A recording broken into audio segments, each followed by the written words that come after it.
Could it be? But me, your man, Louie Tee. Welcome to the 2024 Louie Tee Network Draft Party. Y'all know what it is. We turning up tonight in celebration of Washington selecting their brand new franchise quarterback, among other things. We'll see if they are able to get back into the first round or not. Some people prefer they don't. Others, like myself, I'm willing to do it at the right price. We'll see what happens, but so much fun, so much intrigue. We've waited for this moment, what seems like an eternity. It's finally here. And so we already know what's going to happen at 1. We kind of got an inkling as to what's going to happen at 2. The draft really starts at number 3, and we'll see what happens there. You know, we got to go through all the formalities. Goodell will come out. We might bring out some servicemen. Who knows? But we know this. They're going to start this thing off, talk us to death for a little while before we actually get to the meat and potatoes of what we came here for. So you guys know how this works. I'm just excited that we finally made it to day 1 of the draft. We've been talking about this, and this has been the worst year because it's reminiscent of when Washington had the number 2 overall pick in 2020, but we knew what they were going to do, and we weren't getting a quarterback. So it wasn't as helter-skelter. It wasn't as much scuttlebutt back and forth. It wasn't as divisive. There were some fans, but they were few and far between that said we should trade back or we should select quarterback. Remember, Haskins was coming off of a rookie campaign that was not that stellar, but it finished with, I won't say a bang, but it finished with, you know, a little bit of optimism. And so at the end of the day, we knew we weren't taking a quarterback, and it was really a no-brainer at the time. It's easy to look back now and say what a mistake it was taking Chase Young. But at the end of the day, we were almost all in unison saying that the pick was Chase Young. We knew what it was going to be, so there was no real intrigue. It was only if something different happened. And that's the kind of vibe I'm getting now about number 2 overall. There's really no surprise or intrigue here for Washington other than will they come back into the first round, unless something else happens that we can't foresee, right? I don't see Washington passing on Jaden Daniels. It feels like a formality at this point. That would be the only thing that would shock me at this point, is if Washington passes on the opportunity to take Jaden Daniels and goes with another quarterback. Don't see that happening. I think we all feel, not all, I think most of us feel like the pick is going to be Jaden Daniels. And then, you know, what after that, you know, and will Washington remain silent the remainder of the night? I think is more of intrigue than whether or not they take Jaden Daniels at number 2 overall. But again, we will see. But this draft is going to be interesting. I think if you're a Washington fan, what you should be monitoring is what the tackle situation looks like. I've always told you guys that the tackle position, much like quarterback, gets pushed up. And this year is no different. And with the amount of high-level tackles in this draft, 6 by my count, I expect teams to be aggressive after we kind of settle the quarterback situation and the receivers as well. After that dust settles and that smoke clears, I expect teams to start going for the tackles and absolutely ravaging that position. So I don't think that Washington will have an opportunity if we don't see that quarterback avalanche that I'm expecting. I think there are going to be 4 quarterbacks that go in the top 13 picks. You saw my mock draft. They may not end up in all of the spots that I put them in. Most notably, Drake May not going to New England. That's the only way that I see Arizona trading out of number 4, right? Is if JJ McCarthy is the pick at 3. If it's May, and I told you, if it's Drake May, then Elliott Wolf is in charge in New England. Good for him. If the pick is JJ McCarthy, then the Crafts are running the show, and it's going to be a shit show in New England for years to come. So we're going to find out real quick what's going on in New England. If they take Drake May, then I believe that the Cardinals stay at 4. And then I think the Chargers have a chance to probably get out at 5. So, you know, we'll see what happens. I guess you can just put it over there. I don't want to crush the camera. What we eating, guys? Y'all know the routine. Leave it down in the comment section. what we crushing, what we knocking back. Anything but milk. Leave it down in the comment section. I'm actually curious as to what y'all got going on. Y'all know what I got going on my end, and it's an old tradition that never dies. Somehow I managed to not be able to eat prior to the draft getting underway. This year, and what's starting to irk me with my pizza orders, 1 out of every 3 pizza order gets jacked up because I don't get cheese on my pizza, right? Obviously, I'm vegan, so I don't get cheese on my pizzas a lot of times, and they always jack up the order. And my wife tells me every time, make sure you look at your order, make sure you look at the pizza when you get it. And I just expect people to do their damn jobs. Is that hard? Is that too much to ask? See, she always calls me old, right? Because I like talking to people. I want to talk to you because I want to hold somebody accountable for this F up, right? And nowadays nobody talks to anybody. Everybody uses apps and technology. And so you call me old if you want, but I go to Wegmans and I order my pizza from Wegmans and I haven't had an F up yet at Wegmans. You know why? Because I talk to somebody every time when I order my pizza. So haven't had a chance to eat yet. At some point I am going to crush, right? But that moment has not come yet, but we'll see. I guess maybe after Washington makes their selection, I'll have an opportunity to bust some stuff down, but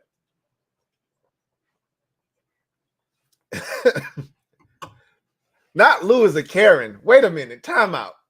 We're not gonna start the night off like that, okay? You're calling me a Karen, okay? All right. I'm sorry. Yes, I know they have vegan cheese, Miss Perry. I do know that they have vegan cheese, but not every establishment has vegan cheese, right? Most establishments don't have vegan cheese. You have to go to a specialty pizza joint to get vegan cheese. And I don't trust anybody putting pizza. Like if you're not an establishment that deals in vegan options and food, I don't trust you to put vegan cheese on my pizza. Just don't put. I'd much rather err on the side of caution. Just don't put any cheese on my pizza, please. So anyway, I digress. So yeah, they jerked me, and I got home. I'm thinking, man, I'm making great time. I'm actually gonna get a chance to eat my pizza this year and not have to rush. And of course, my wife opens up the box. I'm giving the kids a bath. I'm on great time right now. And she goes, babe, you're gonna have to reorder the pizza. It has cheese on it. I'm like, you gotta be kidding me, man. You gotta be kidding me. All right, here comes Raj.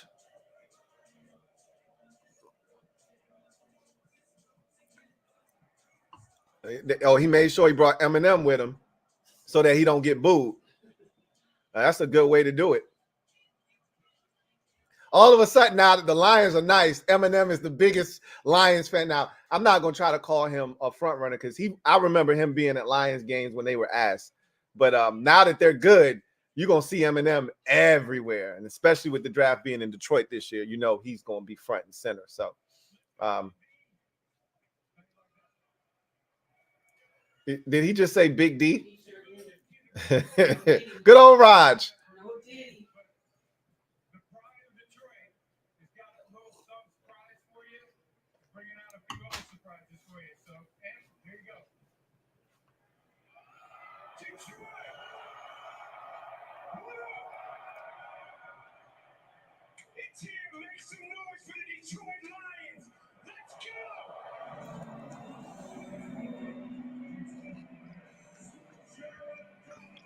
Oh, they bringing out some Lions players. That's what they doing.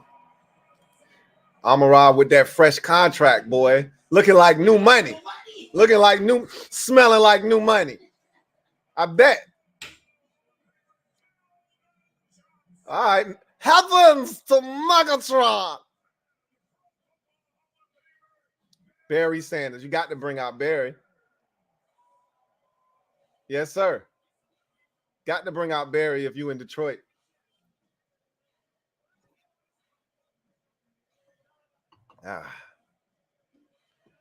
It looks good visually. Detroit looks good.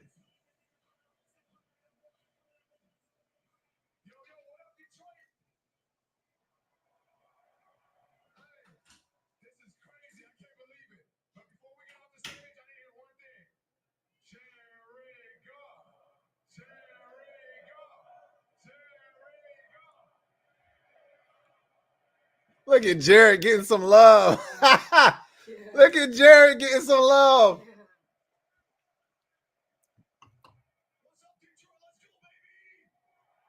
Three years ago, they ain't want him, man. Remember that? Back then, they didn't want him. Now it's hot, they all on him. Where y'all at? Back then, they didn't want him. Now it's hot, they all on him. The man, the myth, the legend himself.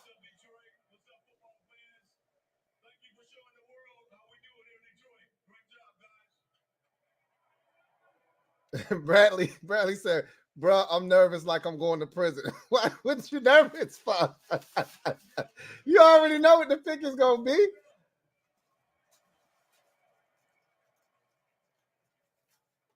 Oh, man. Oh, get them boos up. Get them boos up.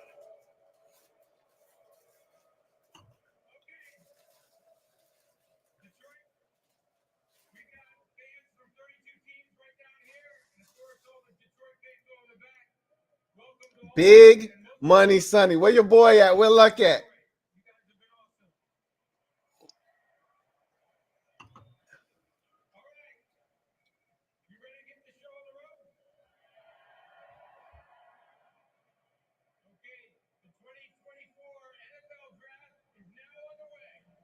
All right. It's now open for business.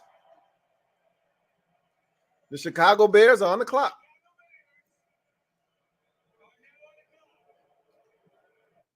All right. So we already know what it is with the Bears. We already know what they're going to do. So we don't really need to belabor that point. And so Washington is officially on the clock now. But we already know what the Bears are going to get done. And I like to think we know what Washington is going to do. But we're going to see. I'm excited, man, because I told you guys when this process started, any of the top three quarterbacks I was going to be excited about. And now that we're here and the opportunity to select that guy, man, I got my fingers crossed. I'm hoping that this ends all of the long suffering that has been going on in Washington in terms of the quarterback position. We've searched high, we've searched low, we've searched near, we've searched far. We've drafted all kinds of quarterbacks, tall, short, black, white, green, orange, and we just haven't been able to figure it out, man. But this is the most stable situation that we've ever been in terms of drafting a quarterback. And this goes all the way back to Gibbs 1.0, right? I mean, this is the most stable we've been in terms of drafting a quarterback. When I'm thinking about going all the way back to Heath Schuler, right? And how messy of a situation it was when he got drafted because, Charlie Cashley had just taken over. Gibbs had just left not too long ago. North Turner was coming in, and it was kind of a sloppy transition, even though Turner was the hot offensive coordinator coming from Dallas, having won, back-to-back Super Bowls. And, you just felt like, okay, if Norv is giving him this endorsement, then everything's, sweet. We should be fine. And then Heath Schuler sucks ass, and we just go from there, right? And we can go down the list of the dysfunction and the quarterbacks that were selected and why they didn't work. This is the most stable the organization has been in choosing a quarterback. And I so hope that this is the guy. This is the one. Because if they get this right, with the way that this thing is set up, with the GM that we have, with the assistant GM that we have, with the head coach that we have, with the coaching staff that we have, with some of the players that we have, the cupboard is not completely bare in Washington, contrary to popular belief. No, we're not the most talented team, and we have a lot of work to do on this roster. But I've been pretty adamant that I think the ceiling for this team this year is 7 wins. But who knows what could happen? You get Jaden Daniels potentially, and you kill it in the draft, and who knows? We could easily see this team, play a lot better. Like I said, defensively, I expect them to be in ball games, and so I'm excited, man. No matter who the pick is, I'm excited about what is going to happen tonight, because tonight signifies a change, and we're hoping it signifies the future for Washington Commanders football. That's what we're hoping tonight signifies. And whether that includes a trade back into the first round for a left tackle or right tackle or whatever the case may be, or if it just includes getting a quarterback, and tomorrow is where all the fireworks take place. Whatever the case is, I'm going to be excited. Once they announce the pick and it settles in, and we have a chance to celebrate it. I think it's going to sink in, and I'm going to be like, wow, we got ourselves a quarterback. Now let's go to work. I know you guys saw Jamin Davis had his fifth-year option decline today. I told you guys that was going to be the case. We all expected that. That's not news. It's funny that they tried to sweep it under the rug during this draft cycle, right? Like, who's paying attention when we're talking about the draft today? Who's paying attention to Jamin Davis, not having his fifth-year option picked up? That was a nice little news dump right there by the Commanders doing it. They could have did this yesterday. They could have announced this on Tuesday when nothing was going on, when we were sitting here being patient, waiting for the draft. Now, the day of the draft, you're going to announce Jamin Davis's fifth-year option isn't being picked up. Those guys, tricky front office. I like it. I like it a lot.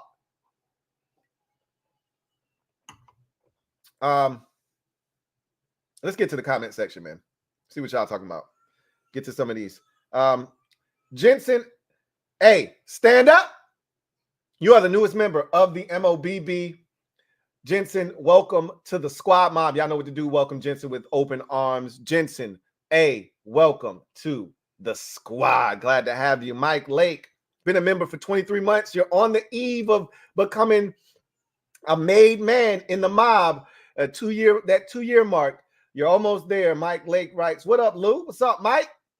Says, third year rocking with you on draft night, turning into a routine. Cognac and wings for me tonight. Oh, yeah, that sounds good. That sounds real good. Especially that yak. That sounds real good, man. I ain't even going to front. King of the Bluegrass. Thank you for the super chat. Greatly appreciate you. Thank you for being a member of the MOBB. He says, this is it. It's time. You know what that reminds me of? If you're a wrestling fan, it's time. It's time. It's Vader time. That's what it reminds me of. Every time I hear, it's time. It's time. It's Vader time. That shit used to go hard. Real hard. Right there. We just saw Caleb on his phone about, maybe 5 minutes ago. So, like we said, we know what the pick is. King of the Bluegrass, thank you for the super chat. Greatly appreciate you. Double up. Thank you for doubling up. Who writes, this draft will flip the division upside down. Did you see the AJ Brown contract? Jesus!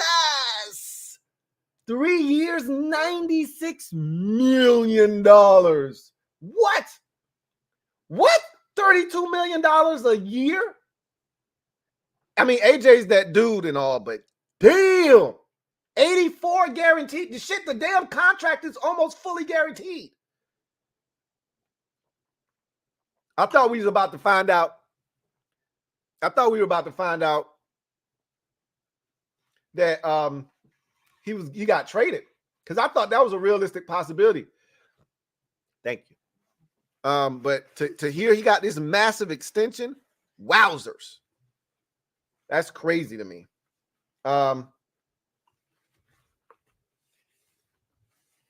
But that's what happened when you got talented football players. I don't mind paying dudes that produce. All right, Rogers up. First pick is in.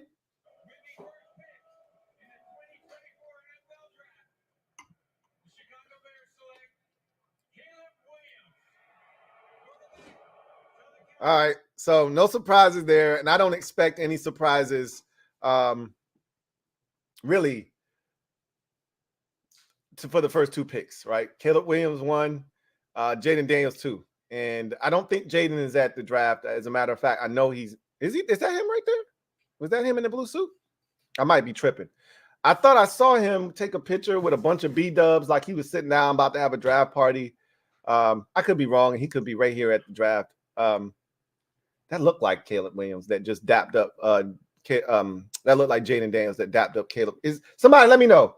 Is he there? Is Jaden Daniels at the draft? Do you guys know if he's there or not?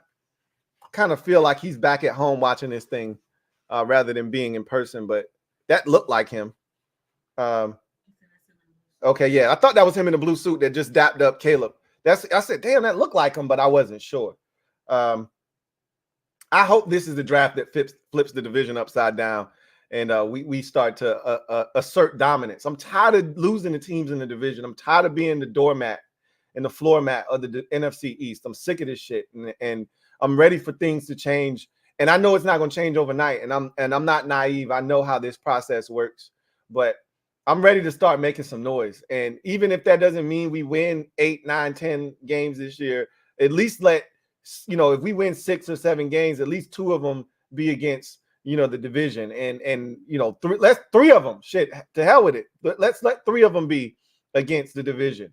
And let's get everybody at least once. And I'm sick of losing to the Giants and sick of just coming up short against Philadelphia and tired of being blown out by Dallas. I'm sick of this shit and I'm ready for change. And I hope tonight, is symbolic of change. Twin D, thank you for the super chat. Greatly appreciate you. Thank you for being a member of the MOBB. Twin D writes, LT, what is that anticipation level looking like? LOL. I told you, I'm kind of subdued because it feels like Chase Young back in 2020 when I knew what the pick was going to be. The anticipation was much greater a week ago when we weren't sure. Where it was just a bunch of noise, but we still thought there could be a chance that Drake May was the pick, and you didn't know. That kind of has subsided. I'm excited though. I'm excited about Jaden Daniels and what he could potentially be. And I'm listening to all these people talk about his growth and what he has been embarking upon. And I'm excited about what this kid could be at the next level. But I told y'all that from the jump that I was excited about all 3 of the top quarterbacks in this draft, and I was going to feel good about any of them. So nothing has changed. On the couch with Rob. Stand up. You are the newest member of the MOBB. Greatly appreciate you. Mob, y'all know what to do. Show On the Couch with Rob. What we do over here in the mob.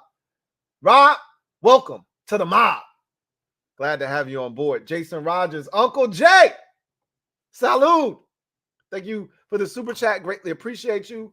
Who writes, cheers, Lou. Cheers, everyone. Cheers to new beginnings.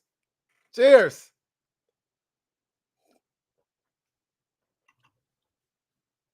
All right. Ryan E. Thank you for the super chat. Or thank you for becoming the newest member of the MOBB. Ryan E. Welcome to the squad. Glad to have you on board, Ryan, just in time. Jason Rogers, my guy, Uncle Jay. Double up. Thank you for doubling up. Who writes, Tito's mixed with some White Claws. Oh, yeah, you trying to get it in, brother. I hear that, man. That Tito's don't play no games. I don't care what you mix it with. Tito don't play no games. Scratch for more fortune. Been a member for 30 months. Wine and Thai food. You ain't a Karen, Lou. I appreciate you. Because you definitely was coming after the kid. They're showing a picture of our draft room, our war room right now. Adam Peters is on the phone. I'm assuming with the draft pick that they're going to select. Our draft, our war room be looking real like subdued and like it's too much space. Like I want guys, closer together. I want dudes like excited, It seems like it's real quiet in there, like a library, right? It's too clean in there, man. Like the Bears joint, it seemed like it was a lot of dudes in there, and it was like full. It wasn't as much space. Anyway, that Thai food sounds real good, bro. I ain't even gonna hold you. And you got some wine. You part of the wine crew. Love it. Key himself. Thank you for the super chat. Greatly appreciate you, Key himself. Right. Luke came on here looking like a lean prop Joe. Hey, stop it, man. Chill, bro. Chill.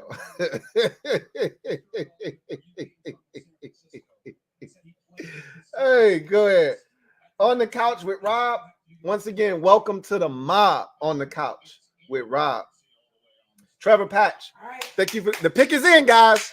The pick is in for the Washington Commanders. We saw our GM, Adam Peters, on the phone. I think he was on the phone with the draft pick, talking to him, letting him know we were going to take him. So, Jaden Daniels wondered for Adam Peters, what is my stock? Should I go in the draft? Peters said to Ayuk, not a fifth rounder, should probably go back. Jaden Daniels never forgot that. Before his visit to the Commanders, he was a little miffed that there were several other quarterbacks there with him. And Dan Quinyon Peters picked him up, and he went straight with the owner, and he was back in, very excited. So y'all heard the story, right? So we've heard that story. We've heard some iteration. We're going to talk more about that after the pick is announced. But Ian Rappaport just dived into a topic that a lot of people brought up during this process. I stayed away from it because I couldn't vet the source. I couldn't be sure that was legitimate. But the pick is in, and here comes Raj to the stage. Let's see what we got. We think we know. Let's hear it.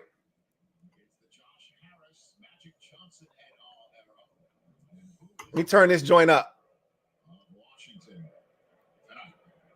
With the second pick in the 2024 NFL Draft, the Washington Commanders select Jaden. There it is. There it is. There it is. There it is. There it is. Jaden Daniels, quarterback, LSU. We got our guy.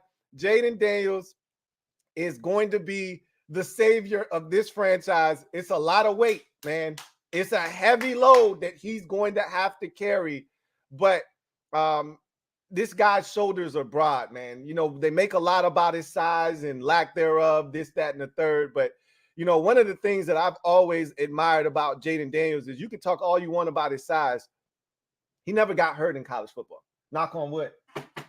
He might have gotten knocked out of games, except for that Alabama game where he took that helmet-to-helmet shot from Dallas Turner. He always came back. He got hurt against Mizzou. He came back in that game. You watched him take some hellacious shots, and people always kept talking about, oh, he took some big shots. He did. He always got up, though, right? Some guys are just built that way. Here comes Jaden. I'm excited, man. I really am.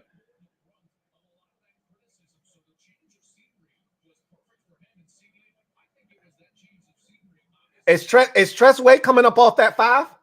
What y'all think? A lot of people were speculating when they put a lot of his jerseys up. They go to War Room. All right, we get some daps. All right, now we looking like something. Got some daps, some bro hugs going on, some fist pumps. Yeah, we got some pound game going on. Okay, yeah. I love it.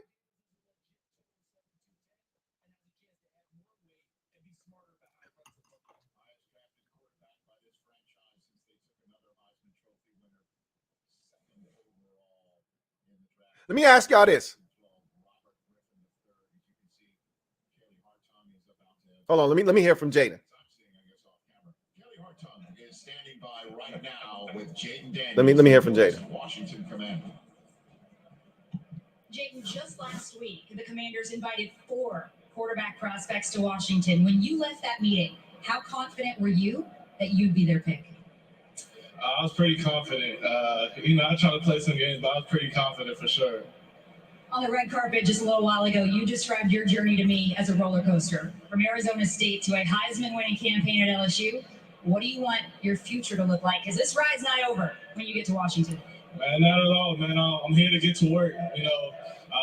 Washington will get everything out of me. As a competitor, a hard worker. I can't wait to meet my new teammates, man. Try to help win some football games. Good luck doing it. Thanks, Jaden. I love it, man. Look at the video here of Jaden Daniels. So my question to y'all is,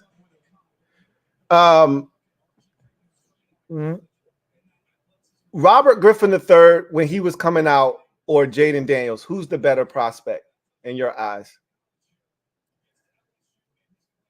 I'm curious, and I'm dead ass. I want to know what y'all think. I got an answer, but I'm gonna wait to see what you guys say. Robert Griffin III coming out, or Jaden Daniels coming out? And another misnomer that I think people have with Jaden Daniels is they say he's a straight line runner like Robert Griffin III was. I think he's got a little bit more wiggle to him. Like, he's not gonna juke anybody, right? He's not Lamar Jackson. He's not Mike Vick. He's not gonna put somebody on skates, but he's got the ability to sidestep, to turn skinny, to make guys miss a little bit. Robert didn't have that. Robert was literally a straight line speed guy, like the Minnesota run down the sideline. That was Robert Griffin III. So the pick is in for the Patriots. Damn, that was quick.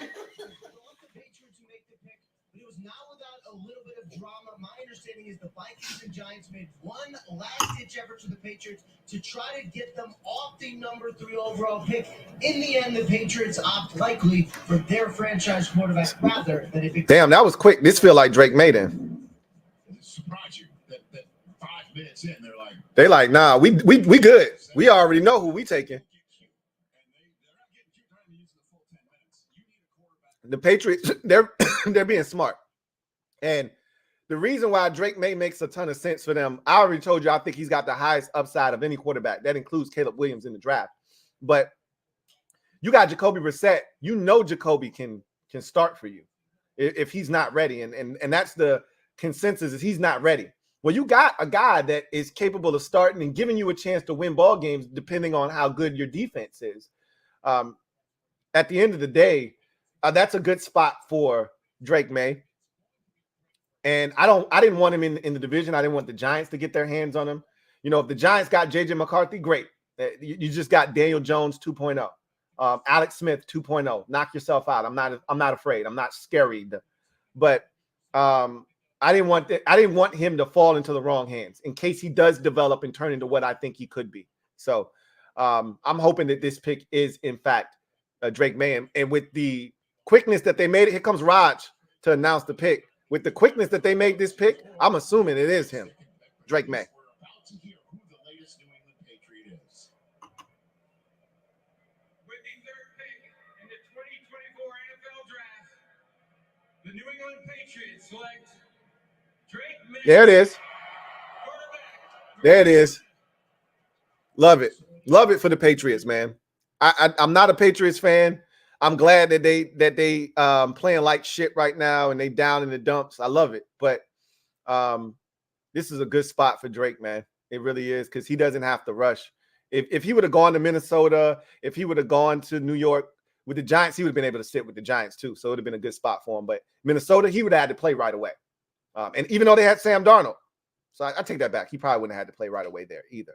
But this is the guy that I think has the highest upside in the draft. So it's a good pick for the Patriots. Trevor Patch, thank you for the super chat. Greatly appreciate you. Who writes, they jerked you, Lou? Pause. Yeah, they did jerk me. I was about to say something real nasty, but I know people eating out there, so I'm gonna keep that one to myself. Pause. I'm gonna just leave it at that. I was tripping just now. Uh-oh. This wine's starting to talk to me already, and we only went 34 minutes in. Uh-oh. I better eat some pizza, man. This could get ugly quick. Yeah, let me I better eat some pizza, because I was about to say some real reckless stuff just now.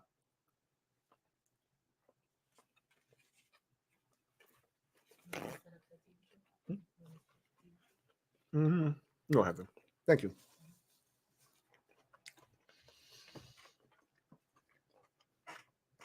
All right. XL the Truth. Thank you for the super chat. Greatly appreciate you. XL the Truth writes, bro, Mellow Mushroom downtown has a bussin' ass vegan pizza. Yeah. So you got to go to places like that if you're going to get a vegan pizza. You can't go to Pizza Hut or Domino's or Papa John's. You can make the pizza vegan, but you can't, like, you're not going to get vegan cheese there. Like, they don't have that. They're not that sophisticated. He said, I ain't know you was vegan. Me too. The food, Coop on emancipation is good too. How you ain't XL the truth? How you ain't know I was vegan this whole time? I talk about it all the time. How did you not know? But you know what? Let's put that aside. It's good to know that there's a fellow vegan out there, and you're telling me where some good options are. Please keep it coming, because I'm dying for some spots around here to hit up. Okay, because there's not many, but you can never go wrong at a Mexican spot. You can turn anything at a Mexican restaurant essentially vegan. Worst case scenario, I'll just get a fajita. I just get fajitas and turn it into a vegan dish. You know what I'm saying? So, if you've got more suggestions, please, by all means, send them my way. How long have you been a vegan, if you don't mind me asking? Trevor Patch, thank you for the super chat. Greatly appreciate you. I'm trying not to give y'all ASMR going on here, right? Double up. Thank you for doubling up. Who writes, does only dairy count as milk tonight, or does milk alternatives, almond, coconut, goat, breast, etc. count as milk? All of it is milk. I got milk in the fridge right now. I'm not bringing it out. It's almond milk. I'm not bringing it out. All of it is milk. If it's milk, it's milk. It's not allowed. All of it is banned.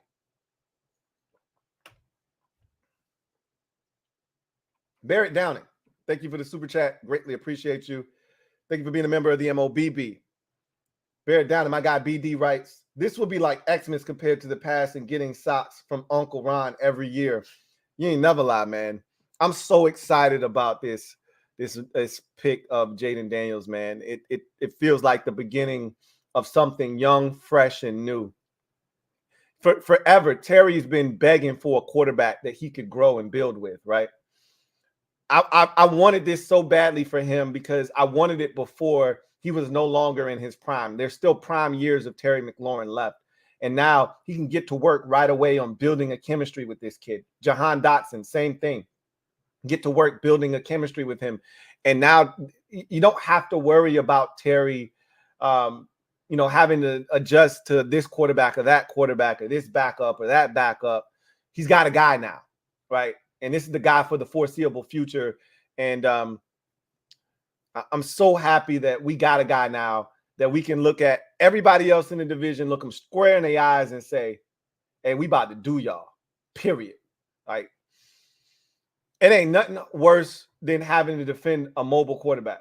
Because even if you got great coverage down the field, shit breaks down, Jaden Daniels can hurt you with his legs on 3rd and 11 and get 14, right? We haven't had that. I mean, Sam gave us a little bit of that, last year, the run against New England. But the pick is in for the Arizona Cardinals. We know what this is going to be. So no trades. I think the trade is coming here at 5 with the Chargers. This is going to be Marvin Harrison Jr. With the 4th pick in the 2024 NFL Draft, the Arizona Cardinals select Marvin Harrison Jr. Marvin Harrison Jr., they viewed him as Larry Fitzgerald 2.0. And he's already a professional. His dad played in the league. The kid is already seasoned. They knew what they were signing up for. They knew what they were getting. And they weren't going to pass that up. Pair him up with Kyler Murray, and they think they got a chance to do some special things in Arizona. So this was to be expected. In my mock draft, I had them trading back up to get him. They weren't going to walk away from this draft without him. Like, that felt like another one of those, hey, this is happening, bro. So MHJ off the board to the Arizona Cardinals, and now things get really interesting here as the Chargers are on the board. Let's see if the Chargers make a pick. We had all these trades going on with these quarterbacks, but I only thought that the aggressiveness would come if Drake May was available. Being that he got selected, I think teams are willing to wait on JJ McCarthy. And I don't think you see any action on McCarthy until you get to about 8 with Chicago. That's when you might get a team getting antsy and maybe moving up to get him. So bear it down and you never lie, bro. This is so much exciting, so much more exciting than when Ronald was here, and it felt like ho humish every year, right? 28, the great, no debate. Oh man, That's an ode to Darryl Green. Shout out to Darryl Green for getting the news today. It was such a great. They did it in such a great way and in a tactful manner. He was so surprised. Nobody deserves it more than Darryl Green, man. What a dog he was, and his number should have been retired a long time ago. But the fact that a lot of these, veterans, a lot of these legends didn't feel welcome around, it just tells you just how toxic the environment was with Daniel Snyder, that a lot of these legends didn't feel welcome in the facility. He said, I had put my football career away. I hadn't been back here in 20 years. I thought it was over, bro. And lo and behold, this new group comes in, and you see the wallpaper. That shit gave me chills, right? And I think it said, we arrive, violently, something to that effect. And it was him making that hit. I want to say it was the NFC Championship game hit against Minnesota to preserve the victory. And he got chills and he started to tear up. Man, that shit was legendary, bro. Dr. B, thank you for the super chat. Greatly appreciate you. Thank you for being a member of the MOBB. Dr. B writes, let's go, Lou. Turning a new page today. Indeed. That page has been turned. Jaden Daniels is the future. I'm so excited. I couldn't be more elated about the future of this organization. They've done everything right this offseason to this point. There hasn't been one misstep. The only thing you could question is their lack of aggressiveness at the tackle position. But all that says to me is they didn't love the tackles that were available. And they knew this was a deep tackle draft class, and they planned on making it right in the draft. So I'm not tripping. The only way I come away disappointed is if they don't come away with a tackle. And we know that's not going to happen. The question is one or two. Do they double dip at the tackle position? Swaggy P, been a member for 18 months. My guy, Swaggy P, writes, the new era of Commanders football starts today. Amen to that. Amen. Praise him. Rush is variety. Thank you for the super chat. Greatly appreciate you. Thank you for being a member of the MOBB, who writes, what's up, Lou? Start of a new era. Daniels or May. Let's go. Can't wait. And it was Daniels, as we expected. I told you there was a lot of smoke, but I said there's some fire behind this smoke. It's Jaden Daniels, and it was. And I couldn't be more excited about the pick, man. I told you if Daniels is the pick, it gives me more excitement for year one, right? May had higher upside, but he also had a higher bust factor, and you weren't going to reap the benefits of that pick in year one. With Jaden Daniels, you reap the benefits of the pick in year one because he's going to be a day one starter. Marcus Mariota won't see the field this year, barring some kind of catastrophe. It'll be Jaden Daniels from day one, and I look forward to seeing this young fella get it done. Now I'm anxious to see who's the week one opponent, right? I hope they give us somebody we can mop, at the crib like they did with us Arizona last year, even though we didn't take full advantage of that. We won, but it wasn't what we thought it was going to be. That's for damn sure. Frankie, been a member for 24 months, 2-year anniversary. That's what I'm talking about. Frankie, 2 years. Shout out to you. In the only community a person with severe social anxiety like me feels comfortable enough to engage in. Can't thank you enough, bro. We welcome everybody, man. I can't tell you how many people I've talked to who have talked to me about this community that we've fostered, that we've, kind of brought together here. And I love what we've created, man. This is a special bond, and let no man tear this apart, right? We've been through so much together. The ups, the downs, the highs, the lows, the peaks, the valleys. There've been more valleys, more lows than highs and valleys, but I got a feeling that's about to change. I really do. Frankie, so glad to have you aboard, man, and in the mob and representing, man. And hey, we all got some sort of social anxiety. I told you, I haven't been out of the house. You think that's by happenstance, or you think that's because I don't want to come outside? Again, we all got some kind of social angst. So you're not alone, bro. You're not alone. Rarely even. My guy, Ree. Thank you for the super chat. Greatly appreciate you. My guy, Ree, writes, nothing beats that pre-pick jingle, Lou. Do, do, do, do, do, do, do, do. He says, I always watch on ESPN. I always watch on NFL Network. So we differ there, but you're not wrong. That jingle has become synonymous with the draft. And if you're talking draft, it's that little jingle that kind of everybody knows. It's universally known what that stands for, right? You play that and everybody knows what it means. I just prefer the analysis on NFL Network, but not that I listen to it anymore. So it really doesn't matter. But the pick is in with the Chargers, so they did not trade the pick. And we heard a rumor today that the Chargers were Jim Harbaugh wants Joe Alt. This entire time in my mind, I know he wants to run the football. I've been thinking more along the lines of JC Latham. But if you're picking at 5, I always had them trading back. So it made sense. JC Latham made sense because, Alt wasn't there. But sounds like Alt is the pick. And we always assumed that Alt would be the first tackle off the board. And if the Chargers staying at 5, it could be a receiver now. Don't discount receiver, but my guess is this is a tackle, right? The first tackle off the board. And then I think the Giants are going to take the second wide receiver off the board. And that's when shit really gets interesting because, after the Titans, everybody was mocking them, Joe Alt. Well, he's not there if the Chargers take him.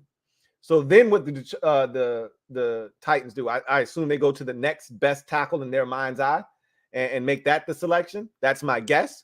And then it gets real at 8 with the Atlanta Falcons. That's when you can start to see some movement, I think. Teams getting aggressive, wanting to move up. I'm not going to believe that the Colts are going to move up until I see it because I think their GM is a coward. I've already said that. He's got a yellow streak down his back. So anyway, CGM 87. Thank you for the super chat. Greatly appreciate you. Writes, the pink nails and the phones, though, would be a better fit for Dallas. Leave that man alone and let that man live, okay? Let him live. Trust me, you don't want him in Dallas. I can tell you that right now. You don't want. If the other one frozen.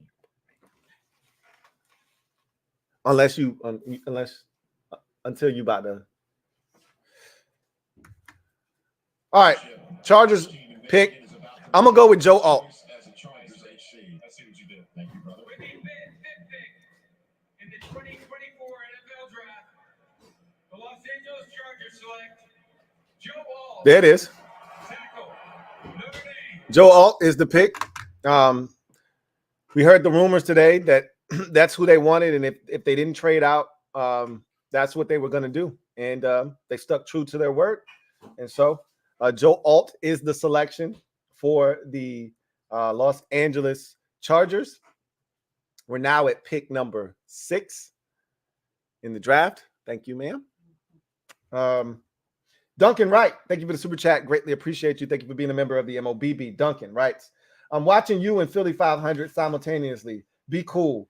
Hey, I appreciate you stopping by. Man, that deal you gave AJ Brown was crazy. It was wicked. But hey, that's your guy. You took care of him. That's going to calm all of that noise down of him potentially being traded, this, that, and the third.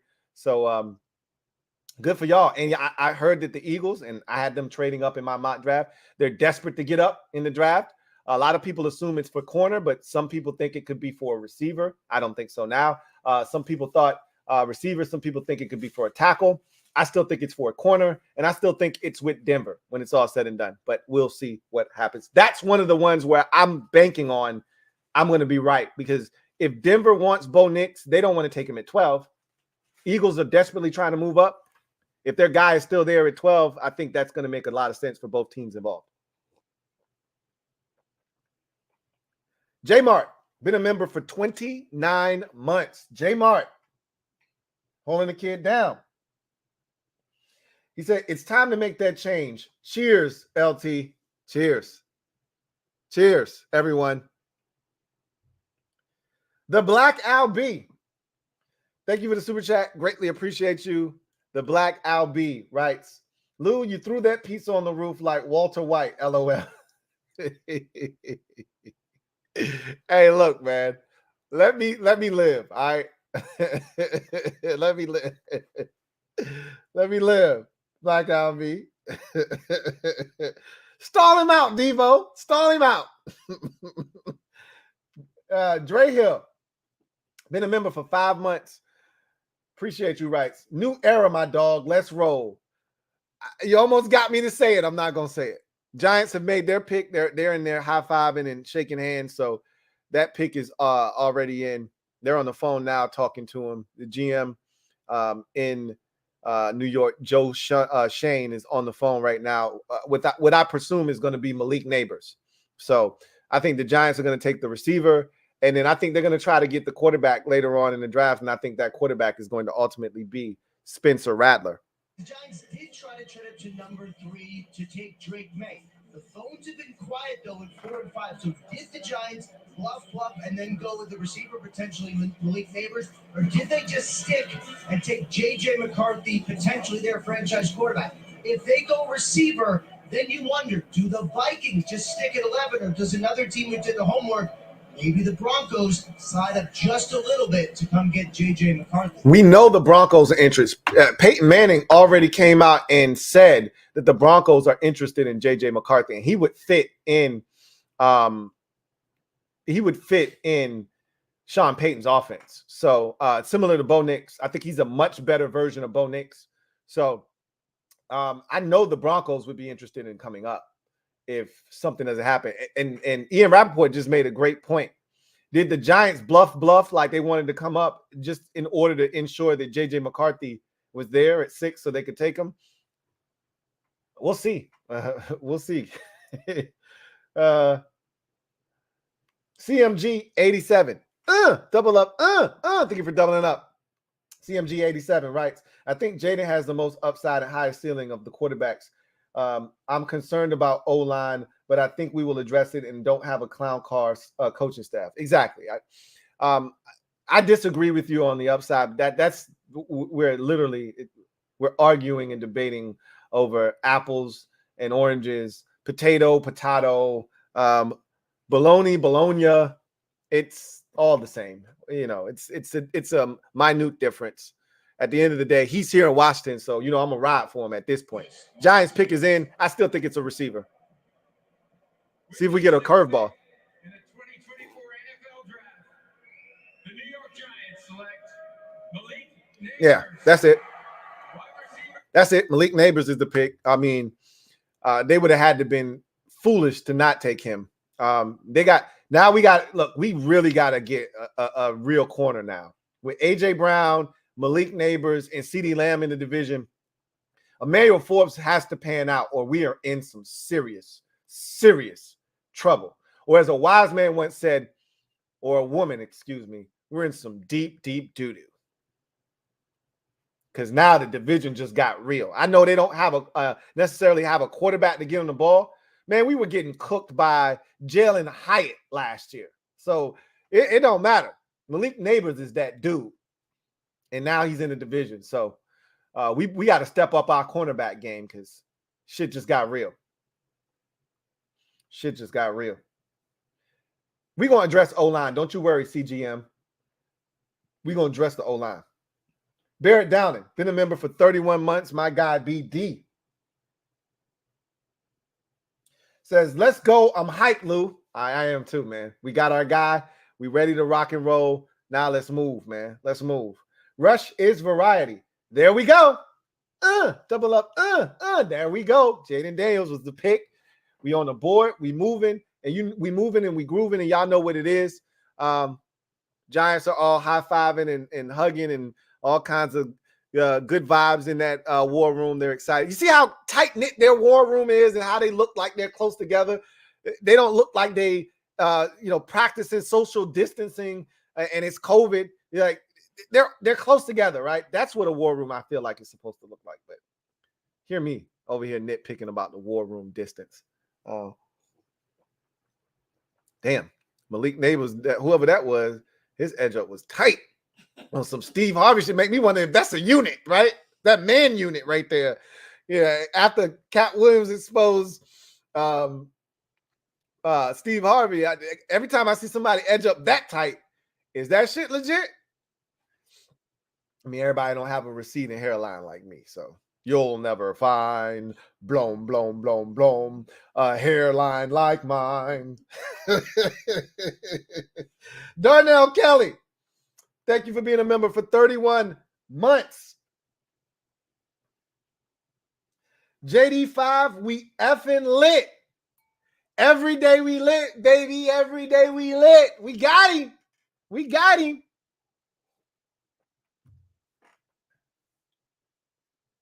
Metaphor, thank you for the super chat. Greatly appreciate you. Thank you for being a member of the MOBB, who writes, look at Mrs. T screaming in the back. Salute. They heard you, baby. Salute. You don't got to apologize for being excited. We got us one. We got us one. We got us a dog. We got us one. Duncan Wright, thank you for the super chat. Greatly appreciate you. Double up. Thank you for doubling up. Who writes, who the heck is Daniels? Is he on BTS? Nah. See, there you go with that foolishness. There you go with that nonsense. Don't worry. You're going to find out real quick who Jaden Daniels is when he running all over y'all ass and throwing for touchdowns on y'all. Don't worry. As a wise man once said, you're going to find out real quick, real effing quick.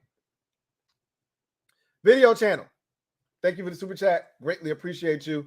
Video channel. Thank you for being a member of the MOBB. Writes, Roger got that dap perfected. Now, of course, it ain't going to be but so many brothers you dap up before you figure out how this works, right?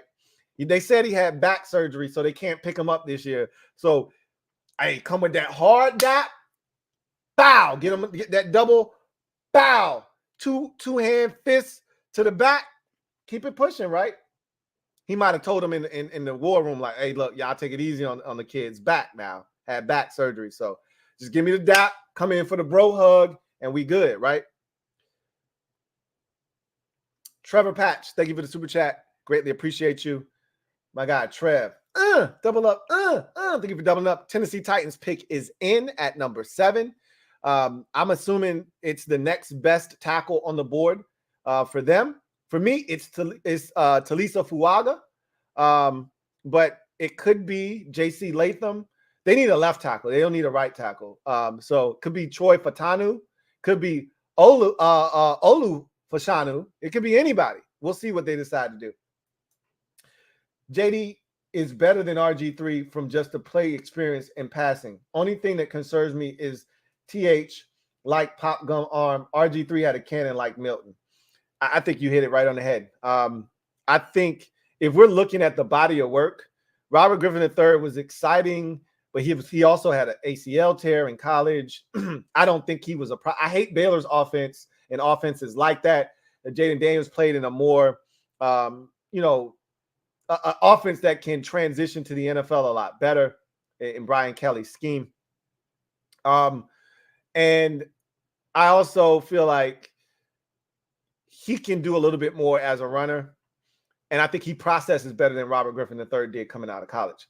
That said, you're right about the arm strength. And I Pop Gum is so disrespectful because his arm isn't weak. It's just not as strong as some of the other quarterbacks in this draft class, right? Robert, like you said, had a gun, right? But what's a gun if you don't know how to control it, right? What's a gun if you don't know how to shoot it? So anyway, I digress. I don't disagree with you all that much, except you being disrespectful to JD5's arm. Jason Fios, thank you for the super chat. Greatly appreciate you. Thank you for being a member of the MOBB, who writes, what up, Lou? Jaden a better passer.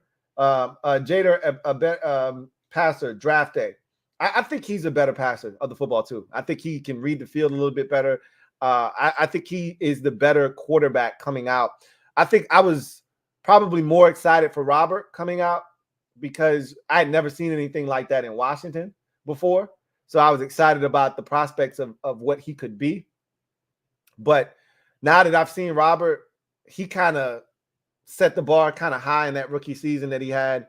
And so kind of taking a wait and see approach with Jaden, as far as, what he's going to do in his rookie season. But I got nothing but high hopes and massive expectations for him over the life of his career. I think he's going to be a damn good NFL quarterback. And he does not strike me as a me guy, unlike Robert Griffin III, who very early on we figured out there's something else extra here. You know, I don't get that with Jaden Daniels at all. J Sauer 1990, been a member for 28 months, who writes, super excited but nervous as hell for an RG3 redo. Don't be. Like, that's something that we have to get over as a fan base, but I get it.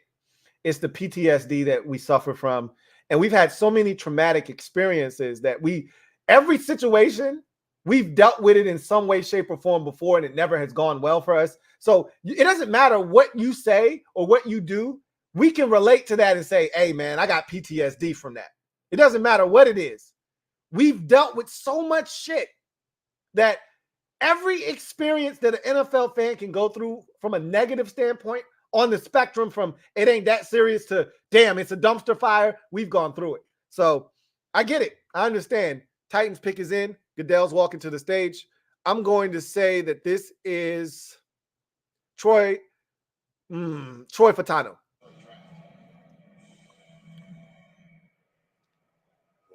the 7th pick in the 2024 NFL Draft, the Tennessee Titans select JC Latham. Okay, it was JC. I thought he could go early. I didn't know how early. I thought they wanted a left tackle. He's a right tackle. He's a dog.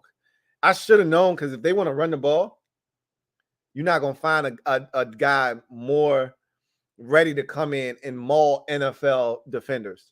Like, JC Latham is a dog.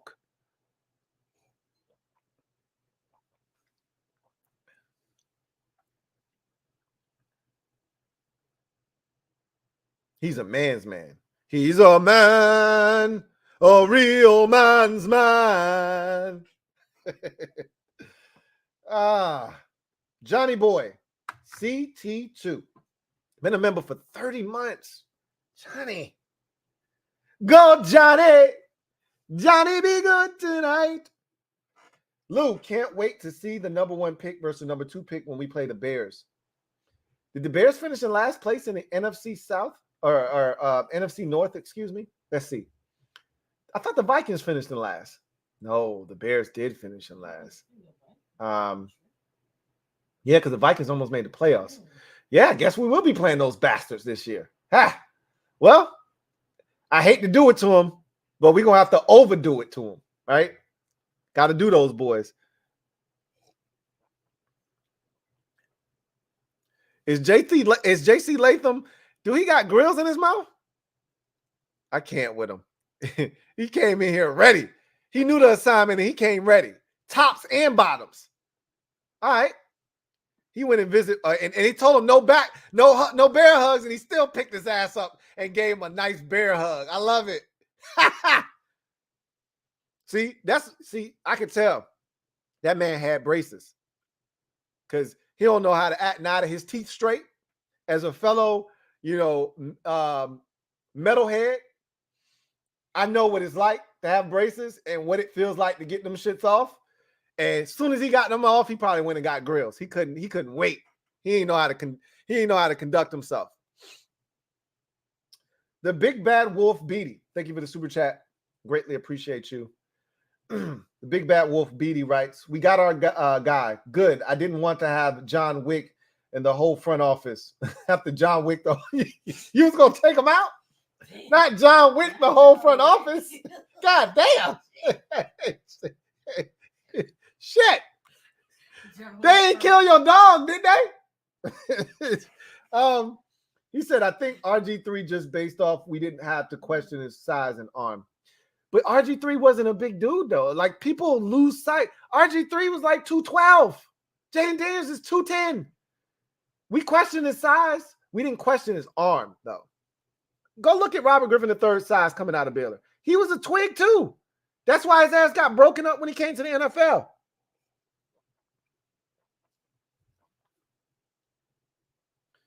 But I hear you on Robert Griffin III. I was more excited about him. But, again, it was only because of I had never seen anything like that here in Washington. Now that I've seen Robert, I know what it's supposed to look like, and I've set the bar high, and I'm hoping Jalen, not only knocks it down, but obliterates it, right? Good for JC Latham, man. Fat American, been a member for 23 months. We on that doorstep, baby. We on that doorstep. Bro, I hate that I'm working right now. I hate that you're working too, but don't you worry. When you get off, guess what? We still going to be here. You know what it is. We'll be here. We'll be waiting on you. Brian Haynes, thank you for the super chat. Greatly appreciate you. Brian Haynes writes, Lou, I know you probably already discussed this, but you see Washington trading up to the Seahawks and maybe where the Rams are in the first round. The Rams are trying to trade up. I don't know if the Rams are looking to trade back. The Seahawks are definitely looking to trade back. The pick is in for the Atlanta Falcons. Let's hear what Ian Rappaport has to say. Considering Michael Penix at number 8, and I know they signed Kirk Cousins, gave him $100 million. He's saying that the Falcons at 8 are considering Michael Penix Jr. I don't believe it. I'd have to see that to believe it. The pick is in for the Falcons. I don't think that they're planning for the future. First of all, Michael Penix Jr. is 37 years old? And then you're going to sit him behind Kirk Cousins for 3 years? You're right. Nah, I don't see that happening. I think that this is a defender. I think it's either an edge rusher or a corner. I think it's an edge rusher. Raheem Morris. It could be Byron Murphy. We've heard his name. He's rising up draft boards. I still think it's a little premature for him. I think this is an edge rusher. I think it's either Dallas Turner or Jarrett Verse here at 8 for the Falcons.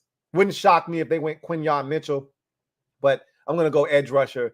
I'm not buying the hype. There's no way they're taking after they just paid Kirk Cousins all that money. You're gonna sit Michael Penix Jr. behind him for 2 years bare minimum. Yeah, right. Spare me. This is a defender. Fight me. Fight me. And whatever happened to the edge rusher? I thought that's where we were going with Atlanta. Here we go. With the 8th pick in the 2024 NFL Draft, the Atlanta Falcons select Michael Penix. Whoa! Whoa! What in the hell? Who in the hell left the gate open? Who in the hell left the gate open? Wait a minute. Wait a minute.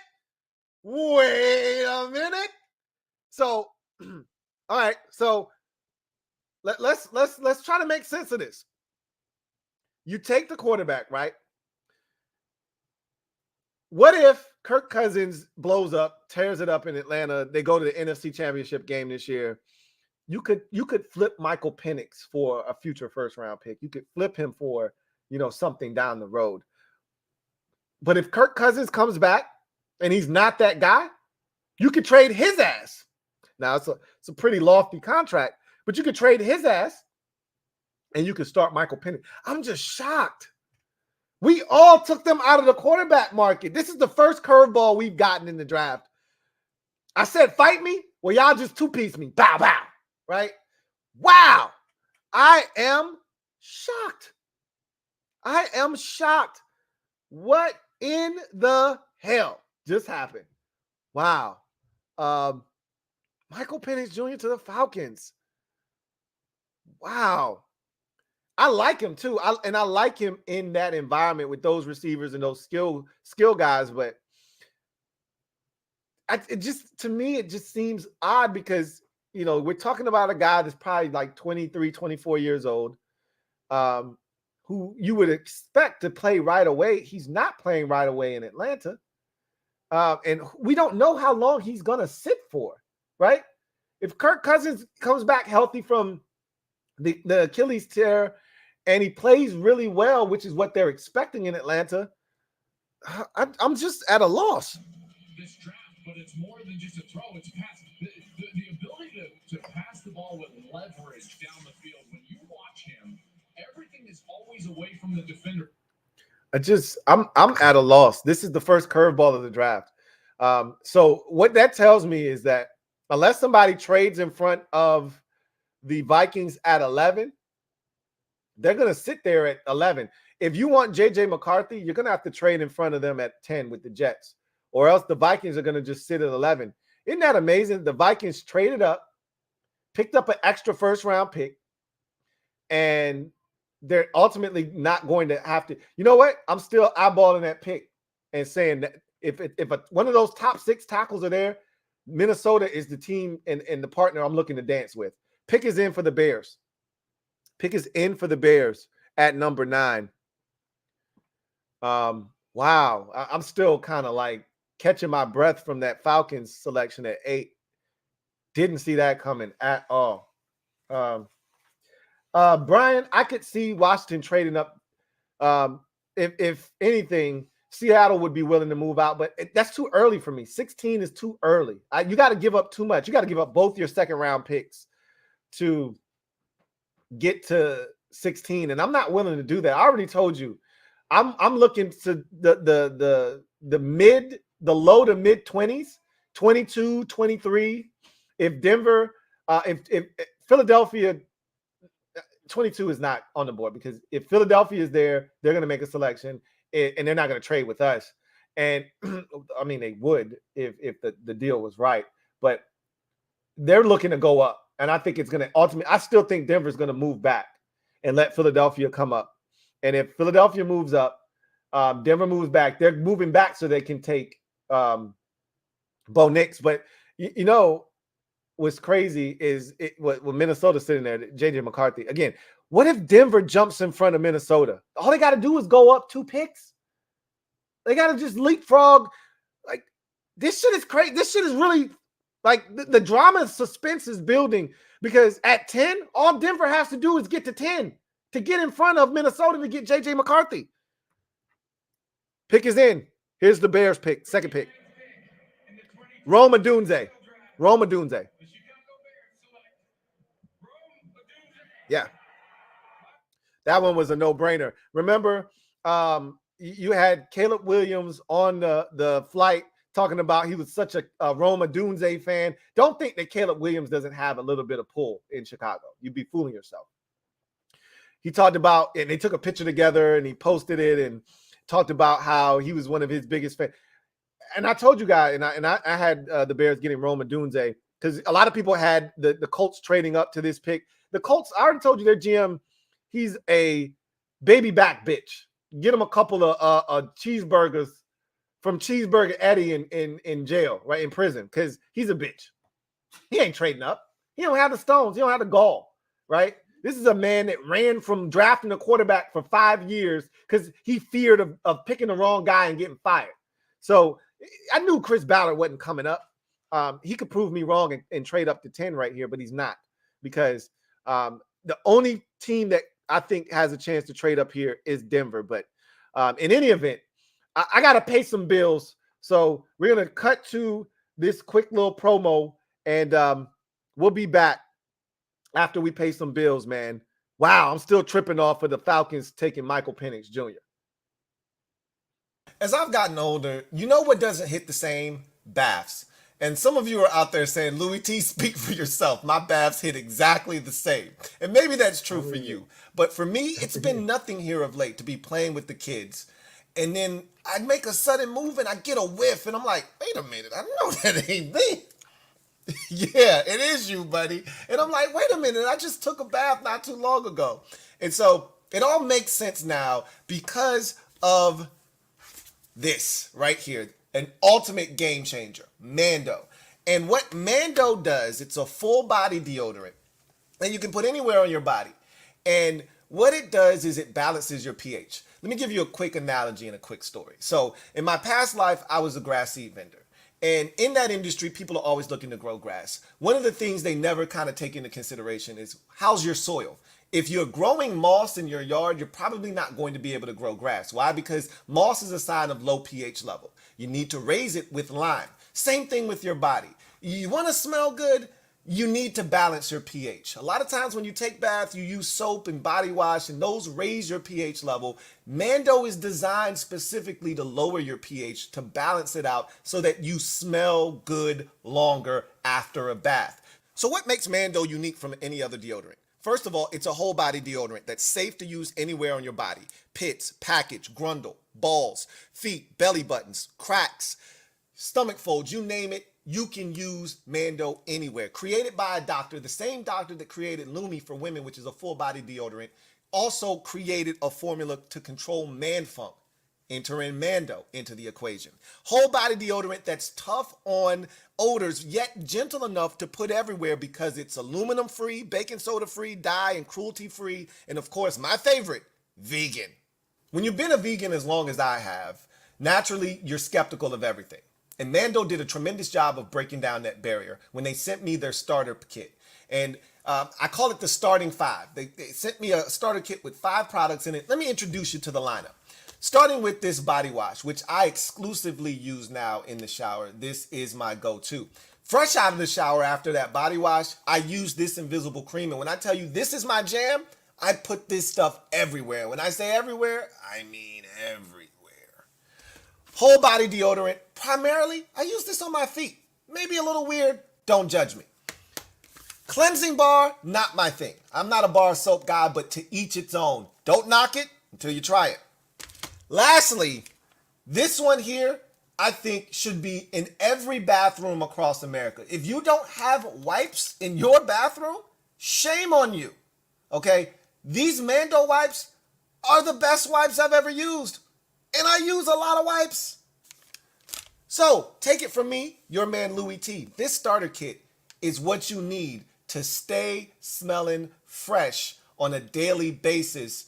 Go to the website shopmando.com. That's shopmando.com, shopmando.com, and use the promo code LouieT to get you $5 off on this starter kit right here. That's shopmando.com. Use the promo code LouieT to get you $5 off on that starter kit. That's 40% off of the total price. You can't beat that. Look, I'm not going to lead you astray. Try this starter kit, use that promo code, and come back and tell me you don't feel and smell fresh. Get out of here, funk. We won't do funk over here, man. That's shopmando.com. Use the promo code LouieT.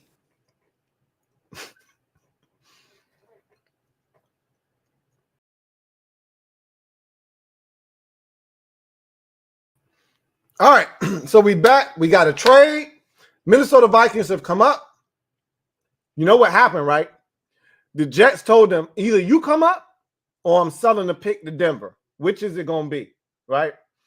And in order to ensure that they got their guy, you're not going to sit there and wait and then let Denver jump over you and get your guy.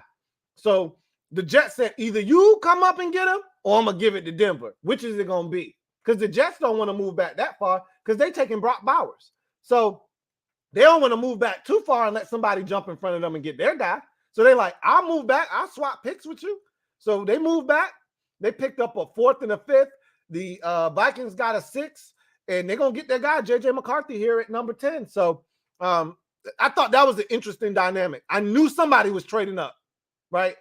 I didn't know if they were going to let the Broncos jump them. They said, nah, we got it from here. So anyway, I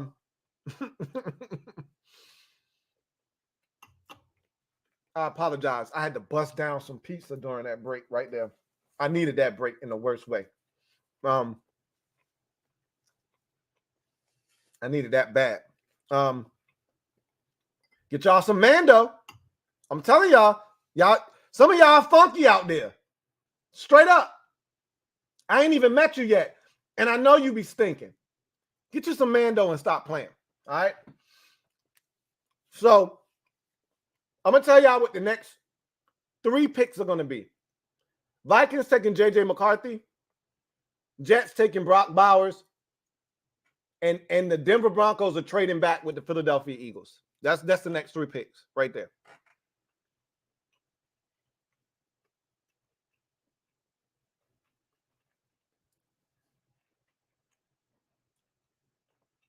$1,800 shots.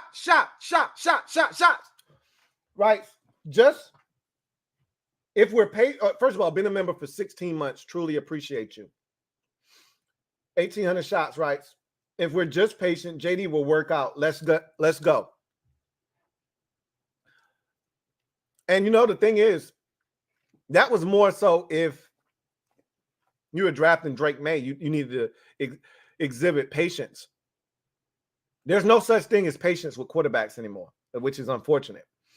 Unless he doesn't play, there's no patience. If he plays, if he takes the field, doesn't matter. He's got to play well, or people are going to be hypercritical. So there is, okay, Raj is bringing out some people with this pick. So this one's going to take a little bit longer. I picked the perfect time to drop in the ad. I saw y'all talking shit. I heard your jokes, okay? I heard your jokes, and there was a lot of craziness going on in that ad, and I loved it. Y'all are funny as hell. I know that. Anyway,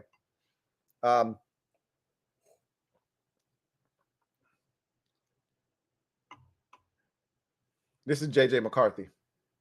Fat American. Thank you for the super chat. Greatly appreciate you. Double up. Thank you for doubling up. My guy, Fat American writes, he ain't no because he fake. What are you talking about? I'm lost. Absolutely 100% unequivocally lost with that comment. I don't know if that one was for me or not. Okay, yeah, he's still talking. I think she's going to make the pick. She got the card in her hand because sometimes he'll bring people out and still make the pick. T-Roy, thank you for the super chat. Greatly appreciate you.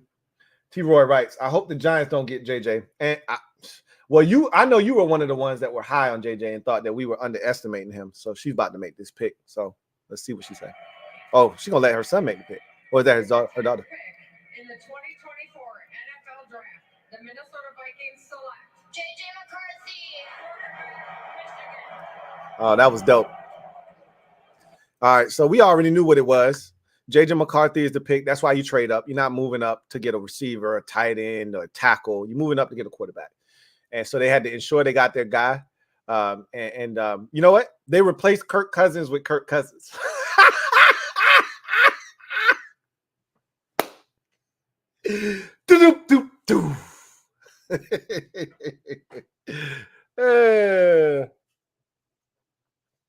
Seriously, though, he's Alex Smith. And I think he's a more advanced version, a 2.0 of Alex Smith, right? Anyway, I digress. Ethan Dykes, thank you for the super chat. Greatly appreciate you. Ethan Dykes writes, ladies and gentlemen, we got him. New era, Louie. Cheers to that. Cheers to that. Cheers to that.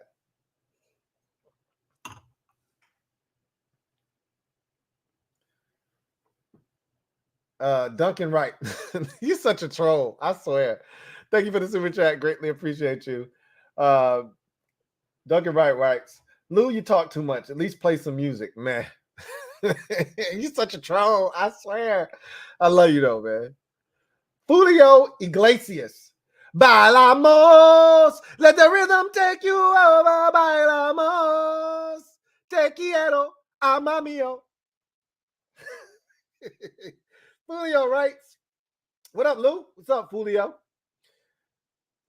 Does everyone have a salary cap except Philly? Sheesh, they printing money. It's them in Jacksonville. It seems like they be spending crazy money every year and don't never run out of money, right?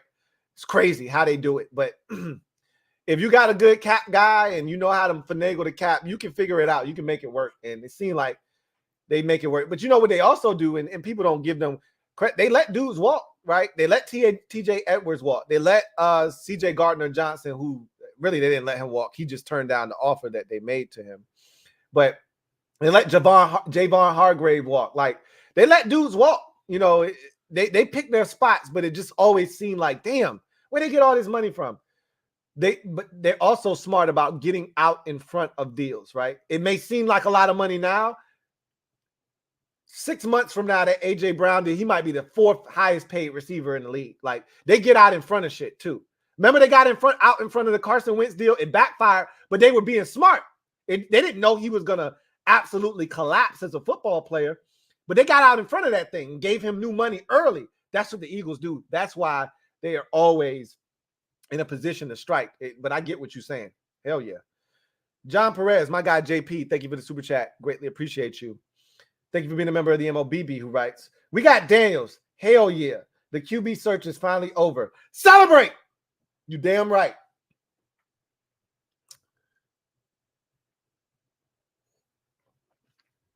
The Jets pick is in. I already told you who the next 3 picks were going to be.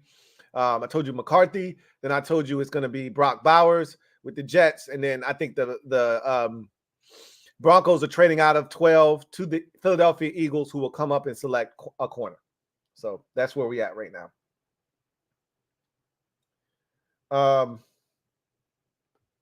Mega 412, my guy Megs. Thank you for the super chat. Greatly appreciate you. Thank you for being a member of the MOBB, who writes, first super ever. Shout out to my baby mom's condo. If you go, I was shocked to see you with a super. I was like, wait a minute, am I reading this right? But if you go super chat, that's the way you super chat. That's how you announce I'm here, right? To his baby mom's condo P. First of all, condo P, I'm so sorry. I didn't know he was going to do that. Okay. But I know he's been lusting after you for a while now, right? So Jets pick is in. Let's hear who it is. It's Brock Bowers. I already told y'all what it is. Let's listen anyway. With the 11th pick in the 2024 NFL Draft, the New York Jets select They took a tackle. Penn State. Olu Fashanu, tackle Penn State. It's a good pick. They need tackle. There's a chance that he doesn't play this year. They went out and got Tyron Smith. They traded for Morgan Moses. Girl, stay over there on your side. Hey, let her touch her man. Doing too much. They be doing too much. Stay over there. He's sitting by his mama. Chill out. They need a guy. And you know what's good is he'll actually get a chance to sit and learn because he needs some work. So that's not a bad spot for him. He's a hell of a pass protector. He's not the run blocker, and this is why he was a little bit further down on my list. He's not the run blocker that I would like him to be. He can seal, right? He'll get in front of somebody. He ain't moving nobody, but good for him, man. Good for Olu. Jets take the tackle. You know what? Brock Bowers is going to slip now. He's going to slip and slide. He's going to fall to Indianapolis at 15 now. It was either at 10 or it's going to be 15. I don't see the next 3 teams taking him. He falls to Indianapolis. And a lot of people had Chris Ballard trading up. Yeah, right. Chris Ballard ain't trading up for a damn thing. Shout out to Mega's baby mom, Condo P. Derek B. Thank you for being a member for 31 months. My guy, Derek B. Who writes, never doubted, never wavered. JB about to tear it up. You were JB A1 from day one. You wanted him, and we argued back and forth. I wasn't really arguing with you as much as we were talking about who, as you said, who we thought they would take. And for a long time, I thought they would take Drake May, but it became abundantly clear. I mean, very obvious down the stretch. This was Jaden Daniels all the way, and so I'm one of those people. I'll admit when I'm wrong.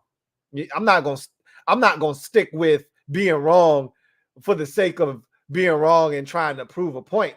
The writing was on the wall, and they dropped little crumbs to tell us what the situation was.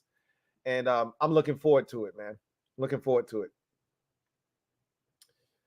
King of the Bluegrass, thank you for the super chat. Greatly appreciate you.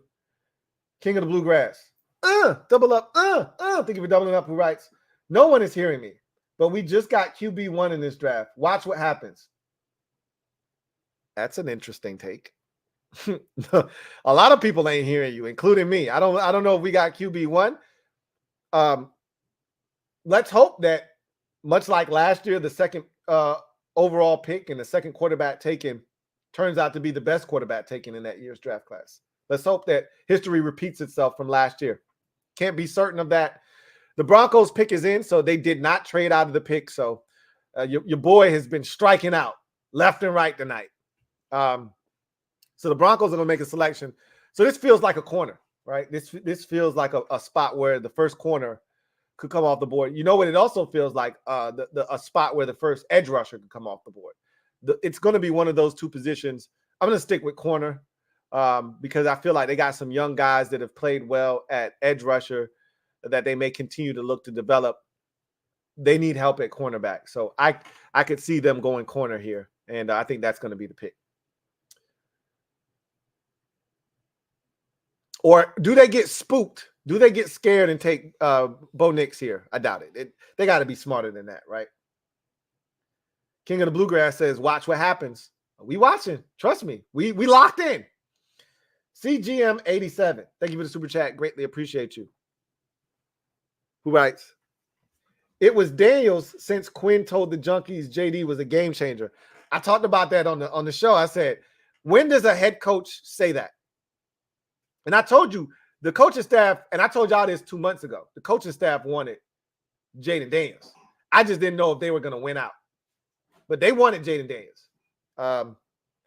And they got their man. When do you hear a coach during the draft process say that about a player? You don't, right? That was kind of like, that's interesting, right? When he said it. Fat American, thank you for the super chat. Greatly appreciate you. Thank you. Greatly appreciate you. My guy, Fat American writes, is bacon ranch dip vegan if I put it on broccoli? Fat American, you already know the damn answer to that shit. I don't even know why you asked, okay? Oh, man. Jeffrey, Fat American, you stupid as hell. Jeffrey, stand up. You are the newest member of the MOBB mob. You know what to do. Show Jeffrey some love. Welcome him with open arms. Welcome to the squad, Jeffrey. Frank McLaughlin, my guy. Frankie, baby. Aloha. Frank, thank you for being a member of the MOBB. Who writes, Lou, Frank, aloha. May was my choice, but I still love the pick. Super excited about the future. On a side note, how are you supposed to get to the gains on that vegan diet? Hey, look, man, a lot of people sleep on the fact that because you're vegan, you can't put on, some muscle. That's false, okay? A lot of greens have proteins already baked in. We still have supplements that we can take, and you can still eat good on a vegan diet, man. Like, understand that there are a lot of animals in the wild that are among the strongest in the jungle that don't eat meat, right? There's a reason that they can survive and be what they are off of a non-meat-based diet, okay? Anyway, he just had back surgery. Roger Goodell coming out to announce the Broncos pick at 12. I'm about to say, what is he looking at? He over here acting like a WWE superstar. Like, he out here watching the crowd, waiting for a response. They was out here dancing, though. Okay. Here go the pick. I'm going corner. Quinyon Mitchell.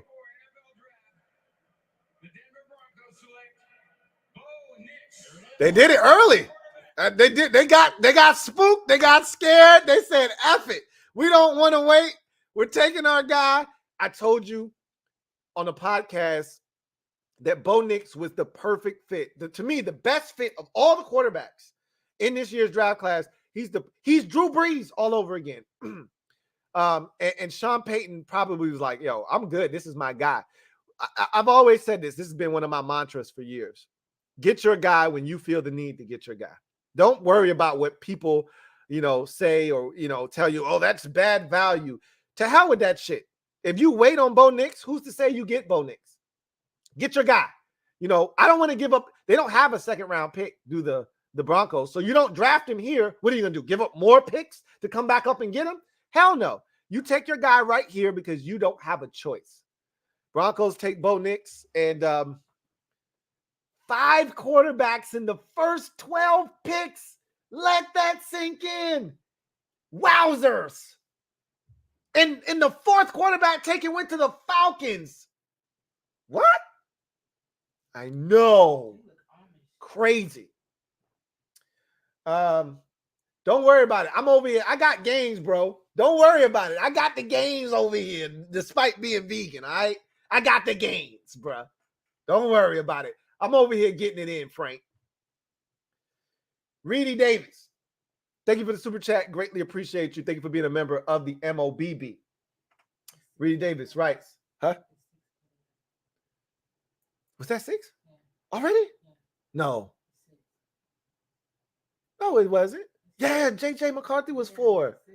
That's 6 quarterbacks in the first round and 12 picks. We've never seen that before. 6 quarterbacks. I was tripping. Hey, blame it on the alcohol. Blame it on the alcohol. That was 6. So the Raiders, what do you do if you're the Raiders? All you got left is Spencer Rattler. You're not taking him here at 13, obviously, but if you're the Raiders, you got to find a way to get him. Unless you're cool with going into the season with Aiden O'Connell at quarterback. Yikes! Zoinks! Scoob! 6 quarterbacks.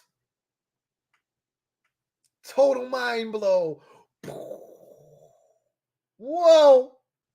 Uh-oh. Hit the Joey. Whoa.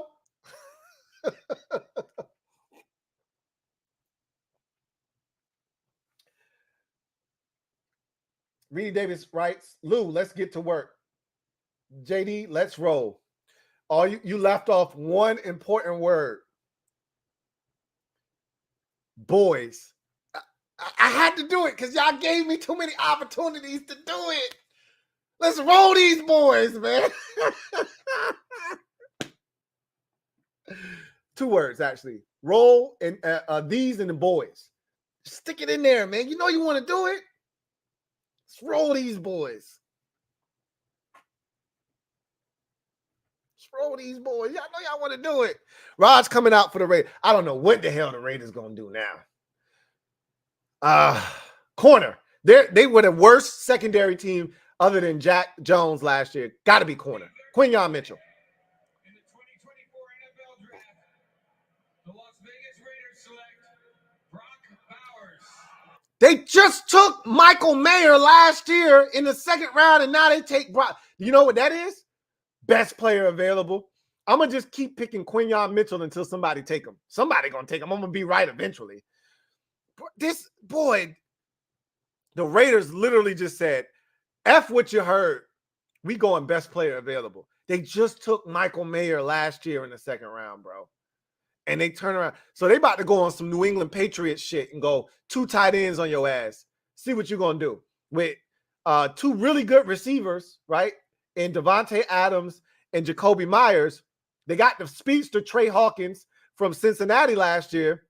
And now you add in 2 studs at tight end with Brock Bowers being a yak monster and an athlete. And then you turn around and you got Michael Mayer, who's a possession guy, but can still separate as well with his size. I guess they said, hey, Aiden O'Connell it is. And we're going to ride with Aiden O'Connell, but we're going best player available. Crazy from the standpoint of teams that said, hey, we got to go to plan B. We're going to go to plan B, and we ain't going to blink. We ain't going to flinch. I can respect it. But I'm like, damn. Indianapolis, take that, stick that shit in your pipe and smoke it. But they're going to take a corner. And being that they're, 2 picks away now, they're going to get a corner. And it's going to be one of the top 2 corners. And that's what Indianapolis wanted. Yeah. Boy, they own their GM is all right, let me leave him alone, man. I've been ragging on him all night. I'm going to just leave him be. Juan Gotti talking sports. My guy, Juan. Thank you for the super chat. Greatly appreciate you. Writes, what pick are we at? What pick are we at? Oh, I'm asking you like you know. 13. The Broncos were 12. The Raiders were 13. We had 14. 14. All right, Juan Gotti talking sports rights. Lou, what's up, Juan? How you been? Good, man. Good to see you back up and running, man. Good to see you back up and running and back in the game. I've been away for a minute, but back and ready to work. I saw you put out the Jamin Davis video today, so I saw you come back a couple weeks ago and say, hey, I'm back. Good to have you back. JD5 is the future. Praying we finally got it right. Keep up the great work, Lou, man. And like I said, good to have you back, man. Good to have you back in the fold. And I think we do have the right guy. And I think we got a really bright future in front of us. And I'm looking forward to seeing what this guy can do. And Dallas's defense is aggressive. You know, we'll see what it looks like under new management. But we know they're fast. They're aggressive. Now we got a guy that can combat that. Right? That can run and hurt you with his legs. I love it. Show me your TDs. We had this conversation before, right? Thank you for the super chat. Greatly appreciate you. Writes, hope the fam is all well. JD is the pick. So hashtag NJDO or hashtag NJO. Let's hope Chef P cooks this draft. Hashtag raise hell. No more anythings for me over here. I put my sword down. I put that to rest. I'm good. But definitely Jaden is the guy, and I'm excited about what he brings to the table in the nation's capital. I don't think we've had this much excitement at the quarterback position since 2012 and Robert Griffin III. You know, so I mean, even Dwayne Haskins didn't generate much, if any, excitement amongst the fan base. So, and that was the last big time quarterback that we selected. I'm really excited about this. I was excited about Sam, but I'm not going down that road with y'all tonight. But y'all know what it is.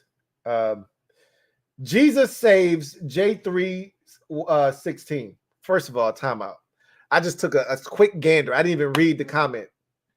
But you can't have your name be Jesus saves and have a big F-bomb in the comment. Like, wait, let me get a 30-second. Let me get a 30-second timeout. Hey, wait a minute. Timeout. And I know that thumbnail. Now, it could be luck. Y'all know I got PTSD, so I'm always looking out. But I know who that is. That's Big Daddy Butts. I know who that is. So did you change your name on me? Anyway. Hey, Lou. What's up? We won the offseason Super Bowl. Now let's go compete this draft and destroy every team in the division. HTTFC, let's effing go. We killed the offseason, murdered it, mangled it. The casket is closed, but you can't put that exclamation point on it until you finish it off with a ridiculous draft. Got to get it done here. And for me, the next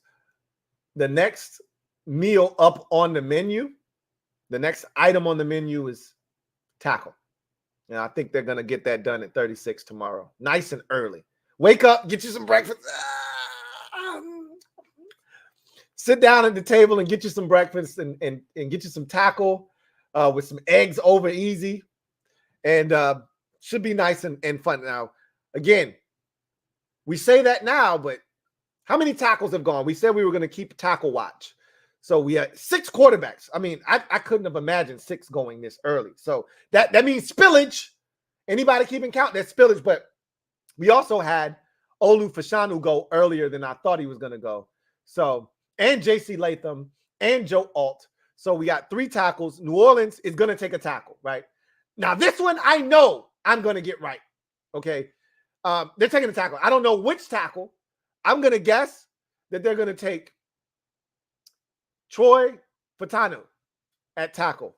But it could be Talise Fuaga. But they're going to take a tackle. So that's going to make it 5, right? Joe Alt, JC Latham, Olu Fashanu, that's 3. So it'll make it 4 tackles. It's 6. That's the number. It's 6. If those 6 tackles are gone, I don't know how much they love Tyler Guyton. I don't love him enough to trade up for him until you get to the back end of the first round. And at that point, you're not giving up. I'm not giving up. You're still going to have to give up one of your seconds. I'm not giving you any of my thirds, though. You're not getting a single one of my thirds. Get your hands off at that point. So They're drafting a tackle. I give Rome Tee the Saints are drafting a tackle here.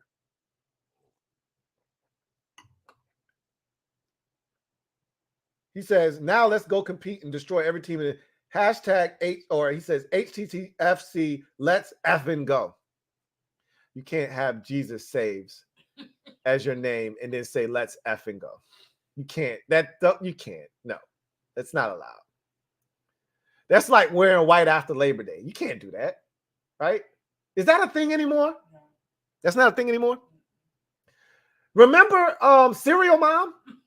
Remember Serial Mom? She marked her for wearing white shoes after Labor Day? That's not a thing anymore? Damn, I'm getting old. Twin D, thank you for the super chat. Greatly appreciate you. My guy, Twin D. I think this is a double up for you. Double up. Thank you for doubling up. Who writes, LT, does the black LB stand for Al Bundy? Yes, it does. Absolutely, it does. He says, if so, let him know that I have a pristine Al Bundy Polk High football jersey, number 33. He's out there. He's listening. If you're out there, Al B, he's got a pristine jersey. Saints pick is in. Troy Fautanu. The New Orleans Saints select Yep. Talisa Fuaga. So they took Fuaga. That was my second best tackle in the draft. So I would have taken him a lot earlier, but I got one right in my mock draft. I had them trading back and taking Talisa Fuaga. My wife said that bear hug that JC Latham put on Raj took his ass out. He over here moving like goddamn George Jefferson now. And he barely getting around. I love Talisa Fuaga, man. One of my favorite players in this year's draft. They got themselves a real one with him. You want to talk about a mauler and a monster and a dude that's just nasty. His disposition is just physical and for no reason other than I can. And because that's what I do. He's a nasty boy. I love him to death. They got a good one there. The Black Al B, thank you for the super chat. Greatly appreciate you. Black Al B writes, Penix Jr. going to be the pick for the perp. We thought so until the Falcons said, nah, bro, not on our watch. They hit y'all with an Ayala. Not on my watch. Guess you had to settle for JJ instead. Rocky D, thank you for the super chat. Rocky loves Emily. Rocky loves Emily. Rocky D, thank you for being a member of the MOBB, who writes, I need a commander's log like yesterday of tonight. Don't worry, you'll get a commander's log in about 2 or 3 weeks from now. Chronicling this whole draft process. You'll probably even get some Top Golf footage. You know, the vaunted Top Golf trip. That's going to be in the commander's log, right? So that'll be a lot of fun. The Colts are now on the clock. I expect them to go corner. None of the corners have been taken. The position has not been touched. So I think they're either going to go Terrion Arnold or Quinyon Mitchell. Their general manager, Chris Ballard, is known to go for the height, weight, speed specimen. So Quinyon Mitchell probably is the pick here. Looks like Rich is saying some heartfelt shit. Let me see what he's saying. On your show whenever you want, Chris. Okay, no. He was just shooting the shit. Mr. HTTR, been a member for 16 months. They on the phone with they pick, though. The Colts are all clapping it up. They in the room. So they feel that Shane Steichen, the head coach, is on the phone with their draft pick right now. Hey, don't ever wear that jacket again, Shane. That's you looking like a real fake ass cowboy right now. Like you supposed to be in Dallas somewhere. 6 quarterbacks in the first 12 picks. Unbelievable. That is crazy. We're going to have so much to talk about on the podcast when I'm sober. I'm ready to see who our second first rounder will be. You convinced we traded back up into the first round, huh? You already, in your mind, that's a done deal, right? Okay. I feel you. We'll see. It's only 2 tackles left. 4 of them have already been taken. I mean, if they consider Guyton one of the big 6, add him in and make him 7. All right. But I don't see him in that light. The Black Al B, thank you for the super chat. Greatly appreciate you. I don't know if this is 2 or 3. I know this is 2 for sure. I'm not sure. This might be 3, but whatever the case may be. Double up. Thank you for doubling up. Who writes, wish I didn't have to work tonight. I'd pour up some Johnny Walker Black with the squad. You know what's funny is I had a professor at Norfolk State University. Bless her heart. I wonder if she's still with us. My guess is no. She's not. Oh, man. You know what I'm talking about? Yeah, she was old. Yeah, she was old as dirt. What you remember her name? Oh my God. But she was the sweetest old lady, but she was feisty. And she would always talk about, and this is how you knew she used to get it in back in the day. She was like, we used to drink Johnny Walker Red and Johnny Walker Black. That's all she used to say all the time, over and over again. If she's out there, shout out to her. If she's not, may she rest in paradise. She was already like 86 when we were in college. So my guess is I'm not going to put that on her. She could be 101 right now walking around saying, F you, I'm still here. So I ain't putting that on her, but it's funny to hear you say Johnny Walker Black, boy. Don't worry about it. Hey, go get that bread. You know how I feel. Get that bread while it's there to be got. It's in there. It's in the oven. Get it while it's hot. Rush is variety. Thank you for the super chat. Greatly appreciate you. Thank you for being a member of the MOBB who writes, love the all about the Benjamins reference. LOL. You caught that one, huh? Looking forward to this year, Lou. Cheers. Cheers. I love when somebody catches my reference, right? Because I throw out a lot of them, but a lot of times, shoo, right over your head. You know, if you ain't paying attention, you'll never get it, man.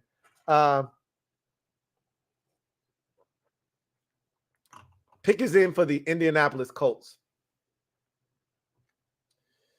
Mega.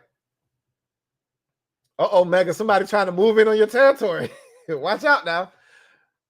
Says, thank you for the super chat. Greatly appreciate you. Do you see the 49ers moving up? I still am convinced that they're going to trade Brandon Ayuk this offseason. If they plan on trading him, if they know already in their mind they're going to trade him, I see them moving up, yes, to get Brian Thomas Jr. Because to me, he's a Brandon Ayuk clone. Might even be better than Ayuk if he can develop the toughness that Ayuk showed at the tail end of his 49ers. Because remember, Brandon Ayuk was in the doghouse early on in his 49ers career.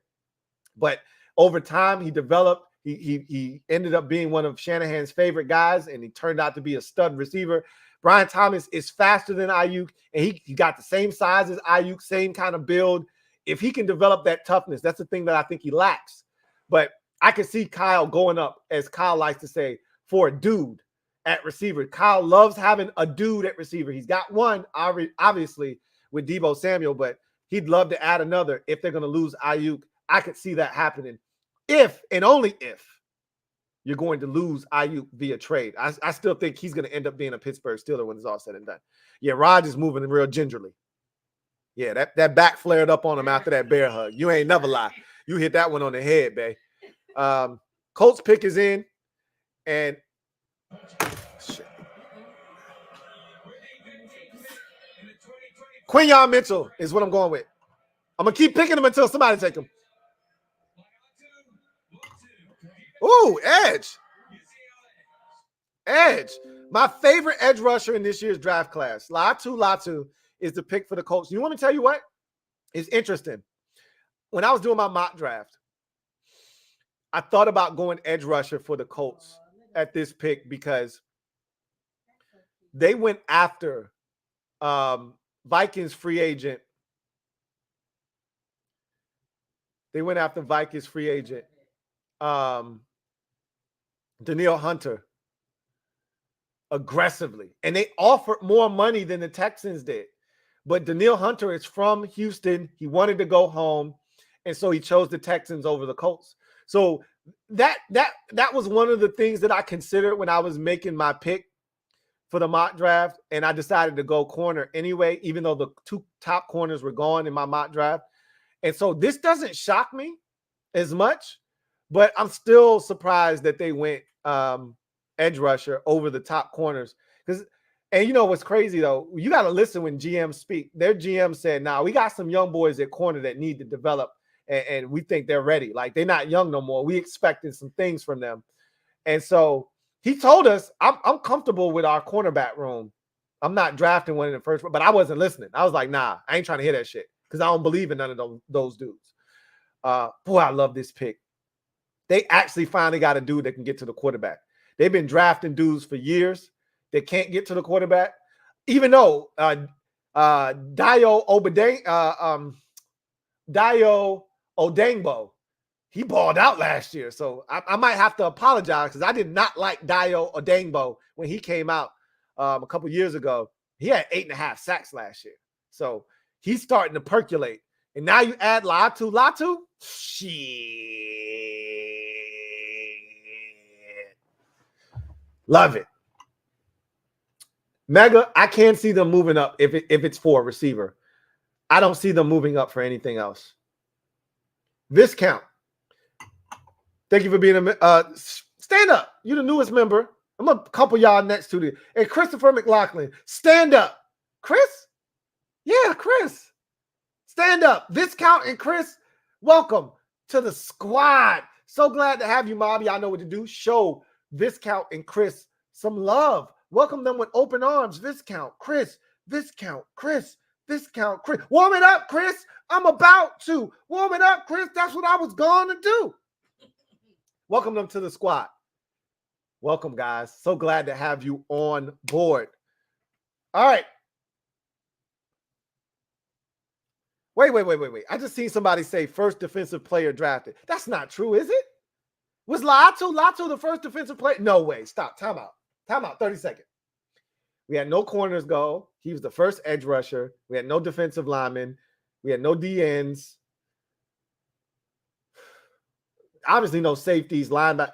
He was the first defensive player. Whoa. Wow. Total mind blow. I feel so much better. They text you, email?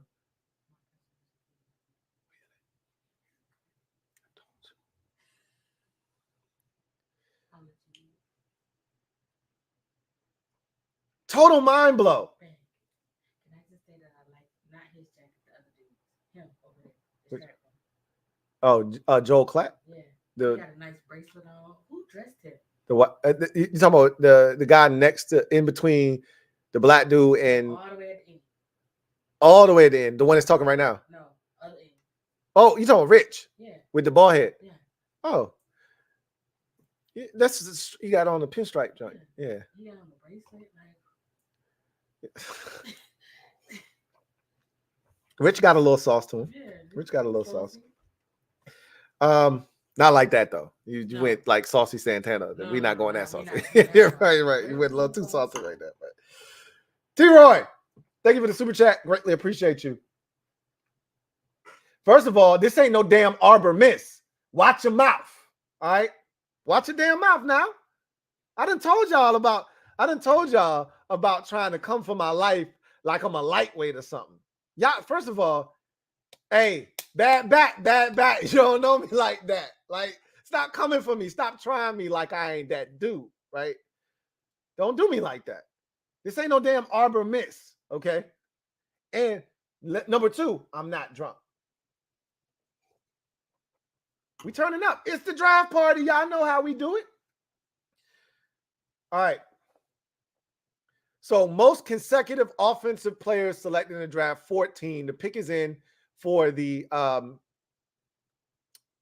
Seattle Seahawks are on the clock. You know what? Seattle's on the clock. They about to go to commercial break. This is the perfect time. I'm going to just go ahead and drop this commercial on y'all right now because they about to go to commercial break. So here's the big announcement. Could it be? But me, your man, Louie Tee, with a major announcement. I promised you a major announcement, and I'm going to deliver right now. Before I do, I want to thank each and every single one of you for making this channel, this brand, what it has become. Without you, none of this exists. The time, the energy, the effort, the resources you poured into the Louie Tee Network has brought us to this point, and I'm so happy about the progress that has been made, and I can't thank you guys enough. With that said, I've come so close many a times to doing something like this. Never any closer than 2020, and COVID hit, and then I went back to my comfortable abode in my comfort zone in the house. Well, now I'm coming outside. That's right. We're getting out of the house, and we're not just getting out of the house and doing anything. We're going on a trip, y'all. It's party time. Oh, it's party time. Yeah, we having a party, and you're invited.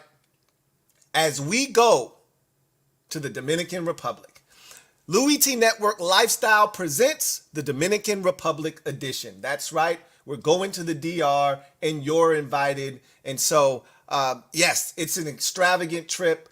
The first one out of the gate. I'm hoping to make this an annual thing, not to the Dominican Republic, but just a trip in general where we get to kick it, chill, and have some fun with one another.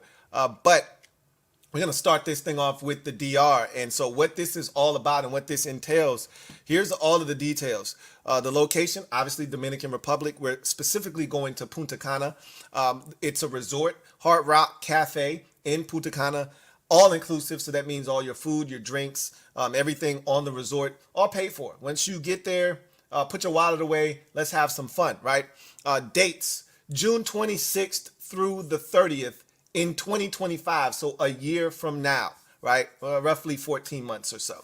Registration is $295 per person, but if you get in on the early bird special, you'll save yourself $100. It's $195. Early bird registration is through May 31st, 2024. So essentially, you have a month to get in on the early registration before it kicks up to $295. Now, keep this in mind. Registration is non-refundable. So before you invest a single penny, make sure this is what you want to do, because once you pay money, you can't get it back. Trip activities, we're going to get into some of everything, but the thing I'm looking forward to the most is the meet and greet and the convo with Louie Tee. Now, the convo with Louie Tee is a la carte. It is not included with the trip, but the meet and greet, the excursion, they got a ton of activities on the resort. Laser tag. Look, I'm a big kid. Laser tag, bowling. If you want the smoke on the lanes, let me know. All right. There's so many things we can get into, and I'm looking forward to doing that. But I'm most looking forward to meeting you guys. The meet and greet is what I can't wait to have happen. Travel. You can book your own travel, or you can go through our travel agent. She's awesome, and she'll take care of you and make sure that everything, like I said, is going to be top-notch and first-rate. Ground transportation, speaking of top-notch and first-rate, is included in the trip. So we're going to get you to and from the resort. You don't have to worry about any of that. We'll make sure that you're taken care of. And your room deposit is $100 per person. And again, much like the registration, it is non-refundable. So make sure this is what you want to do before you spend a single cent, right? Trip is only limited, though, to 50 spots. So, again, first come, first serve basis. The trip does not have to be paid in full until April of 2025. So, essentially, you have a calendar year to get all of your payments in and pay for the trip in full. So, that is the meat and potatoes of this trip. The link to register, all right, the link to registration is in the description of this video. I'll also drop that link in the comment section, and you guys can have at it. I'm so excited about this. I'm so excited, and I just can't hide it. I'm really looking forward to meeting you guys. And I've been talking about getting out of the house and going outside. Well, I'm going outside. The question now is, will you be there?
Sorry. I'm sorry.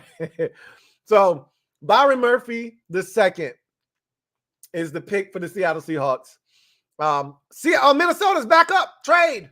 Like, they came up from 23 to 17. So obviously there's something here that the Vikings want. So we're going to see what it is that the Vikings are coming up to get. I'm thinking about what the Vikings need.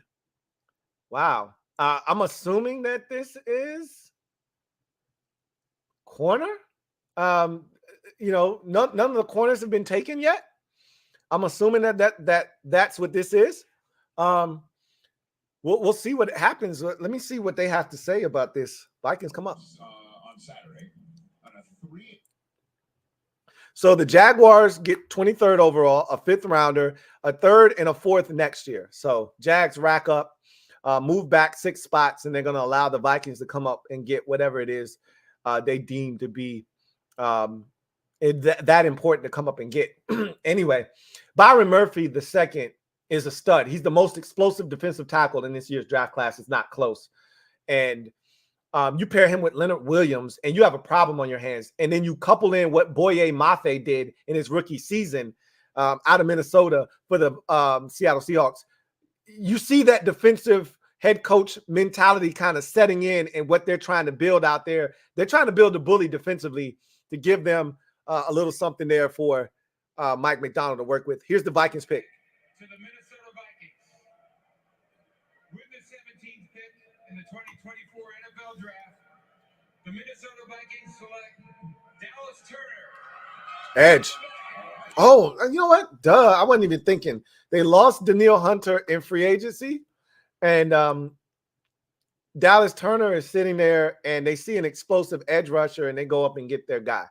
I wasn't even thinking. I didn't, think that one out very clearly. That's a good pick for them. I still think he's extremely raw. I think he needs a lot of work. He came to the draft looking like Quavo, but I think if he's able to put it together with his explosiveness, if he's able to get a rush plan, able to start using his hands adequately, he could be a problem at the NFL level because he is explosive as the day is long. But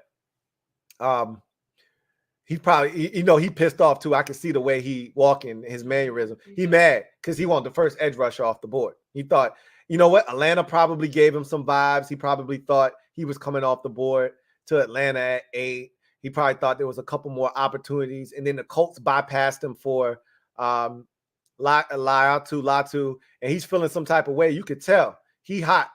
So we'll see what he's able to do, but he's going to have to put it together, man. He's going to have to put it together, but boy, does he have some talent. Whew, he's got some talent.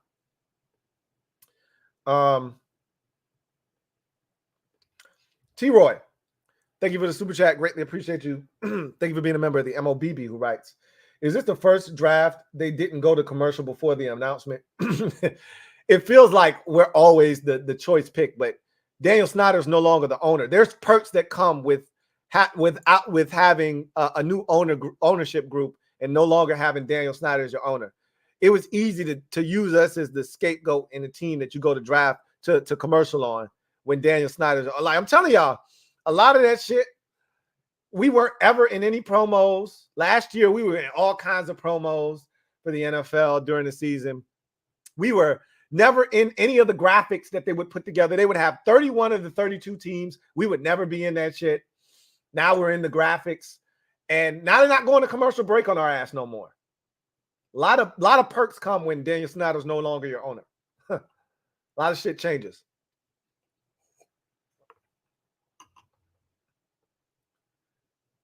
All right. Duncan Wright, thank you for the super chat. Greatly appreciate you. Thank you for being a member of the MOBB. My guy Duncan writes, I'm asking for a solid from all of you. Pray that the Eagles pick Cooper DeJean. If you guys don't, then screw you all. We ain't praying for a damn thing for y'all. But he should be there when you pick at 22 if you don't move up. He should be there.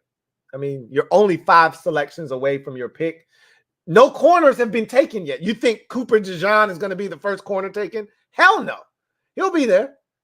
The question is, do the Eagles even want Cooper DeJean? We'll see. JLG, thank you for the super chat. Greatly appreciate you. JLG writes, I think we finally found our franchise QB. However, I need him protected and throwing the ball less than 30 times a game. I don't know how much this next group is going to prioritize running the football. I know he prioritized running it in Arizona, but also the quarterback run game was a part of that.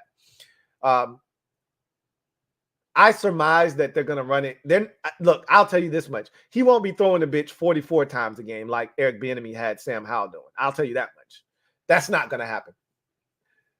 For all of this air raid talk, Cliff Kingsbury does run the football. Even though the quarterback is usually involved in that run game, he does run the football. And so you're going to get a left tackle at some point in this draft. It may not be tonight, you know. I'm going to tell you this right now. If the Bengals don't go tackle, and I think this is Amarius Mims right now, right here. All right. Right here, right now, right here, right now. If they don't go Amarius Mims right here, and I mock them, Brian Thomas Jr., because I think that T. Higgins is gone after this season. I don't know if you guys saw him and Trey Hendrickson both requested trades. I think that's just posturing on the part of both of those guys. Hendrickson wants a long-term deal, and T. Higgins knows that his future isn't in Cincinnati and he wants out now. But the Bengals have shown in the past that they don't give a damn what players want. They told Carson Palmer, oh, you're going to retire? Retire then. Carson Palmer retired, and they said, okay, cool. You ain't hurting us, right? Chad Johnson wanted to be traded, and Washington offered 2 first-round picks for him, and they offered principal. They didn't trade him. So I don't see them doing anything that they don't want to do. And I don't think they're trading T. Higgins, and I don't think Trey Hendrickson is retiring. I think he just is trying to force their hand. But you can't force the hand of a team that don't give a damn. So I think Brian Thomas is in play still, but this could be Amarius Mims. They could easily do what the Jets did at 11 with Olu Fashanu and take a tackle, knowing that you have 2 starting tackles right now. And still, they got Orlando Brown, and they signed the massive left tackle from New England and Oakland or Vegas, Trent Brown, who's like 370. But Amarius Mims is 6'8", and Orlando Brown's like 6'7", 350, 360. And then Trent Brown is like 6'8", 370, and Amarius Mims is 6'8", 350. So, yeah, this makes sense, right? And they only signed Trent Brown to a 1-year deal. So this could be Amarius Mims. If Mims doesn't go here, we got a shot. We got a shot. Because if Mims doesn't go here, you still got Mims and Troy Fautanu left as the 2 tackles. And you're getting close to that range where I think Washington starts to become in play. And don't discount 19. Somebody brought up the Rams at 19 earlier, along with Seattle. I didn't think Seattle was in play, but I think the conversation starts. I think 19 is still early with the Rams, but I think the conversation starts at the Rams at 19, and you're going to have 2 guys potentially there if the Bengals pass on Amarius Mims or Troy Fautanu at 18. So all of that is things that you can consider. Trevor Patch. Huh? Oh. Trevor Patch, thank you for the super chat. Greatly appreciate you.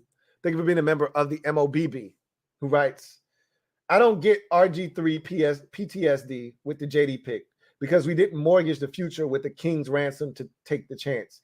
Any trade up is PTSD for me. I got you. That makes a ton of sense. I totally get that. I understand why you feel that way. And I don't blame you. I don't blame you one bit.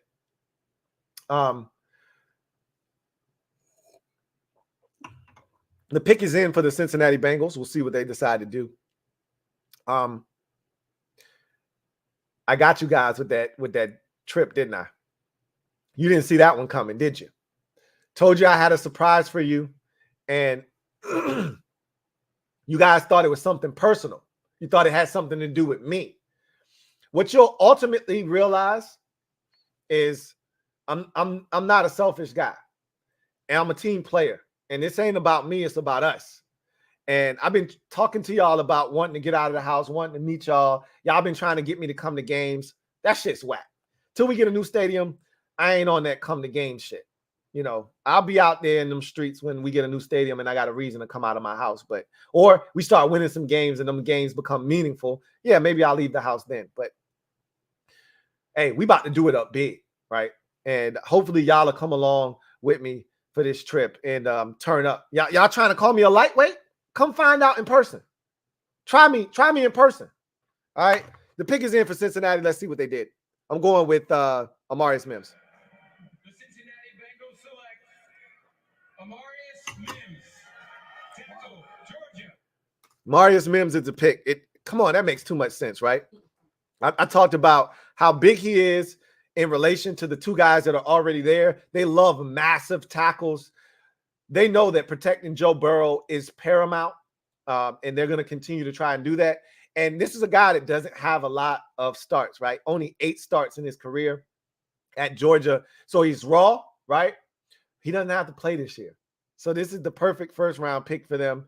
And in the event that somebody goes down at tackle, he can step in. Similar to Broderick Jones, the first-round pick of the Pittsburgh Steelers last year, who didn't start the season at either of the tackle positions, but I think he ended up starting by like week 8 and came in and played really well. That's what they see from Amarius Mims. This makes a ton of sense. I'm not surprised. I think that's like my 3rd time being right out of 18 picks tonight. I've been awful. I've been awful tonight. So last year I did pretty good. I was really good last year. This shit was awful. Somebody uncle on the grill over there. I want to go to their house. I don't know about that. You might think you overestimate that. Christopher McLaughlin, thank you for gifting 10 memberships. Really appreciate you and your generosity as always, Chris. And also thank you for becoming a member of the MOBB. Truly appreciate you, Chris. Shout out to everybody that received a membership via Chris's generosity. Shout out to my guy, Chris, for holding it down. Duncan Wright, thank you for the super chat. Greatly appreciate you. Duncan writes, Philly 500 and Lou with vodka would make a great and fun night. I saw your little comment about if you ain't drinking vodka, then you ain't a real man or some shit like that. I drink vodka too. Like, I mean, however you want to do it, I can do it. Like, I'm a wine drinker by trade, but don't get it twisted. All right. I can drink liquor. So again, if you want to find out, we going to the DR. What's up? All right.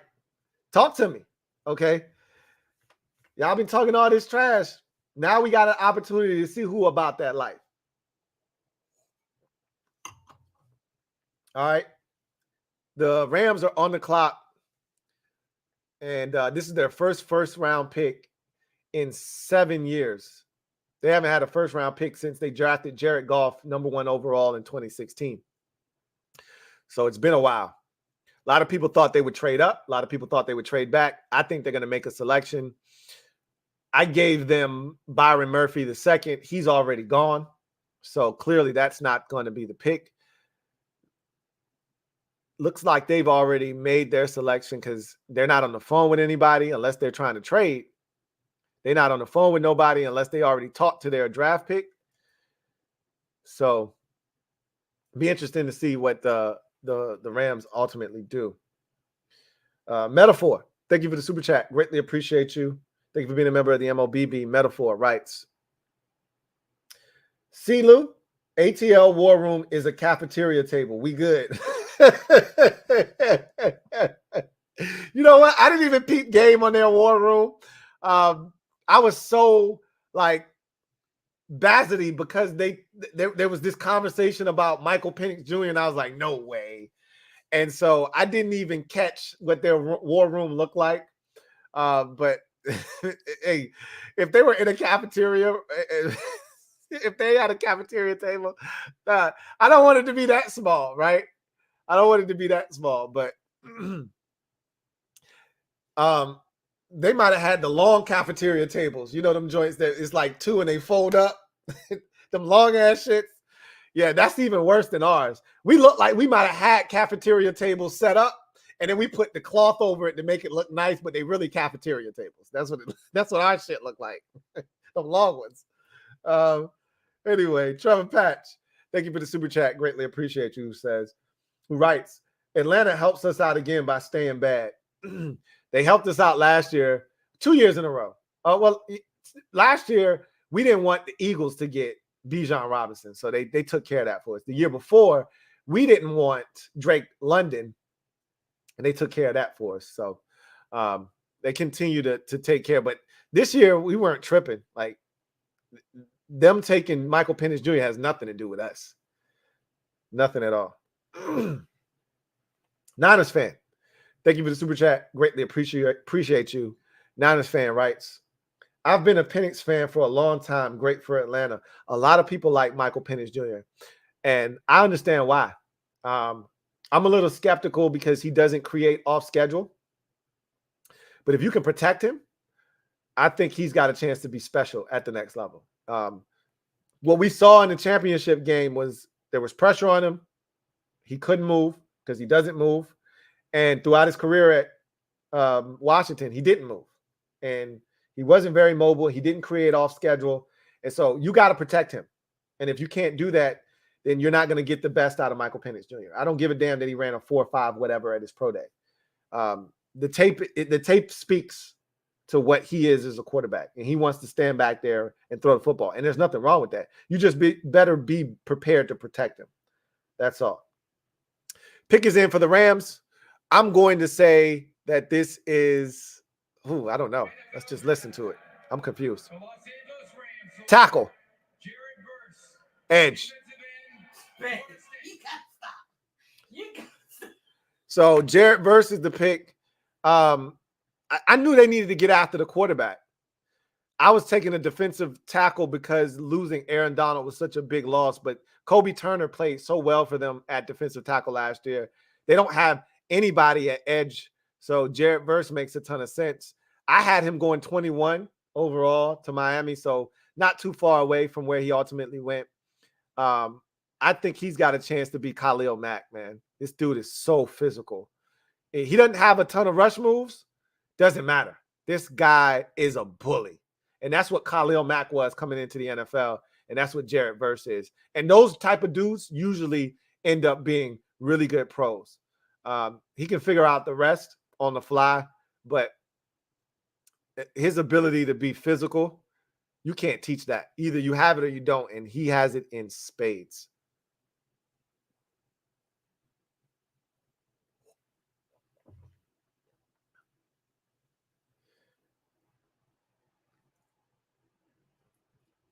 Ree, thank you for the super chat. Greatly appreciate you.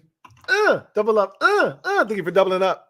Ree writes, you sounded like the barbershop boys from Coming to America. Michael Penix is 137 years old. I don't give a shit. He still beat Joe Louis. Michael Penix is 30. Who's next?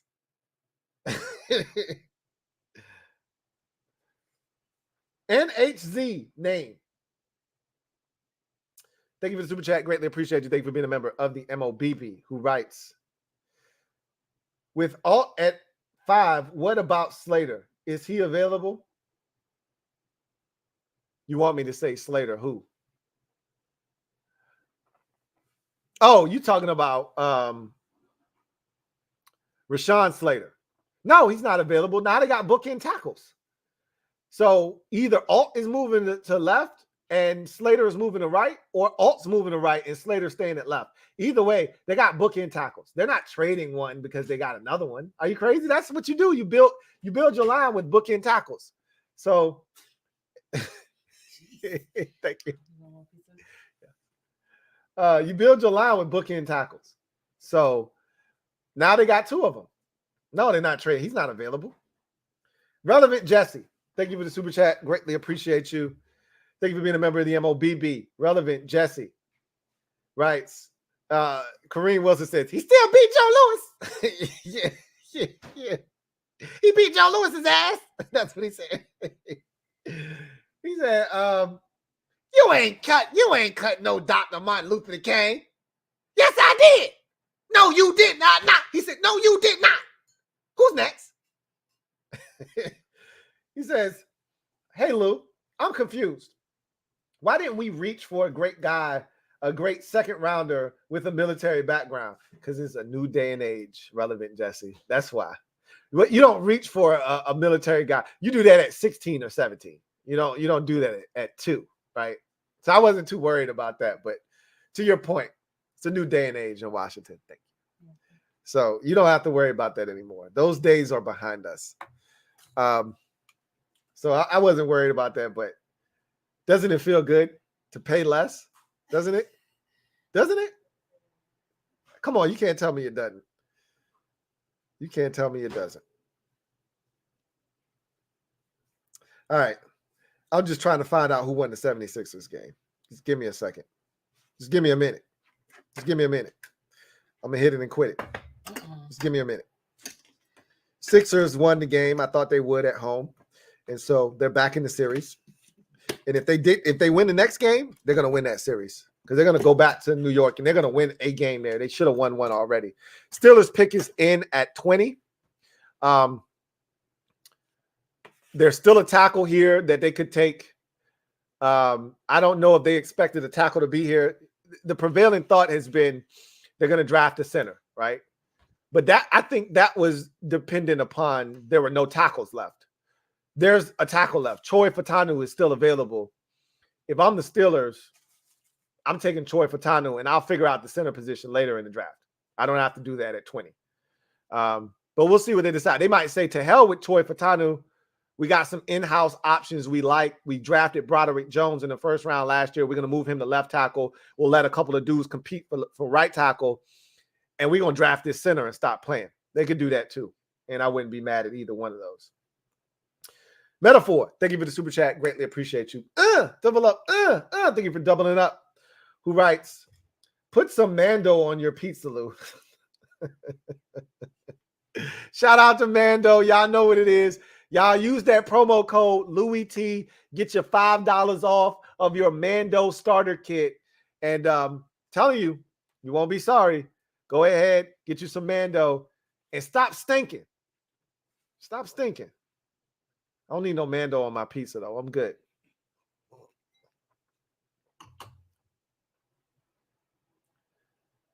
All right. Christopher McLaughlin. Thank you for the super chat. Greatly appreciate you. Double up. Thank you for doubling up. Or actually, thank you for becoming a member and blessing 10 other viewers with memberships. Again, continue to marvel at your generosity. My guy, Chris, thank you also for becoming a member of the MOBB. Who writes, hey, Lou. What's up, Chris? Says, hope all is well with you and the family. Likewise, as always. There have been no corners taken in this draft yet. Not a single one. I told y'all I did not love this cornerback draft class. I told y'all that. I don't love this group. And the league has spoken. Not a single corner has gone yet. And one won't come off the board here at 20 with the Pittsburgh Steelers. The Dolphins did move on from cornerback Xavier Howard. So maybe one comes off the board there, but Philadelphia is taking one at 22. Unless Troy Fautanu is there and they decide we'll take a tackle and let him sit on ice, because they've done that in the past and they'll do it again and they're not afraid to do it. Raj is walking out with Hayward. Roger, a wheelchair. Yeah. He's walking out with Cam Hayward for the Steelers. He's probably going to make this pick for the Steelers. I assume, again, that it's an offensive lineman. Whether it's a tackle or center remains to be seen. But this is definitely an offensive lineman. If it's not a lineman, at this point, I'm just going to give up if they don't take a lineman. But and today, the league's highest honor. So he's announcing, I think Cam Hayward won the Walter Payton Man of the Year award So he's, giving him some love and going to let him make this pick. Dakota didn't win? He won like 3 years ago, 3 years ago. All right, let's see what the Steelers do here. First of all, I want to say thank you, Commissioner. And most importantly, I want to say thank you to the Peyton family, the NFL, and nationwide. The NFL draft is special. To my fellow NFL players and the prospects joining the league this week, I want to challenge you. Use your platform to brighten someone's day. The opportunity before you is a gift. And by coming here and being in this league, seize that moment. Be better in our communities, be better for our league, and our world. Thank you so much. Great. Love it. Here we go. And with the 20th pick in the 2024 NFL Draft, the Pittsburgh Steelers select Troy Fautanu. Yep, I would have done the same thing. Troy Fautanu. That's the last of the big six. Troy Fautanu comes off the board. If I'm the Steelers, I know you need a center. You can get a center later. To hell with that shit. You got one of the big six left. You take him and you figure out the rest of that shit later. The plan was always to move Broderick Jones over to left tackle. Now you can do that. Troy Fautanu comes in. You can start him at right tackle, and you keep the party going. I love this pick. This dude is explosive. He's physical. He's nasty boy. You know, these Samoans, they don't play, boy. They'll put your ass in a box, right? And I love this pick for the Steelers. They're building up this offensive line. You draft tackles in the first round 2 years in a row, and I think they feel really good about what they've done.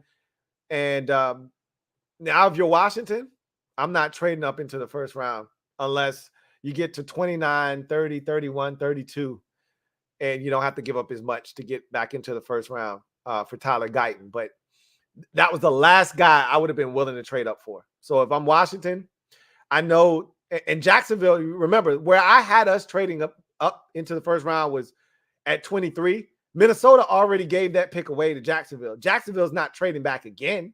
Jacksonville traded back because they saw how the corner market was shaping up. And they said, shit, we don't have to take a tackle here. We can pick up a bunch of picks, move back, and still get one of these top tackles. And look what happened. They sitting there. No tackle has been touched yet. Now, what could ultimately happen to them is that Miami could go tackle, Philadelphia could go tackle, and they could be sitting there saying, damn. But clearly they already prepared for that. And if that is in fact the case, they probably are cool with Cooper DeJean as well. So Jacksonville is cool. They're not trading out. I'm not saying that you don't trade back into the first round. I'm just telling you, I'm not comfortable with trading back into the first round for any of these tackles. The Dolphins pick is in at 21. So they already know who they're taking. One of the guys that they really like in this draft is available, and they're going to take him. I wouldn't be shocked if this is Chop Robinson right here. Wouldn't be shocked. Also, as I mentioned, corner is a need in Miami. So I wouldn't be shocked if this is the first corner off the board. None of them have been taken. Wouldn't be shocked if that's the pick here. Tyler Guyton could be the pick here too. They've had some tackle issues, especially with their left tackle from New Orleans. He's been hurt, it seems like, every single year. So I wouldn't be shocked if they take Guyton and have him on standby in Miami. So we'll see what the Dolphins do. They could go in a multitude of directions.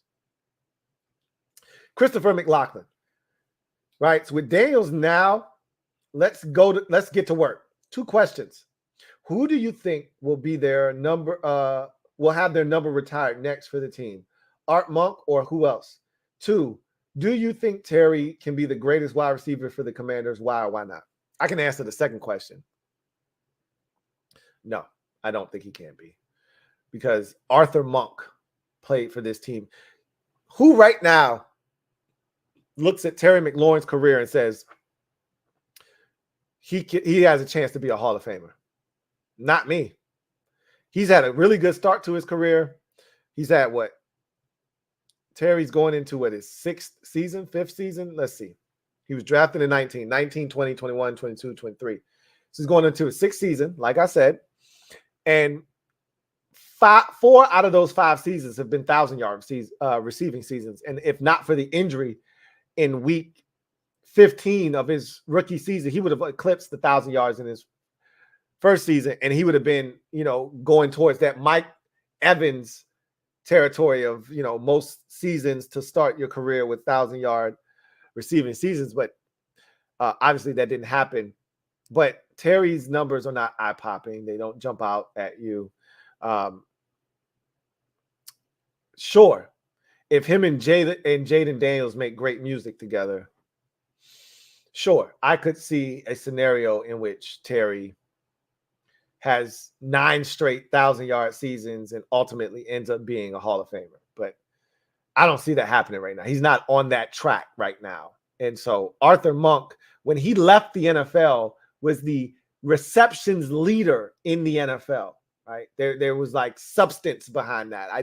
I don't see that. So no, I don't think Terry can eclipse Art Monk in this organization, but he shouldn't stop trying, right? As far as who will have their numbers retired next, and I got to open one in the cabinet. As far as who is next,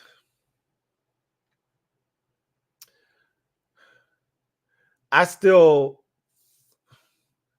know Joe didn't play long enough. Nobody else should wear 7. Dwayne disgraced the jersey. Nobody else should wear. He was the last quarterback. Hell, come to think about it, I'm trying to think. When did Mosley win MVP? I think Mosley won MVP after Joe T did. I think Joe T won it in like 82, and then Mosley might have won it in 83. Either way, he was the last skill guy to win MVP for the Commanders, for the then Redskins, now Commanders. I think Joe Theismann's jersey should be retired, but that's 7. But I think it'll be one of the offensive linemen, probably, is my guess. A Joe Jacoby. He needs to be in the Hall of Fame. That shit it's an atrocity that he's not in the Hall of Fame already. He should be in, and they should probably retire his number. Russ Grimm might have his number retired. He's already in the Hall of Fame. Have they retired Charlie Taylor's number already? Yeah, I think they have. I'm pretty sure they have 49 after Leonard Stevens got the jersey from Steve Spurrier. I think they put it away after that, which was crazy. Dolphins pick is in. It's either corner or edge rusher here. Let's take a listen. With the 21st pick in the 2024 NFL Draft, the Miami Dolphins select Chop Robinson. I told y'all, Chop. Look, I'm getting hot. I'm like an old 1989 Honda Civic. I'm warming up. All right. I told y'all Amarius Mims. I told you Chop Robinson here with the Dolphins because they needed an edge rusher. I mocked them an edge. Jarrett Verse. I thought he would still be here. Clearly, he was not still here. The Rams took him a couple picks earlier. But Chop Robinson, explosive edge rusher. They need a guy. All of their guys are injured. They need somebody to get after the quarterback. They lost Andrew Van Ginkel. I talked about all of this in my mock draft, so it makes a ton of sense. I'm heating up a little bit. Just a little bit. No, just about it. Thank you. So those are some of the numbers that I think stand a chance to be retired. Thank you. I'm good.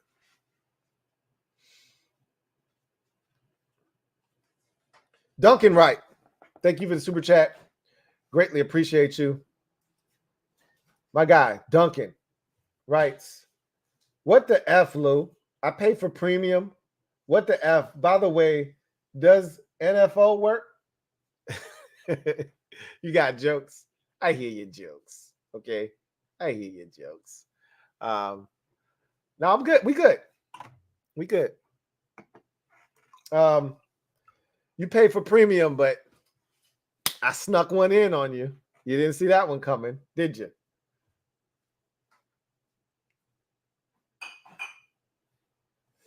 Rush is variety. Thank you for the super chat. Greatly appreciate you. Thank you for being a member of the MOBB once again, who writes, "Get out of here, Funk. LOL. Pay them bills, Lou. Hell." Get out of here, Funk. Y'all know what it is. And again, get that Mando. Use the promo code Louie Tee, all caps, to get you $5 off on that starter kit if you haven't already tried Mando. Eagles pick is it in? They're on the phone, so yeah, it must be in. Roger Goodell, boy, he moving real gingerly up them steps, boy. Yikes. That bear hug that JC Latham put on him, he ain't been right since. He been hurting over here. So the Eagles, I mean, they were thinking about trading up for a corner, and ain't no corner been taken yet. They ain't have it right now. Howie was working the hell out of them phones, thinking he was going to have to go up. He ain't have to do a damn thing. He just sat still, and sometimes that's what you got to do, right? Sometimes God tell you just sit still, don't move. They didn't move, and look what happened. I think the first corner in the draft is getting taken right now. That's what I think. Kevin, thank you for the super chat. Greatly appreciate you. Thank you for being a member of the MOBB. Kevin writes, You should turn it up so we can see if they spell Eagles right. Hoping cornerback or trade. You hear from me if it's Guyton. I don't think they're going to take Guyton just off the strength of how well you guys have coached up those tackles. Tom did an excellent job. Like, he came out of nowhere and was excellent last year. And you had another guy that stepped up with the injuries. And now that you no longer have Bakhtiari, I think they feel comfortable with some of those guys that stepped in last year and played well. The question now becomes, you did lose your swing tackle, right? Nyman, right? Who I was all over and I wanted him. He ended up somewhere, Carolina, I think. But I think when it's all said and done, you can get a tackle a little bit later on. With the way you've coached up tackles, I don't think it's a priority right now. I think it's going to be, like you said, corner. I don't know if you trade out. I don't know if the value is there to trade out of the pick. But with all the quarterbacks gone, with all the good tackles gone, I don't know if there's value. And with the edge rusher starting to be poached, I don't know if there's any value. It's interesting, though, because receiver we thought would have been a lot more of a hot pick. But because I think teams looked at receiver and said, it's a deep draft class, we don't have to do it right now. And there's been this consensus at receiver. And by virtue of that, nobody's taking receiver. The big three went, and we haven't had another receiver go since. Not a single one. Brian Thomas, and it's funny, I was talking to my guy Reed, and he said, man, Brian Thomas would be a great fit in Tampa. I said, man, he'll be long gone by then. His ass ain't going nowhere as of right now. Jacksonville could take him. And I said Jacksonville could take him at 17. They traded back. But I think Jacksonville's taking a corner at 23. Dallas isn't going to take him. I shouldn't say they won't, but they probably won't. They're going to take an offensive lineman, I think, or a defensive tackle. Green Bay's not going to take him. They don't draft first-round wide receivers. And so Tampa Bay, he's probably going to fall to Tampa Bay if they want him. I'm interested in what happens. But I think the Eagles are going to take a corner. I think the Jags are going to take a corner. I think Dallas is going to take an offensive lineman. And then I think Green Bay could take a corner as well. I don't think it's going to be Guyton, so I don't expect to hear from you. Fat American, thank you for the super chat. Greatly appreciate you. Double up. Thank you for doubling up. Who writes, he ain't know you was vegan because he fake, bro. Dang. Okay, I didn't know what you were saying. Why he got to be fake? He ain't fake. I've talked to him numerous times. He's been around for a while now. He's not fake. He just didn't know. He didn't know. He might not have caught the shows where I was talking about my veganism. That's all. Like, we ain't gotta call people frauds out here. He's a good dude. I know him. Chipper, Thank you for the super chat. Greatly appreciate you. Thank you for being a member of the MOBB. Chipper writes, hold that thought, Chipper. Eagles pick is in. I think it's a corner. The NFL has gone global. This past year, we played games in front of amazing crowds in London and Germany. This upcoming season, we will play our first ever game in South America, in Sao Paulo, Brazil. And we will be coming to more markets on a global basis soon. The NFL's International Player Pathway Program helps foreign-born players reach the NFL. Elite international athletes have an opportunity to compete at the NFL level and potentially earn a spot on an NFL roster. One of the most successful players from the program is the Philadelphia Eagles, Jordan Mailata. Jordan is currently in his native Australia for the opening of a new NFL academy for high school football players. To make the Eagles selection, let's join Jordan live from the Eagles Draft Party in Burleigh Beach, Gold Coast, Australia. Take it, Jordan. Let's go. How good is this? Thank you, Uncle Roger. Thank you, Uncle. Thank you, Uncle Roger.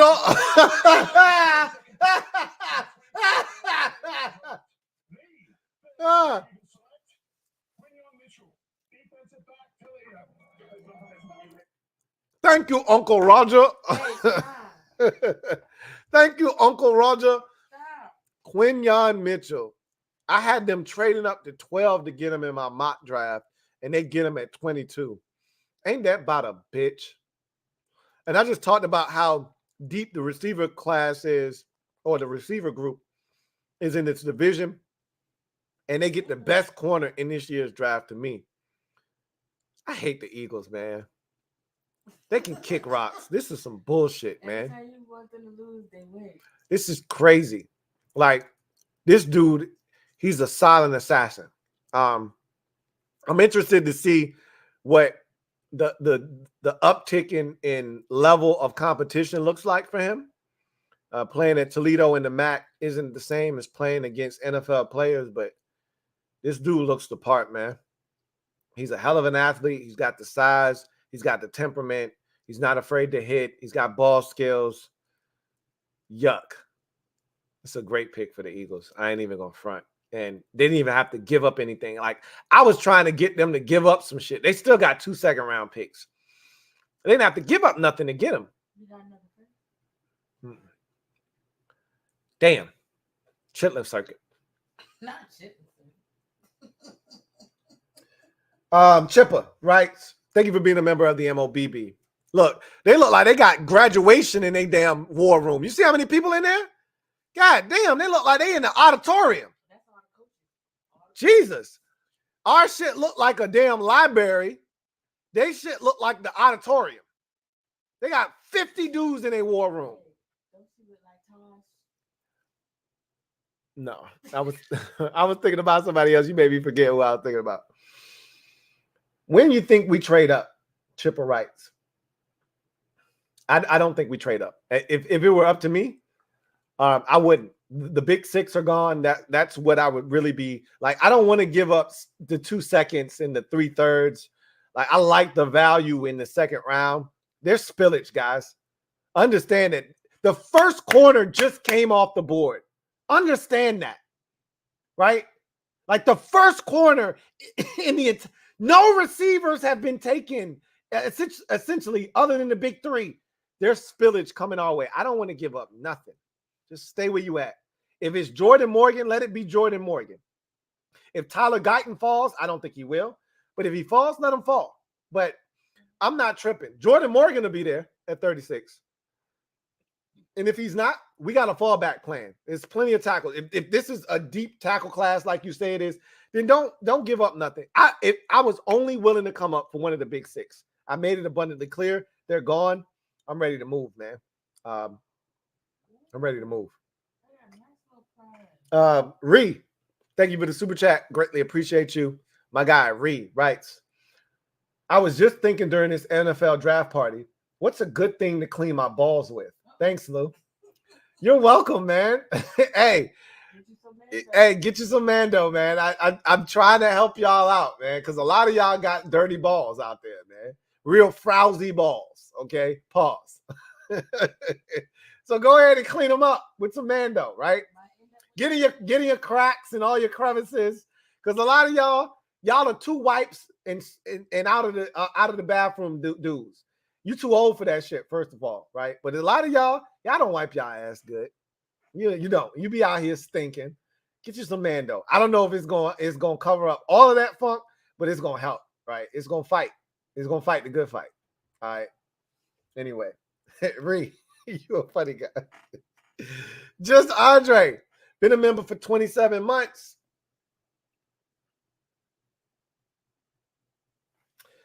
You still think they're trading up? I told you I wouldn't. I told you I wouldn't. I wouldn't. I wanted one of the big six. They're all gone. I'm good.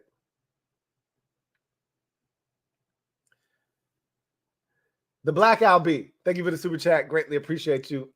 Double up. Thank you for doubling up. Who writes? Hey Lou, we heard your jokes. LOL. You heard my good one.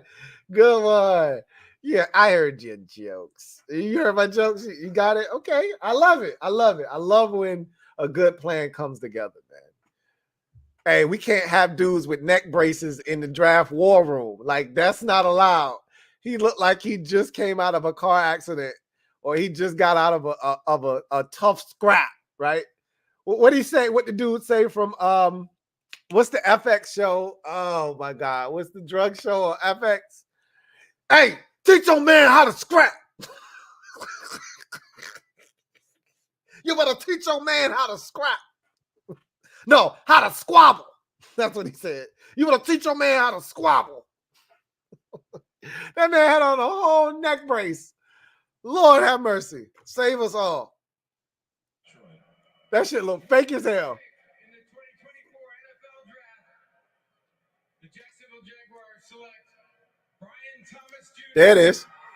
Wide receiver. There it is. Brian Thomas Jr. Man, I said Jacksonville was going to take a corner. I can't take credit for that. But I told Reed when he said Brian Thomas Jr. to the Bucks, I said, man, the Jags will take Brian Thomas Jr. What you talking about? So I did say that, but I was talking corner. I can't even take credit for that. But I did think Jacksonville was a candidate for Brian Thomas. I don't think they thought he would be here, to be honest with you.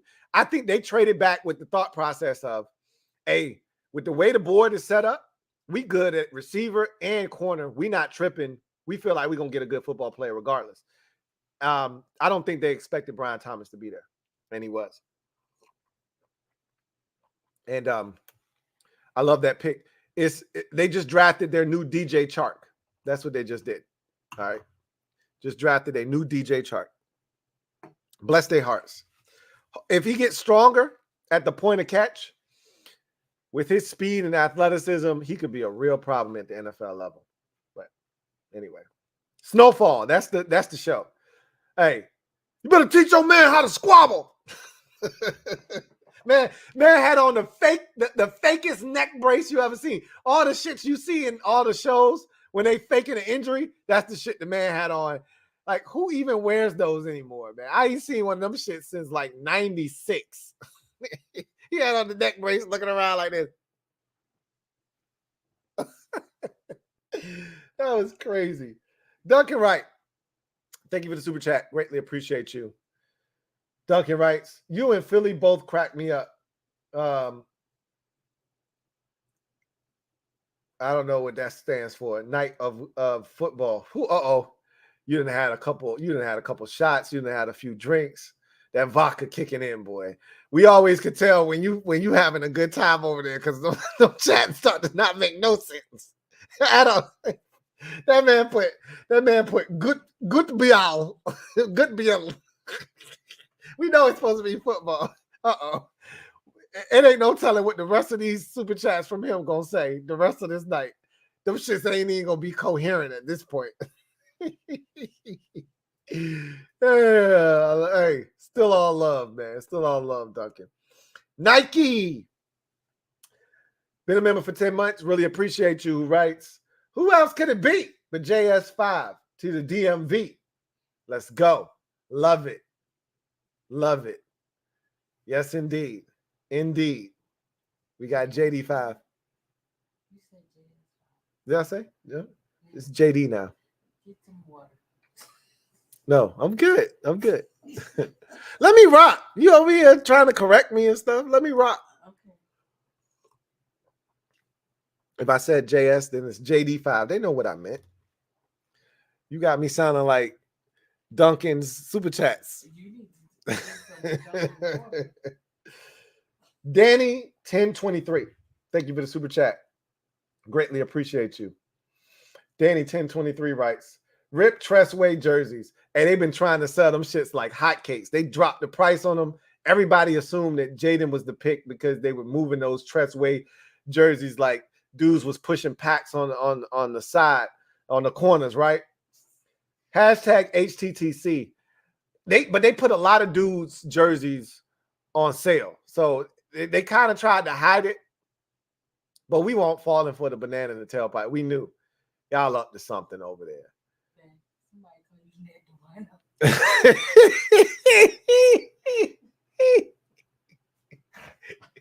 I gotta have some wild Irish rose to be Ned DeWino, man. Don't be doing me like that. Antoine Hoskins, thank you for the super chat. Greatly appreciate you. Antoine writes, who's Las Vegas QB1 next year? I thought they did sign Gardner Minshew.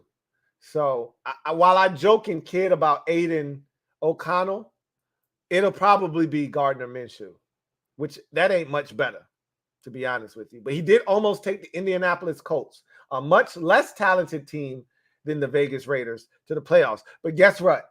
The Indianapolis Colts play in the AFC South, where there was no alpha and dominant team. He went out west to the AFC West, where all the big boys reside. I don't know if he can get it done there. I doubt it, but good luck for the Raiders. They still got Spencer Rattler out there, so don't count him out yet. But zoinks, scoop.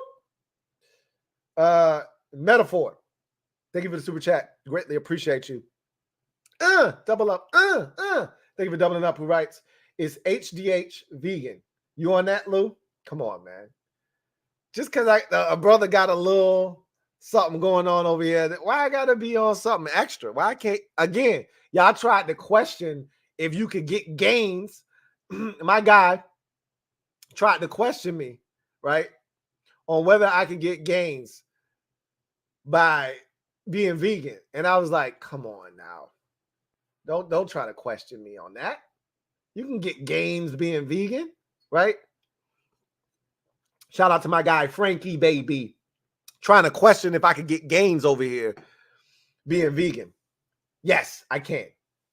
I ain't on no HGH. I'm good over here, man. Dallas Cowboys pick is almost in. I mean, trade. We have a trade. The Cowboys traded out of 24 to the Detroit Lions. We have a trade. The Lions have a guy they're coming up to get. This feels like a corner. Remember, the Lions had Cam Sutton, their cornerback, get into some legal issues with domestic violence this offseason. They were already funky in the secondary with the Falcons, were the Lions. And he had some domestic violence issues, and the Lions released him. So they got a massive hole in the secondary. They were already struggling back there as is. This, and I already told you, this cornerback draft class is not, I repeat, not deep. So this could be for a corner, and I think it is. Having seen Quinyon Mitchell come off the board, they don't want to wait and see what Green Bay does, because Green Bay was going to probably take – Dallas wasn't taking a corner, but Green Bay probably was, and Green Bay was going to take the Alabama corner, Terrion Arnold. And so I think this is Terrion Arnold. I had them taking the other Alabama corner, Kool-Aid McKinstry because I thought the corners would have been ravaged by now. But being that he came into their wheelhouse, and this is the Lions are so good at this. They waited until look, you see how they dap? That's the shit I want right there. Like they know they just stole some shit. You see how they dapping everybody like they hype in a war room. You know why? Because they just got Terrion Arnold. You know what this is. They got Carlton Davis in a trade with the Bucks, but I'm telling you, they're coming up for a corner. They lost Cam Sutton. They don't have a lot of needs. The Lions don't have a ton of needs. So one of the only press. Okay, get it. Yeah. Let him bounce. You don't even know what he rocking to. He was getting it. You hating. Big time. This is for a corner. If it ain't a corner, I'm not guessing no more tonight. I'm telling you, this is for Terrion Arnold. They didn't expect Terrion to fall this far. He's right in their wheelhouse, and they knew Green Bay was going to take him. The only reason you jump in front of a divisional foe is because you know what they need, and you know what they're after, and you're like, nah, not on my watch. Not on my watch. Not on my watch. Man, next time you say that, you gotta have the video cue so you can play it. Oh my God. Anyway, Derek B. So the Cowboys, that's interesting. I think they feel good about the offensive line situation because they look at the teams behind them. And while Tampa Bay could go offensive line, they probably won't. Arizona isn't going offensive line. Buffalo could go, but they're not. Probably going to go wide receiver. Dallas knows we can trade back and still get JPJ. We can still get Graham Barton. Nobody's touching either one of those guys, and we're still good. So that's why Dallas trade back. I wonder what the compensation was moving back 4 spots or 5 spots, excuse me. Wonder what the compensation was. Derek B, thank you for the super chat. Greatly appreciate you. Derek B writes, glad it's done. Mrs. thought I had a side chick.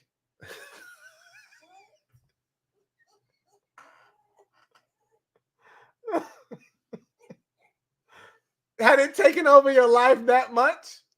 Had it consumed you that much that she thought you had another, you should ask somebody on the side? It was that bad?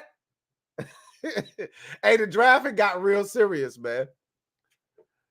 Let's see. They doing the flag football thing. So we can chill for a little bit. They're doing the flag football thing. This is Terrion Arnold. If it ain't Terrion Arnold, I'm flying. Right now, I'm flying. Integrity, resiliency, and responsibility. Fat American, thank you for the super chat. Greatly appreciate you. My guy, Fat American, writes, Condo P did me dirty. I had a special date for us planned. Got that 2 for $5 Burger King Whopper Jr. special. Let me get to the comment section. I can't. Mega beat you to it. Have traded the 24th pick to the Detroit Lions. With the 24th pick in the 2024 NFL Draft, the Detroit Lions select Terrion Arnold. I'm hot right now. I'm hot. I'm up right now, man. Give me my credit, man. Give me mine. That's why you go in front of Green Bay, because they knew what the Packers. And as a man with a nose, boy, her nose was something to behold right there. Boy, that was rough. But the lady that made that pick. But Terrion Arnold is the pick. And I'm going to tell you right now, I don't love him, but he's a dog. And I think he gets cooked, and speed can beat him deep. But, boy, is he physical. He attacks the football.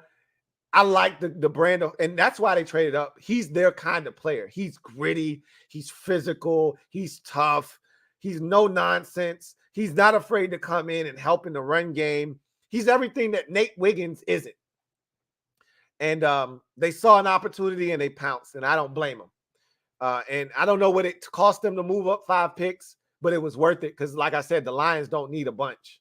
So they think they can win a Super Bowl now. He's the type of player that can help you right now. So love the pick of Terrion Arnold for the Detroit Lions. It's an upgrade over Cam Sutton, who they had. And, going out and getting the Buccaneers cornerback, Carlton Davis. Now you got 2 really good corners. Look at that new Lions jersey. Ode to the throwbacks. That's nice. I like that. I like it. I like it a lot. Not the 2 for $5 Whopper Jr. special. Not the 2 for $5, bro. But it don't matter because Mega beat you to the punch. Condo P, you gonna have to beat him off with a stick. He said.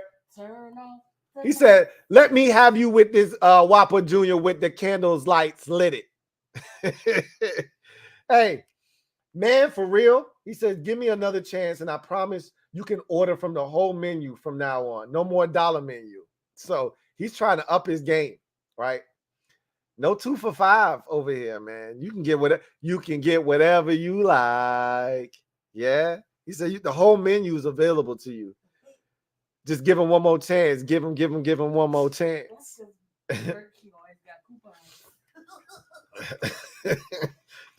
You know they can hear you, right? They've been listening to you the whole time. They talking about you. G-More, baby. Thank you for the super chat. Fat American said, "Hey, Condo, for real, I had these coupons, though. See? I told you they can't hear you. G-More, baby, thank you for the super chat. Greatly appreciate you. Thank you for being a member of the MOBB, who writes, "You're singing X-Man 97 made me go listen, LOL. Your singing be off the hook. JD, baby, all day." This man took the mic. Let me see what he got to say, though. Lions fans. It's gonna be crazy, man. Golly. He ain't got nothing. He ain't got nothing for us. He didn't expect to get that opportunity. Somebody trying to take it out will be. Hey, Condo P, you're going to have to beat him off with a stick here shortly now. I'm just telling you right now. I don't know what's going on right now, but you're real hot in the streets right now, Miss P. Hey, I'm just letting you know, if you really want to win her heart, be a Celtics fan. That'll give you some cool points. All right. G-More, baby. JD all day, baby. We in the building. We got our guy. Now we got to go protect him tomorrow. We gonna take all of that. We gonna take everything and get everything done, and we gonna get everything right. We gonna see what this situation look like tomorrow, and we gonna find out what's available. Somebody said Jordan Morgan to the Packers. Jordan Morgan ain't coming off the board right here. I guarantee you the Packers not taking a tackle. You know what? You know who would be a good pick for them right here? This feels real Cooper DeJean-ish right now. They could use another safety. They could use a guy with versatility. This feels real Cooper DeJean-ish right now. That's my guess. I'm hot. After starting off real, I was ice cold. I was cold as ice. Willing to sacrifice. I was cold as ice. I'm heating up. Somebody put me in a microwave. I'm hot. Free Shabazz. Free Shabazz. Been a member for 25 months.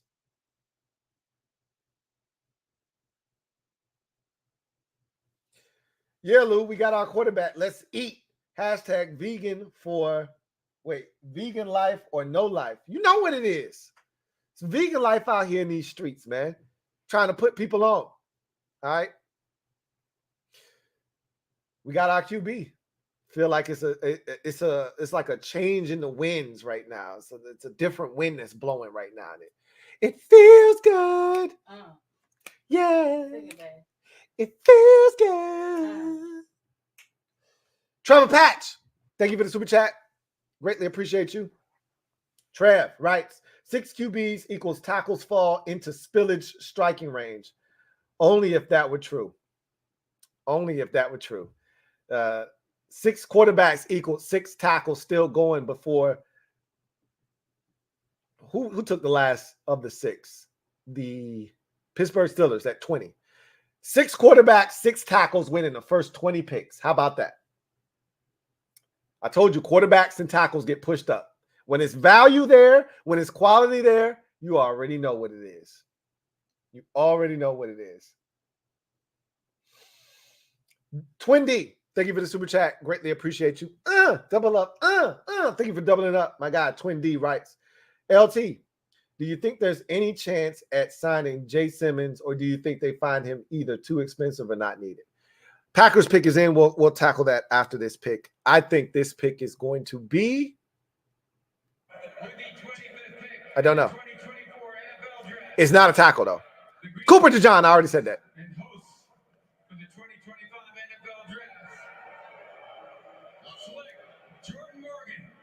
Oh, shit. Somebody called Jordan Morgan, and you were right. Hey, where you at? You said if Jordan Morgan was the pick, if they take tackle, you were going to come back. Kevin, where you at? They took a tackle. Come on back. Welcome back. Welcome back. Welcome back. Welcome back. Well, Jordan Morgan is no longer on the board. I saw a lot of mock drafts where he was gone in the first round.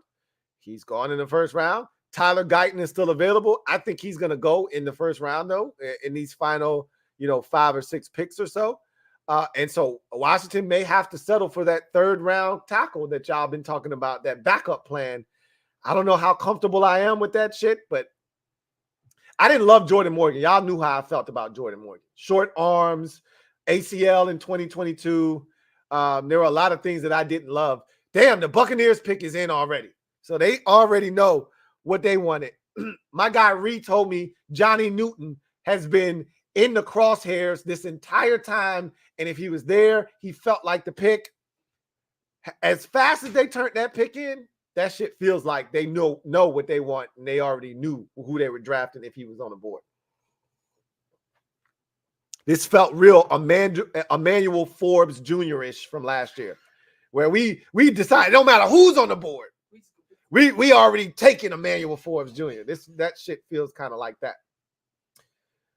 Twin D, you've been on this Justin Simmons. You really want us to get Justin Simmons. You've been on that for the last month and a half since free agency kicked off.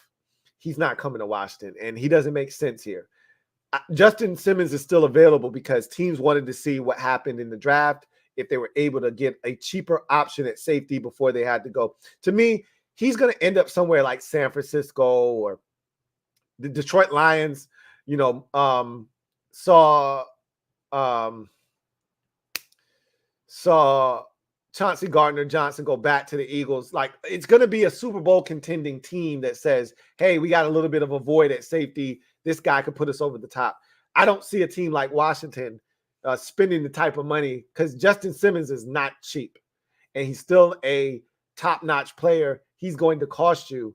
I don't see Washington spending on a guy that isn't going to, push them over the top or significantly change them. We got safeties for days. I don't know if any of them are elite like Justin Simmons, but we got safeties. We've drafted safeties. I don't see them going out in free agency and acquiring a safety. That's just not a position that strikes me as, hey, we need to upgrade this, right? So I don't see it happening. Hexus Gaming, been a member for 5 months, who writes, got our QB, now let's kill the rest of the draft. That's the goal. That's what it's all about. Kill the rest of it. Murder. I told you, I want to mutilate this. I want to close casket on the rest of this draft. Ethan Dykes, thank you for the super chat. Greatly appreciate you. Double up. Thank you for doubling up. Ethan writes, this draft is wild. 6 quarterbacks. Penix? I know, right, Ethan? I know, right? Craziness. Show me your TDs. Thank you for the super chat. Greatly appreciate you. Double up. Thank you for doubling up. Who writes, breaking, Kirk entered the transfer portal. Good one. That is One of the best ones of the night. Doom. You deserve a little one for that one. That was a good one. Kirk entered the transfer portal, got a little competition, and ran off scared. Enigma RJ, thank you for the super chat. Greatly appreciate you. Thank you for being a member of the MOBB who writes, "Sup, Lou? Sup, Enigma? I think," he said, "is there a chance that this OC could break Daniel like it was done to Sam?" No, I don't see that happening. Jaden Daniels, first of all, can use his legs, so he's going to bail himself out of some issues that Sam just, frankly, was running into sacks. He's not going to run into sacks.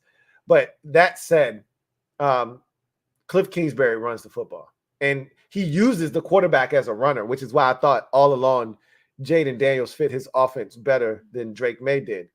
So, no, I don't see that happening. Wilfredo Elias, thank you for the super chat. Greatly appreciate you. Thank you for being a member of the MOBB. Who writes, "Appreciate all you do." I appreciate you, Wilfredo, for all of the support. He writes, "Like, subscribe, and hit that bell." Y'all heard the public service announcement. Like, subscribe, and hit that bell if you haven't already done so. I think we trade for Ayuk. If that happens, Lou, I might drown in the Kool-Aid. Hashtag raise hell. I don't think you're going to be drowning in any Kool-Aid because I don't see that happening. Let's see what Ian Rappaport is talking about. Interested in interior offensive linemen. Graham Barton, Frazier from West Virginia, the wrestler. Cowboys had a lot of love for them. The Bucs also have a need for interior offensive line. You really got to wonder if the Cowboys straight back see something here that makes you go, wish I could get back that third round. So he's saying that the Bucs could go interior offensive lineman. I told y'all when the Dallas Cowboys traded back, I said Bucs could go interior offensive lineman. They've seen over the last couple of years them lose guys either to free agency or retirement over the last couple of years on the interior of their offensive line. But Dallas knew what they were doing. There are plenty of options. There's JPJ. There's Barton from Duke. Graham Barton. There's Zach Frazier from West Virginia. There's a number of options on the interior. Dallas knew what they were doing when they traded back. They knew Arizona and Buffalo weren't both taking centers and interior offensive linemen. Dallas knew what they were doing. They traded back, and they were comfortable with any of the three guys, and they're going to get one of them. So it's not a big deal. Whether Tampa takes an interior offensive lineman or not isn't going to dissuade Dallas and make them feel bad for trading back. Dallas traded back knowing that they may lose one or two options that were available to them at 24, but they weren't going to lose all three of them. They're fine. Here's the Bucs pick. 2024 NFL Draft. The Tampa Bay Buccaneers select Graham Barton. There you go. Graham Barton. Graham Barton from Duke. That Dallas was in on him, but they also were in on Jackson Powers Johnson. They were also in on Zach Frazier. And so they were comfortable with any of the three, and they're going to get one of them. They're only 2 picks ahead of them, and Arizona and Buffalo aren't both going interior offensive linemen. Now, I will say Buffalo did release their center, a longtime center at that, but I don't see Buffalo, who needs a receiver in the worst way. I don't see them spending their first-round pick on a center. I could be wrong. But Arizona definitely ain't drafting a center. So they played the law of averages, and they're going to end up getting a interior offensive lineman. They feel good about that. Nick Caps, thank you for the super chat. Greatly appreciate you. Nick Caps, this one is for you, bae. This one's for you. Nick Caps writes, "Enjoying the laughter in the background. Wish my wife watched with me." The teas. Shout out to the teas. My wife liked that one. I told y'all, man. Get you one that can do both. I lucked up. You know, this lottery is tough. You don't know what you're going to get. I got a good one. A really good one. She fills my cup up in ways you can't imagine. We're going to stop right there. Cardinals pick is in. Come up to take Will Anderson. Well, this is the first round pick they got in that trade last year. This is an edge rusher. 24 NFL Draft. The Arizona Cardinals select Darius Robinson. Look, I'm hot. I'm hot. Man, we need to go put some numbers tomorrow. I'm hot. Look, I told you I started off ice cold. I was as cold as ice, willing to sacrifice. But I'm hot now. I'm hot. I gave y'all that trip. We going to the DR. It's hot. I'm hot. Like that trip.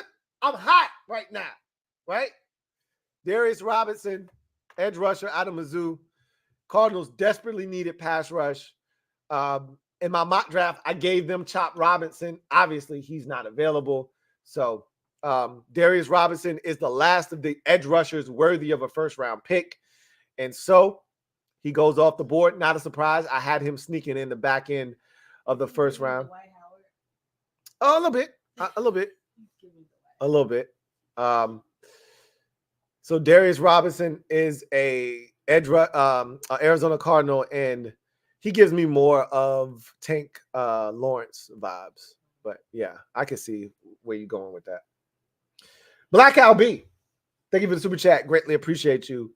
Black Al B, I just need you to know earlier there was a super that came in that said, hey, I got a Al Bundy, and I think it was from my guy. I want to say it was from Twin D. It might have been from Twin D. I might have been getting my guys mixed up. But he said, hey, I got an Al Bundy jersey, 33. Minnesota joint. Hey, let me know what's good. You might already have that jersey. You're a Minnesota Vikings fan. I wouldn't doubt that you already have that jersey, but somebody was like, hey, just let him know. I got it if you need it. Holla at your boy. So anyway, the Black Al B writes, Michael Penn, he said, my Penix proclamation didn't age well, laughing my ass off. But oh well, it's all good. You didn't expect, none of us expected Atlanta to do what they did. So I'm not going to beat you up for that. They'll let JJ sit for a year and learn. F the Falcons. They just made the list. Hey, everybody's got a list, right? Where a team screws you or they do something to you in season and you're like, all right, that's all right. I'm going to write your ass down on this goddamn list. And I'm going to tell you what, I don't know when we're going to get this get back, but we're going to get this goddamn get back. It took me, the Buffalo Bills pissed me off back in 2007 in the Sean Taylor game, because when we came out with 10 players, they ran the ball with Fred Jackson off left tackle for like 22 yards. Pissed me off. And then they beat us in that game. If you remember, Joe Gibbs called 2 timeouts in a row. I don't need to rehash that. It took me until 2015 to get my revenge on their asses. It took us, remember, in 11, that was John Beck. We went to Canada and they stomped a mud hole in us and we didn't even score. They shut us out. It took me, and I had their name on the list though. Their asses was on that list till 2015 when Kirk Cousins blessed their ass and we put up a 40 burger on their bitch ass. Everybody's got a list. I got a list right now, right? Everybody's got a list. You put a team name. Okay. I got your bitch ass. You on the list. Don't worry about it. So Atlanta's on your list now, huh? They on the list. Kareem Wilson, stand up. You are the newest member of the MOBB. Can't thank you enough for joining the squad. You don't know what kind of elite group you just joined, Kareem. Can't thank you enough for joining the squad. For those of you joining late and you missed the announcement, I did do it a little prematurely. I told you between picks 16 and 17. Kansas City Chiefs trade up. This feels a real wide receiver-ish.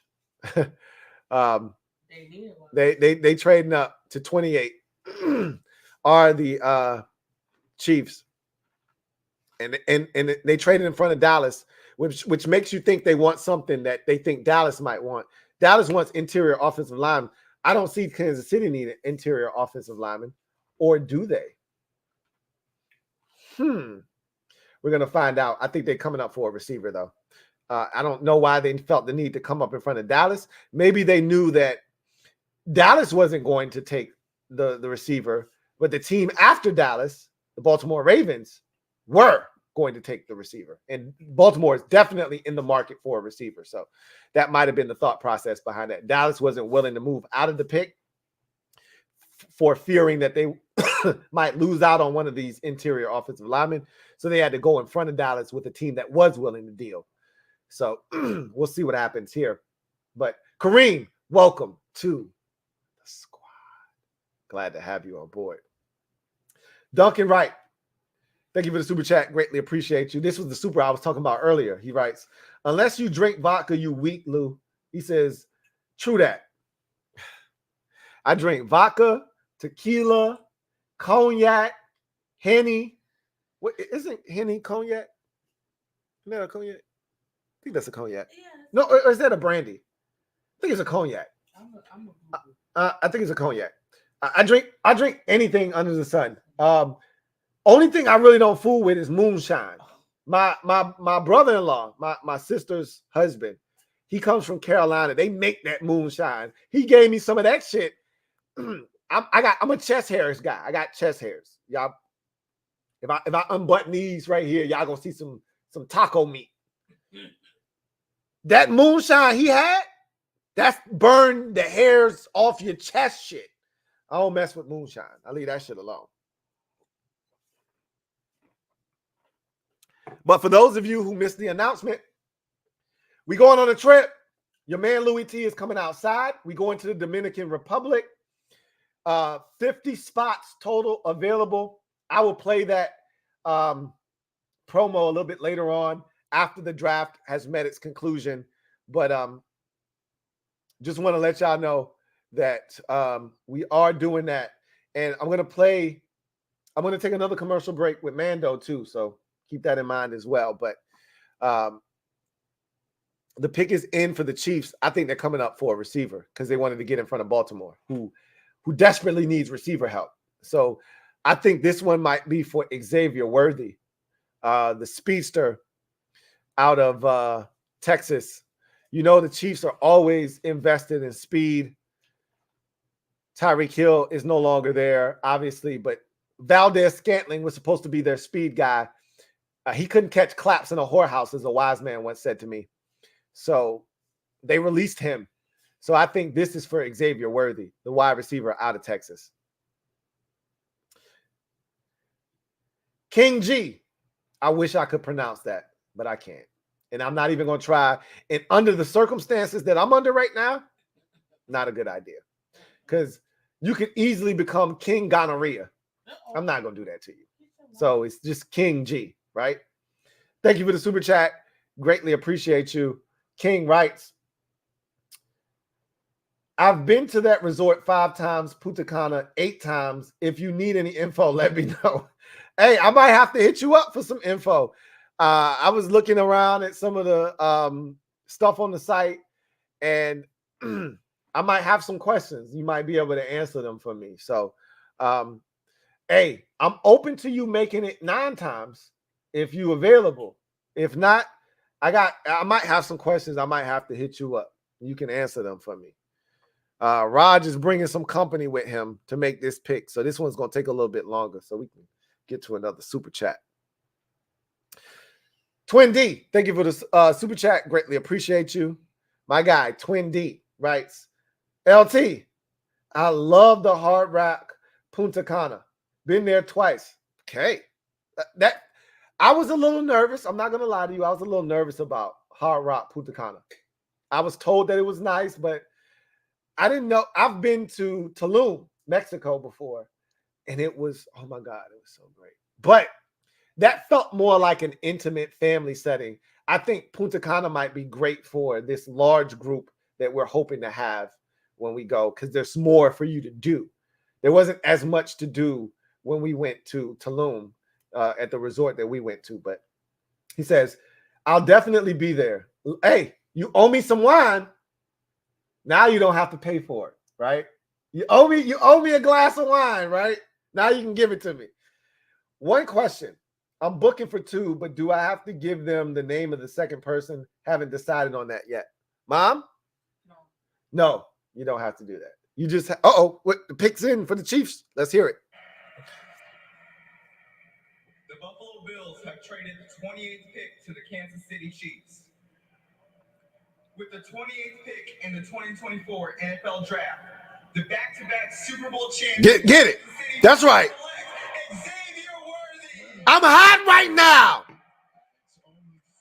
I'm hot right now. Kobe Bryant style. Rest in peace, King. Hey, y'all, wipe me down. Wipe me down. Hey. I'm on. I'm hot. I should play some lotto numbers. Xavier Worthy is the pick. The Ravens probably would have taken him if they didn't take him, but they weren't going to chance it. We know one thing: the Chiefs love speed, and they wouldn't have done this if Valdez-Scantling would have worked out. But he was ass last year. He cost them at least 2 games last season, and they cut him this offseason. So they need to replace that speed, which is why they won't tripping when Tyreek Hill was gone, because they said, "Oh, we got Valdez-Scantling, we still got speed," and he got behind defense and just couldn't catch. Now they got Xavier Worthy. So you add Marquise Brown. Remember, Marquise Brown is on a 1-year deal. So he's one and done. Now they got Xavier Worthy. When he leaves, we got a guy.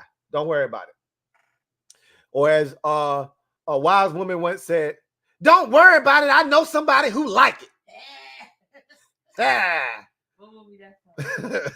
So now they got a guy. Don't worry about it. I know somebody who like it.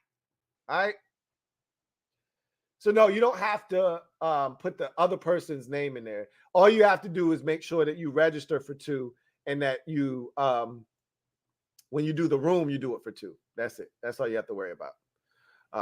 So you're good. You don't have to put there. But if you want that person to have a shirt, make sure that you put their shirt size in that little box that we have. All right. Make sure you put their shirt size so they can get a shirt. Show me your TDs is unhinged. My wife said, "Show me your TDs is unhinged." I don't know what he's doing in the comment section, but clearly he's caught my wife's attention, and he must be wilding beyond control right now. Show me your TDs. I see the super chat. Hey, you got to chill, man. First of all, JD's mom probably don't have no husband. My guess. I don't know. I could be wrong about that. But the way she been handling JD, it ain't no man involved in none of this. If it is, that's stepdad, and stepdad ain't got no dog in this fight, right? He don't have no say-so here. But she just seemed like one of those moms that ain't like Zach Wilson's mom. Remember, everybody was going off over his mom a few years ago. I don't think she got a man, but who knows? I ain't see his mom. I miss her. So you funny though. I missed that one. Daily grind. Cowboys pick is in, and Raj dropped the car. Oh, that's hurt. Bend down to pick it up. Woo. Raj dropped that car down, boy. It took everything in him to bend down to pick that thing up. I'm going to go with Jackson Powers Johnson. Zach Frazier back up. Oh, they went Tyler Guyton tackle. I don't blame him. I told y'all I thought Tyler Guyton he stays in the wait. I was about to say some stupid shit. Yeah, let me get some water. Yeah, I'm taking a sip of the water instead of the wine. And you know what I'm about to say? He went to Oklahoma. I'm about to say he stays in the state of Texas.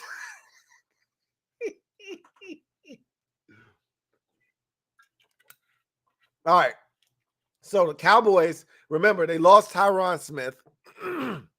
And even though they got Trey Smith, who could kick out the tackle, they might keep him at guard.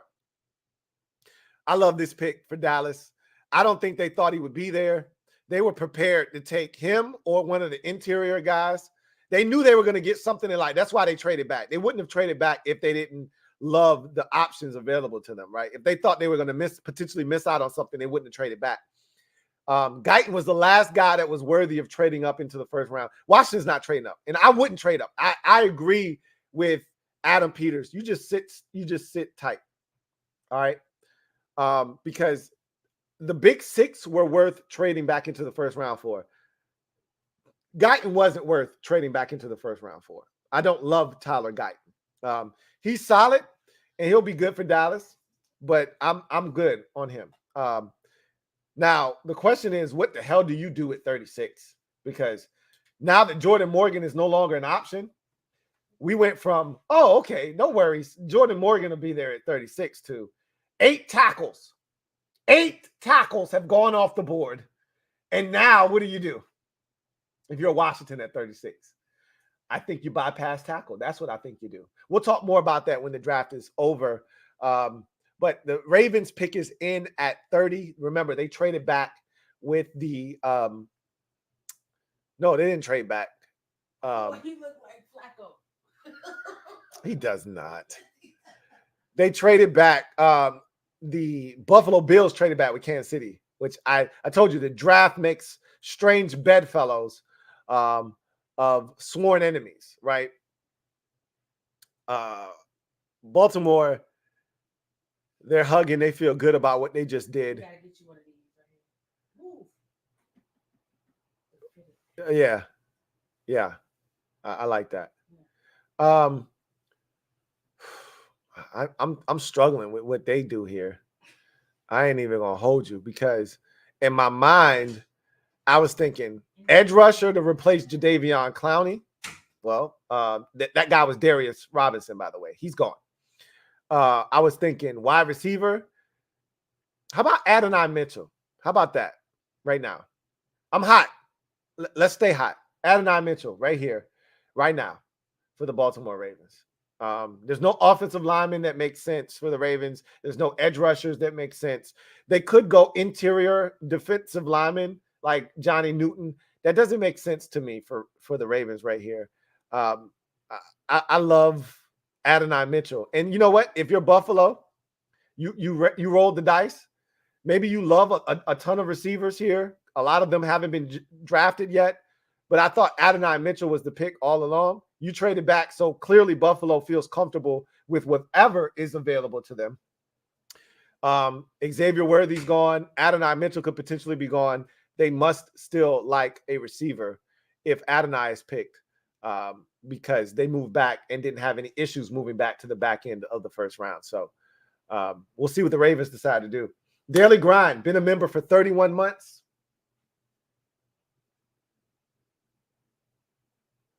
Shout out to my wife. I just looked at the parts in my hair.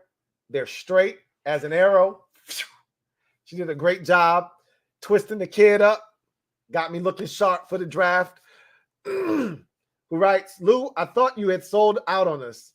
I was thinking the announcement was about a merger with ESPN or Club Shay Shay.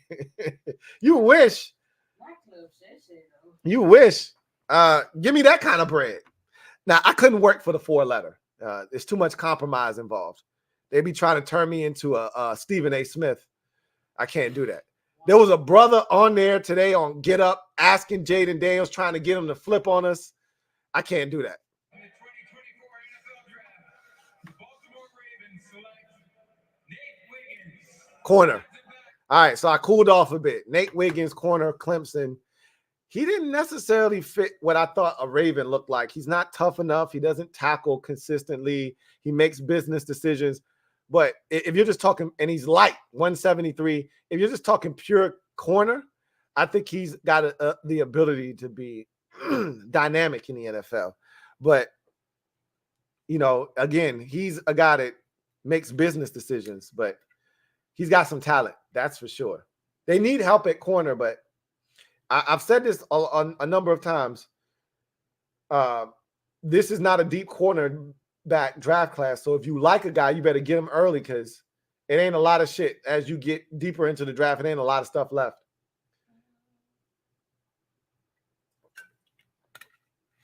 Ma'am, don't pop out of that top now. Uh-oh. Yeah, she was really over there trying to take that picture. Don't pop out of that top now. No. So the big announcement was Louie Tee Network Lifestyle presents. So Louie Tee Network Lifestyle is it's a vision that I have for this brand where I branch off into travel, and that's going to be what we use to travel each and every single year. I'm hoping that's going to be the move from here on out, because it's not just a vacation or a trip. It's a lifestyle that we're adhering to with these trips. You know, we talked about this already. It's not just people going on trips. We family, right? It's different when you go on a trip with family than it is when you just go on a trip just to go on a trip. And so I've cultivated that kind of environment here on the channel. I'm looking to cultivate that kind of environment as we go abroad on these trips. And so we're going to the Dominican Republic, to the Hard Rock Cafe in Punta Cana. Should be a ton of fun. Only 50. All right, the first 50 people to register are going to be able to go. So again, y'all been asking me to come outside. I'm coming outside. Like I asked you in the promo, and you're going to see it again. Don't worry. Who coming with me? Yeah. Right? Are you going to be there is the question. I'm coming. I'm going to be there. Are you going to be there is the question. All right. Yeah, Miss P. Yeah, I'm fancy, huh? Yeah, I'm fancy, huh? Yeah, I'm fancy. I ain't even going to front. I'm fancy. Miss P. Been a member for 31 months. Holding the kid down. Shout out to my love, Mega 412. Oh, hey, Fat American, you don't stand a chance. Mega already planted the flag, bro. Sorry. You're 2 for 5, you know, dollar menu meal or whatever. What was it? Whopper Jr., 2 for 5, Whopper Jr. And ain't gonna get it done. Mega already planted the flag, bro. Sorry. Maybe next time. King G, thank you for the super chat. Greatly appreciate you. Double up. Thank you for doubling up. Who writes, booked through Costco, been to Hard Rock, Punta Cana 5 times. Hey, I told you I'm going to hit you up, bro. I'm going to hit you up. Find out what's really good. I need a massage. Are those free? You tell me.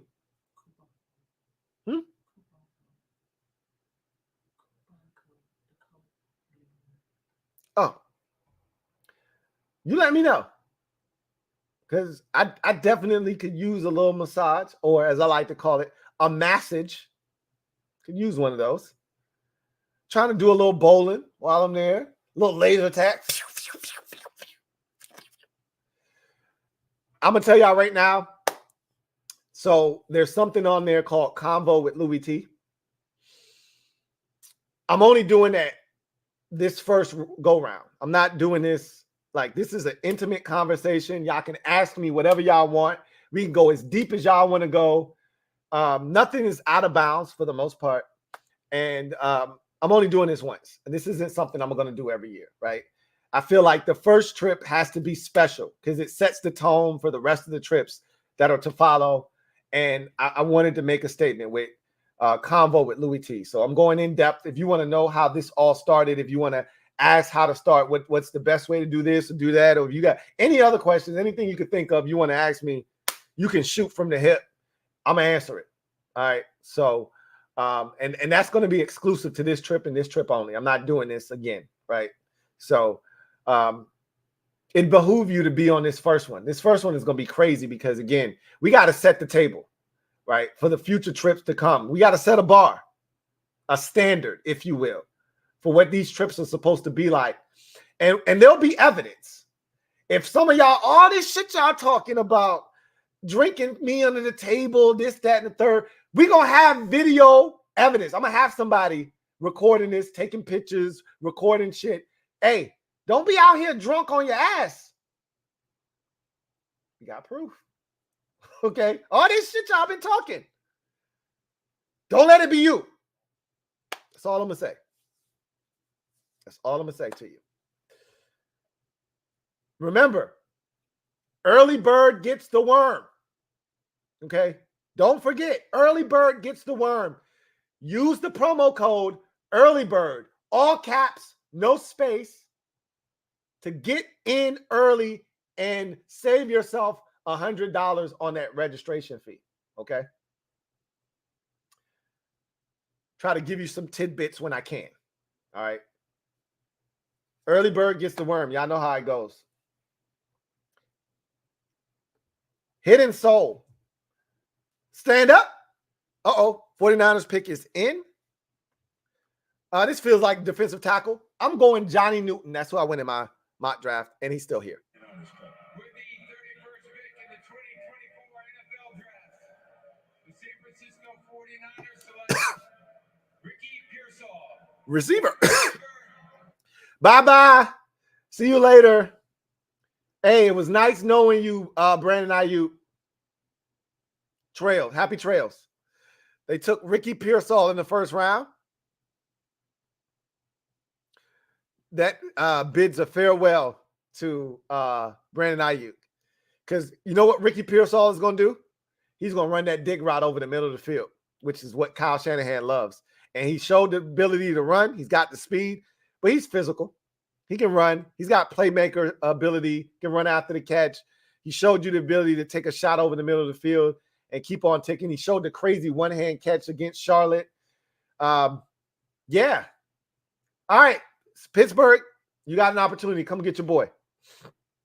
Ayuk's available now with the addition of Ricky Pearsall. Salute to Brandon Ayuk. It's been a fun run in San Francisco, but your time is up. Hidden Soul. Stand up. You are in the building as the newest member of the MOBB mob. Y'all know what to do. Show Hidden Soul some love. Welcome to the squad, Hidden Soul. Wait a minute. We got a trade? What the Panthers doing on the clock? Did the Panthers trade back into the first round? Yeah, they did. Damn, Buffalo getting busy, getting jiggy with it. No. Getting jiggy with it.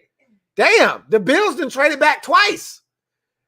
It ain't like they went back far. Carolina had the 33rd pick, the first pick in the second round. All Buffalo did is move back one spot. But still, to move out of the first round, Buffalo picked up the 33rd pick, which is they moved back one spot, and they picked up a 5th round pick. So they didn't do a whole hell of a lot. But, hey, Buffalo said, hey, we need more picks.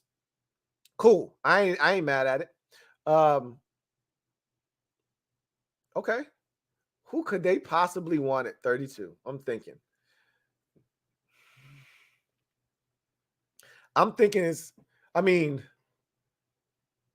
you were at 33. Who did you think was going to come up in front of you to take a receiver? I'm thinking it's got to be a receiver, right? Like they did all this work to the offensive line in free agency. So it's not like everything they've done this offseason has been about Bryce Young and helping his development. They don't have a receiver. They don't have a number one. This feels like a number one. They might have been scared that their guy wasn't going to be there tomorrow, right? Somebody was going to jump in front of them with Buffalo, and maybe Buffalo told them, hey, I'm fielding calls right now. If you don't come up, I'm sorry. I got to do you. This feels like a receiver. Which one is the question, though, right? So Ricky's gone. Brian Thomas Jr. is gone. Xavier Worthy is gone. The big three are gone. Those are the 6 receivers that have been taken. Who's left? Adonai Mitchell? I keep going back to Xavier Legette, but you don't got to trade into the first round for Xavier Legette. He would have been there at 33. You didn't have to do. You traded away your star. Well, not star. You traded away your corner, Dante Jackson, to the Steelers to get a receiver in Deontay Johnson. Maybe that keeps you from drafting a receiver here. Maybe this is a corner to replace the corner that you traded away to get Deontay Johnson, right? Maybe this is Cooper DeJean. Maybe Buffalo said, remember Buffalo moved on from both of their safeties, both of the veterans. Maybe Buffalo said, hey, bro, if you don't take him, I'm going to take him. And they said, all right, you called my bluff. Let's go ahead and do business. I'm sticking to Cooper DeJean because you could have stayed at 30, 33. You didn't have to come up. There were plenty of receivers available. You didn't have to do this. This is Cooper DeJean. That's what I'm going with. That's the pick to close out the first round and end day one. Is it 32 already? Yeah.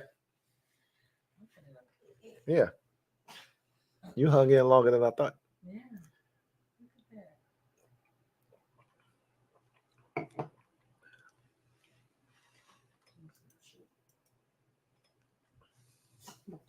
Somebody said the Panthers the slowest team in the league. Are they talking about slow? Like, Nah, they talking about the other slow. Hidden Soul, welcome to the squad. Glad to have you on board. Duncan Wright, thank you for the super chat. Greatly appreciate you. Who writes? Here we go. Duncan is officially lit. Here we go. Do you be acting like BSRB from Indiana Jones? Do I even need to finish this super chat? I might can make it out. Yeah. All right. Panthers pick is in. Let's close out the first round. I told y'all who I'm going with. I think this is for Cooper DeJean or some kind of defensive back or something. It might be receiver. I find it hard to believe they needed to come up for a receiver. This is crazy.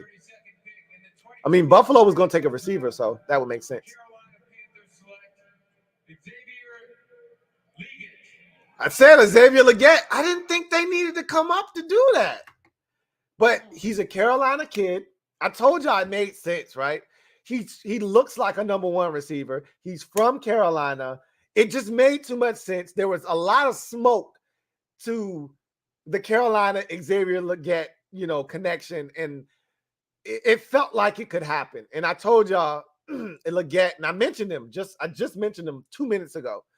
I didn't think they would do it because Buffalo wasn't going to take him, were they? Maybe they were, but you know how I feel about this kid. I love this kid to death, and I think they got themselves a bona fide stud. He's A.J. Brown, but faster. That's what I see him as.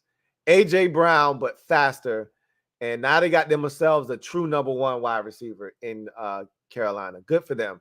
Now maybe they can get a guy that can actually create some separation and run by some defenders and make something happen, because that shit they put out on the field last year. If you got what's the ex-Vikings receiver? Jesus. What's my man's name? I can't even think of his name. If that's the best receiver you got, you in some trouble. Yes. Damn, I love me some Xavier Legette. Wanted him to be around. He ain't gonna be around. And I told y'all, you remember we was like, hey, he might be here at 67. I said, he ain't lasting to the 67. He going in the second round. His ass went in the first round. His ass went in the first round. I'm telling y'all, this dude is dumb talented. Stupid talented. He A.J. Brown, but faster. That shit hurt. That he gone. Because, again, I just like options. That's all. I just like options. And the Panthers just took one away from us. But he went, look, if they didn't take him at 32, guess what they was going to do? Take him at 33.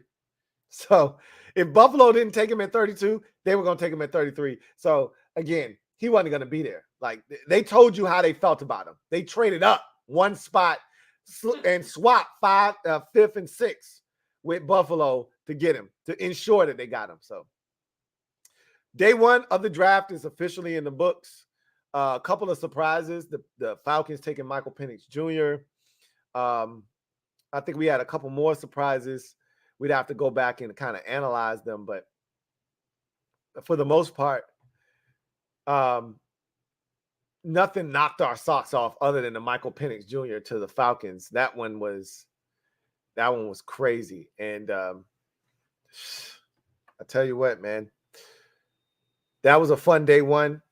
Day two is where it's at if you're a Commanders fan, because that is where all the action lies for Washington. 5 picks tomorrow in rounds 2 and 3, 2 in the second round. I'm kind of excited about tomorrow because if they would have traded up, we would have lost some of the luster from day 2.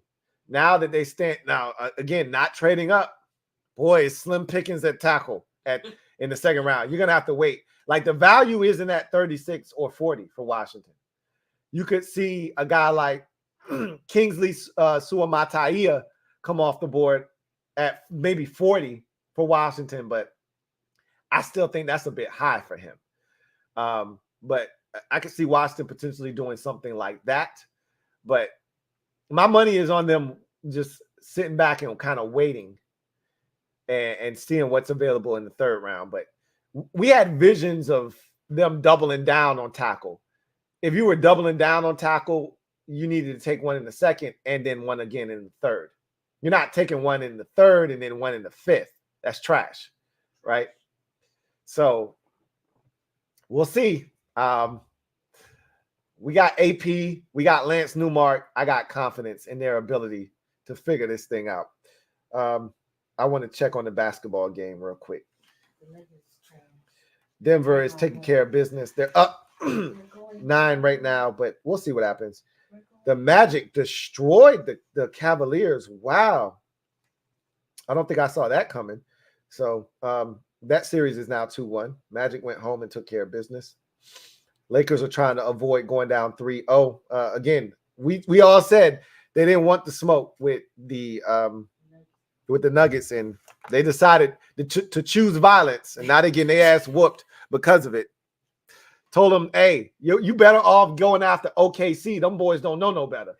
You don't want the team that swept your ass in the Western Conference Finals, but it is what it is. For those of you who are interested in registering for the Dominican Republic trip, the link is in the description. And you know what I'm going to do right now? I'm going to go ahead and put the link also here in the comment section of this video. So if you want to sign up, here's the link right here. I'm going to leave it for the LTN Lifestyle DR Edition. Here is the link.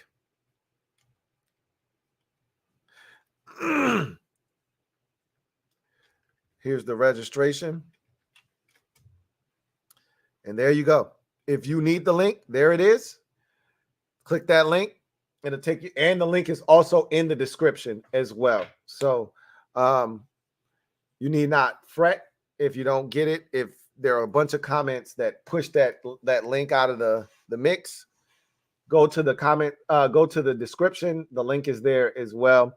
Click that link, fill out the application, and pay your registration fee, and you in like Flynn. All right. So my wife gave me the confidence to try to run this Duncan Wright comment back. But before we do that, let's play some more bills real quick. Let me hit y'all with this promo, and then we'll be back on the other side, and we'll come back. As I've gotten older, you know what doesn't hit the same? Baths. And some of you are out there saying, Louie Tee, speak for yourself. My baths hit exactly the same. And maybe that's true for you. But for me, it's been nothing here of late to be playing with the kids. And then I'd make a sudden move and I get a whiff. And I'm like, wait a minute, I know that ain't me. Yeah, it is you, buddy. And I'm like, wait a minute, I just took a bath not too long ago. And so it all makes sense now because of this right here. An ultimate game changer, MANDO. And what MANDO does, it's a full body deodorant that you can put anywhere on your body. And what it does is it balances your pH. Let me give you a quick analogy and a quick story. So in my past life, I was a grass seed vendor. And in that industry, people are always looking to grow grass. One of the things they never kind of take into consideration is how's your soil? If you're growing moss in your yard, you're probably not going to be able to grow grass. Why? Because moss is a sign of low pH level. You need to raise it with lime. Same thing with your body. You want to smell good? you need to balance your pH. A lot of times when you take baths, you use soap and body wash, and those raise your pH level. MANDO is designed specifically to lower your pH, to balance it out so that you smell good longer after a bath. So what makes MANDO unique from any other deodorant? First of all, it's a whole body deodorant that's safe to use anywhere on your body. Pits, package, grundle, balls, feet, belly buttons, cracks, stomach folds, you name it, you can use MANDO anywhere. Created by a doctor, the same doctor that created Lumi for women, which is a full body deodorant, also created a formula to control man funk. Enter in MANDO into the equation. Whole body deodorant that's tough on odors, yet gentle enough to put everywhere because it's aluminum free, baking soda free, dye and cruelty free, and of course, my favorite, vegan. When you've been a vegan as long as I have, naturally, you're skeptical of everything. And MANDO did a tremendous job of breaking down that barrier when they sent me their starter kit. And I call it the starting 5. They sent me a starter kit with 5 products in it. Let me introduce you to the lineup. Starting with this body wash, which I exclusively use now in the shower. This is my go-to. Fresh out of the shower after that body wash, I use this invisible cream. And when I tell you this is my jam, I put this stuff everywhere. When I say everywhere, I mean everywhere. Whole body deodorant, primarily, I use this on my feet. Maybe a little weird, don't judge me. Cleansing bar, not my thing. I'm not a bar soap guy, but to each its own. Don't knock it until you try it.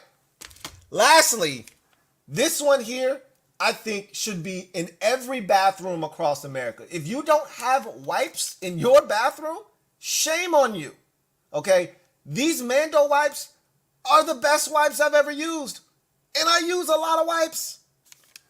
So take it from me, your man Louie Tee. This starter kit is what you need to stay smelling fresh on a daily basis.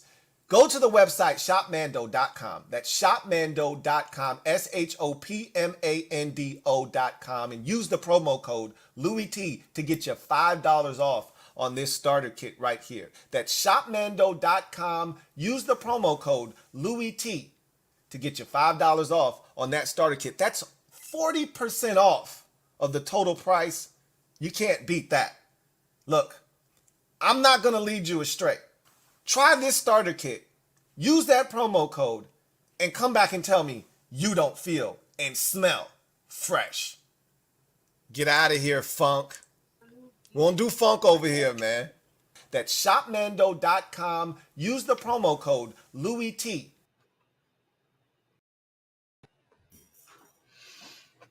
I'm back. Santana. All right. So let's get to Duncan Wright. Try to make sense of this comment. Do you be acting like BRS? So I think that's supposed to be dude. We're going to have to break this thing down in parts. Dude, you be acting like BR. I don't know who that is supposed to be. From Indiana Jones. It for Screech, I work 12 hours and drink because it calms my mind. Drink soft, my man. Hard stuff. So he's trying to call me a lightweight again, essentially, is what he's doing here. Okay. Again, get back, get back. You don't know me like that. Get back, get back. You don't know me like that. Look, I might not be a fall down drunk like, you know, the ability, you have the ability to be like, you fall out. I think I hold my liquor pretty well. There's been a couple of instances where things didn't go too well for the kid. Those are few and far between, though. I do a pretty good job of handling my own over here, man. But clearly, you struggle, right? You struggle a little bit. Uncle Jay, thank you for gifting 5 memberships. Blessings to Uncle Jay for his generosity, blessing 5 memberships. Shout out to all the new members that became members because of the generosity of my guy Chris from earlier, Chris McLaughlin, and now Uncle Jay. A blessing, 5 brand new members. Prince G, thank you for your generosity, blessing a brand new membership. Prince G, shout out to Prince G for blessing somebody with a membership. Kareem, I'm going to go back to back like Drake, back to back. We going back to back. Kareem Wilson blessing 2 brand new members out there with a new membership. Shout out to Kareem Wilson for going back to back with that.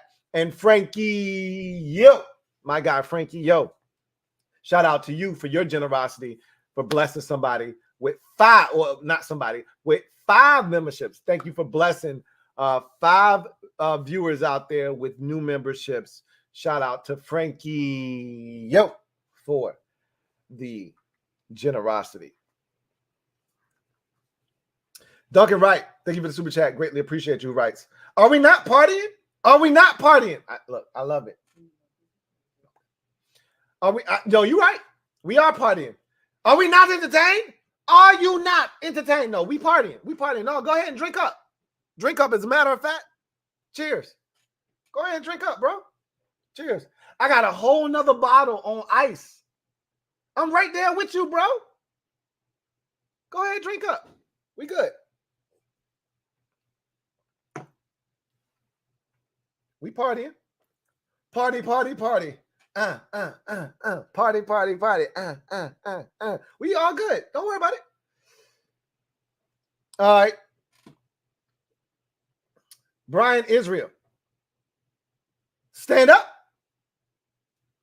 You're the newest member of the MOBB. Brian Israel. Come on in. Mob, y'all know what to do. Show Brian some love. Welcome him with open arms. Brian Israel, welcome to the squad. Glad to have you. Welcome aboard. Video channel. Hashtag, thank you for the super chat. Greatly appreciate you, first and foremost. Writes, hashtag raise hail. So that's looking like the new hashtag. I saw that with the Daryl Green video. That's the first time I had seen raise hail. Maybe they were waiting for draft night to unveil that, or draft day, rather. Anything with hail in it is going to get people excited, right? So, okay, raise hail. We'll see if it sticks. It feels like it's gaining a little bit of traction. We'll see if it sticks. Trevor Patch, thank you for the super chat. Greatly appreciate you. Classic bars from Cuzzo. Liquor always wins. Oh no, that's classic right there. Liquor always wins. Trevor Patch writes, how many jerseys can you retire before you start having a shortage on a specific number ranges and it becomes an issue? You can't retire too many jerseys. That's why teams don't generally do that. But we don't have a lot of retired jerseys in Washington. Sammy Ball's 33. Art Monk's 81, I think, is retired, if I'm not mistaken. Daryl Green's 28. And look, people were staying away from these numbers anyway. It's not like, this has been an issue. Look, you're only going to have 53 guys make a roster. So let's not make it a thing. Like, you don't have 60 guys with retired jerseys. If you've got 12 dudes with retired numbers, only 53 players are making your roster.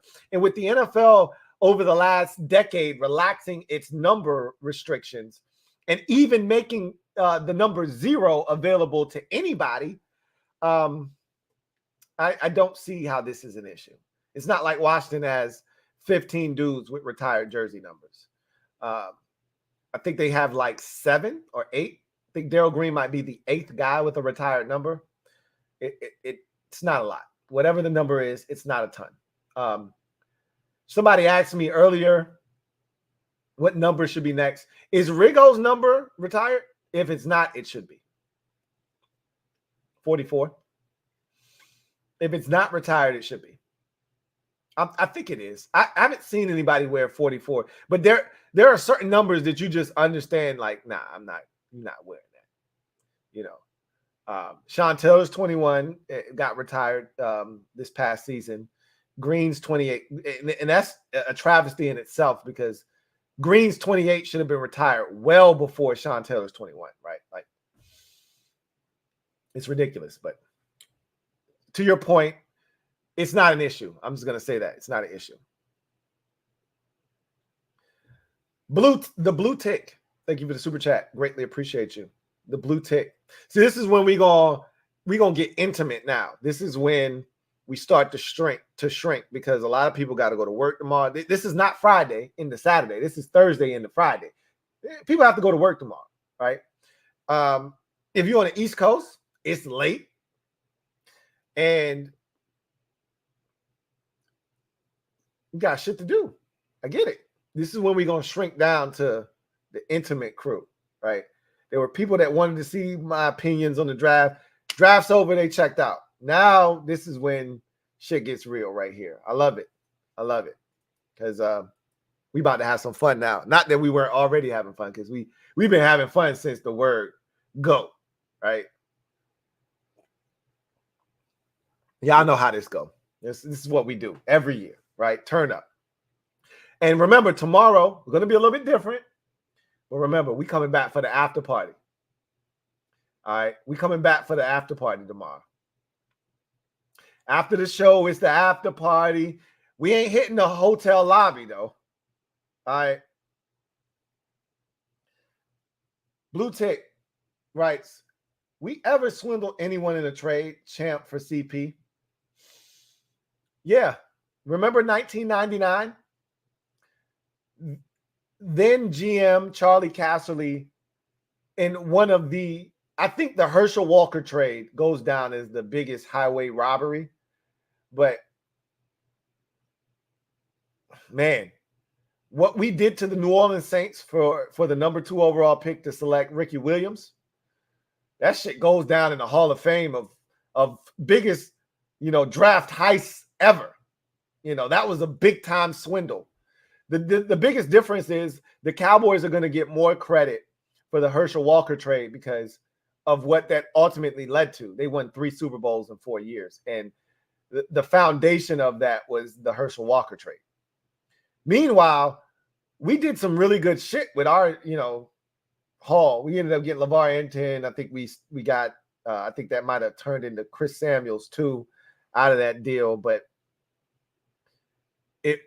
we didn't win shit. So it's easy to kind of sweep what we did under the rug. But we gave up the number 2 pick essentially for the Saints' entire draft. That shit is unheard of. You'll never see that again, ever in life. Nobody will do stupid shit like that again. Sad Giants fan. Thank you for the super chat. Greatly appreciate you. Sad Giants fan writes, Brian Burns, Kayvon, and Dex coming for JD's ass. Hey, you got some dogs. I'm not debating that. But guess what? I was watching the Richard Pryor. I've watched this thing at least 1 million times. Just 1 million times. When he was on the Sunset Strip. And he talked about a brother running away from dogs, right? And he said, man, that brother must have shifted into overdrive because he turned his cap backwards and he went like this. And he took off and that dog said, man, mother, that damn, give me a damn treat. That's what JD gonna do to all them damn edge rushers and them defensive linemen you talking about. He gonna shift that bitch into overdrive, turn that cap backwards, take off on their ass, and leave your asses, your dogs over there gasping for air, talking about something. Hey, give me a treat. Give me a treat. You got some dogs. I ain't gonna front. But we got one at quarterback now. And you're left with Daniel Jones.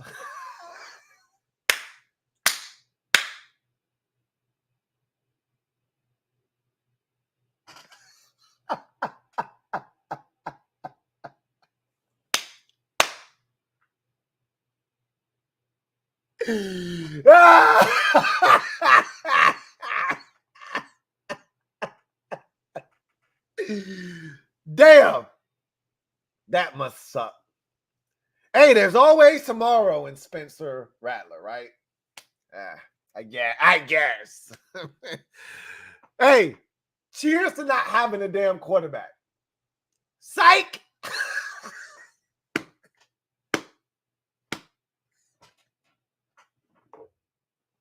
Remember the dude with the Clorox?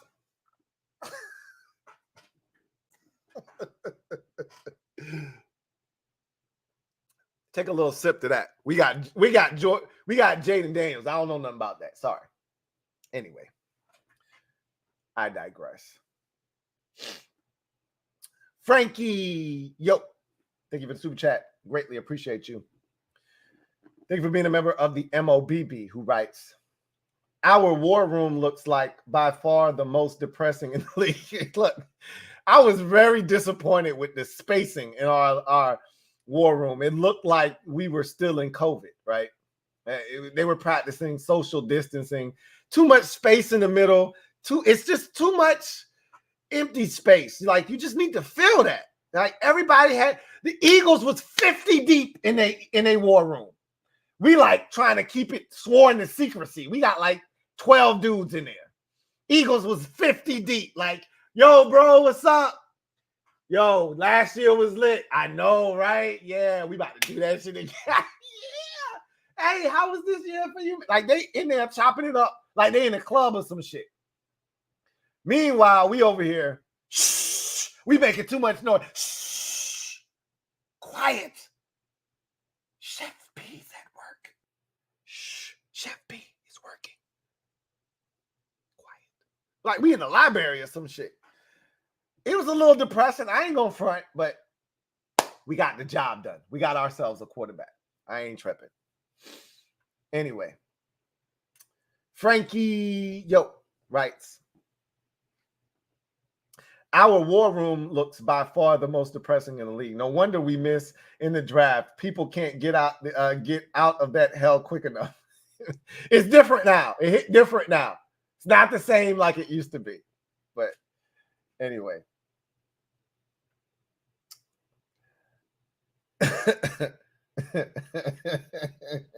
Hey, I already came. I did the 8 Mile thing. I already came after my forehead and the receding hairline. So you can't get me. I already did the 8 Mile thing. I already did that joke earlier. So if you're coming after my hairline, sorry you came too late.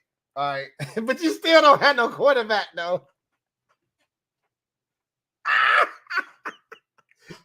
Daddy Dimes.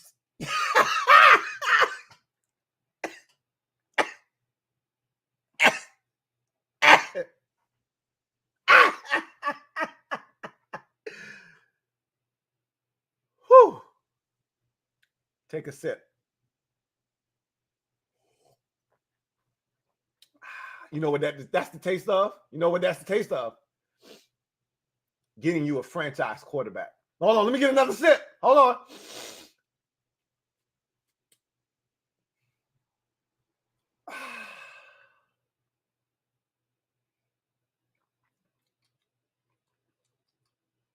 Feels like first round perfection.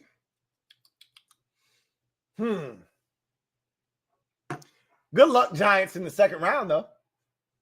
Ding! Anyway, I digress. Duncan Wright,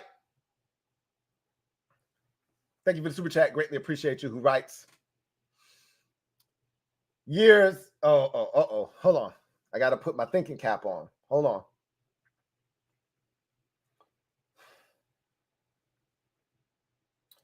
Y'all's better call the Widowmakers. You better butt insurance, Lou. I don't even know what the hell that's supposed to mean.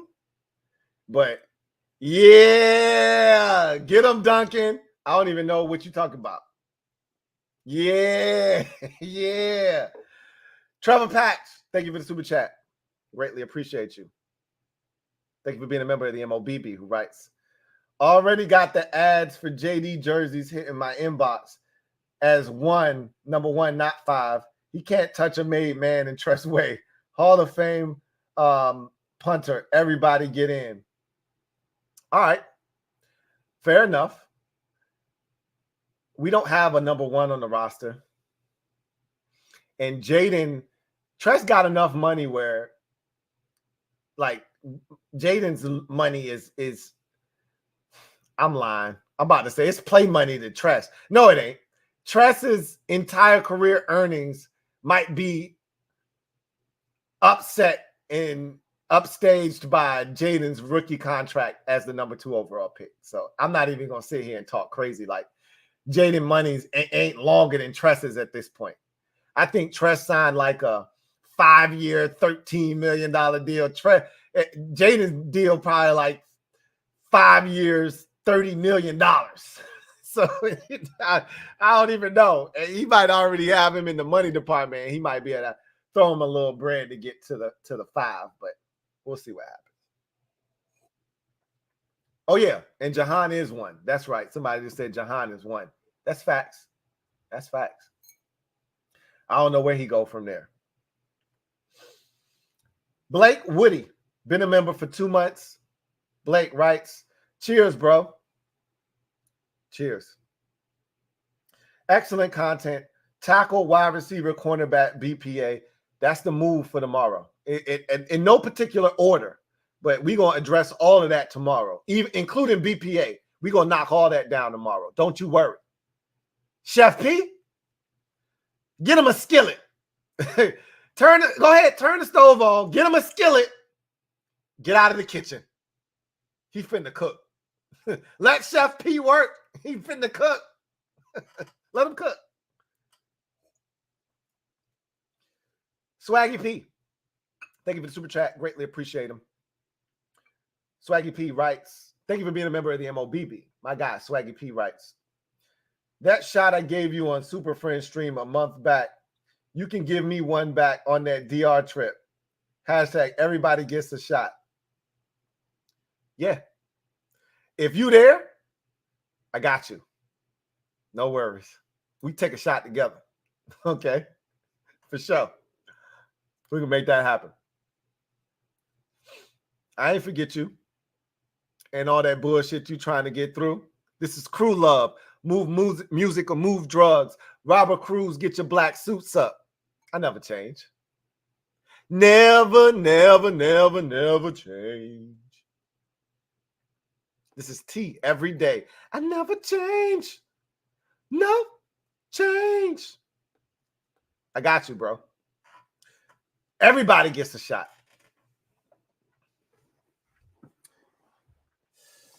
Duncan Wright, thank you for the super chat. Greatly appreciate you. My guy Duncan writes, who cares what Dallas picks? I'm drunk. We already knew you was drunk. You didn't have to tell us. I appreciate this super chat right here because 3/4 of this, 4/5 of this was coherent. I don't know what the hell the end of this shit is. But yeah, the first 80% of this, we knew exactly what you were saying and trying to say. We already knew that. You didn't need to use characters to tell us you was drunk. We knew you was drunk a long time ago. We love you, though. We still love you, though. On the couch with Rob. Thank you for the super chat. Greatly appreciate you. Thank you for becoming a member of the MOBB. On the couch with Rob. Right. Louie, at the end of the night, takes a couple sips just to get like this. Say it again. Say it with your chest. Take a couple sips. For those of you who don't know what those words mean, couple means 2, few means 3. He said a couple, so I took a couple sips. And I'm going to get like this. Forehead and all.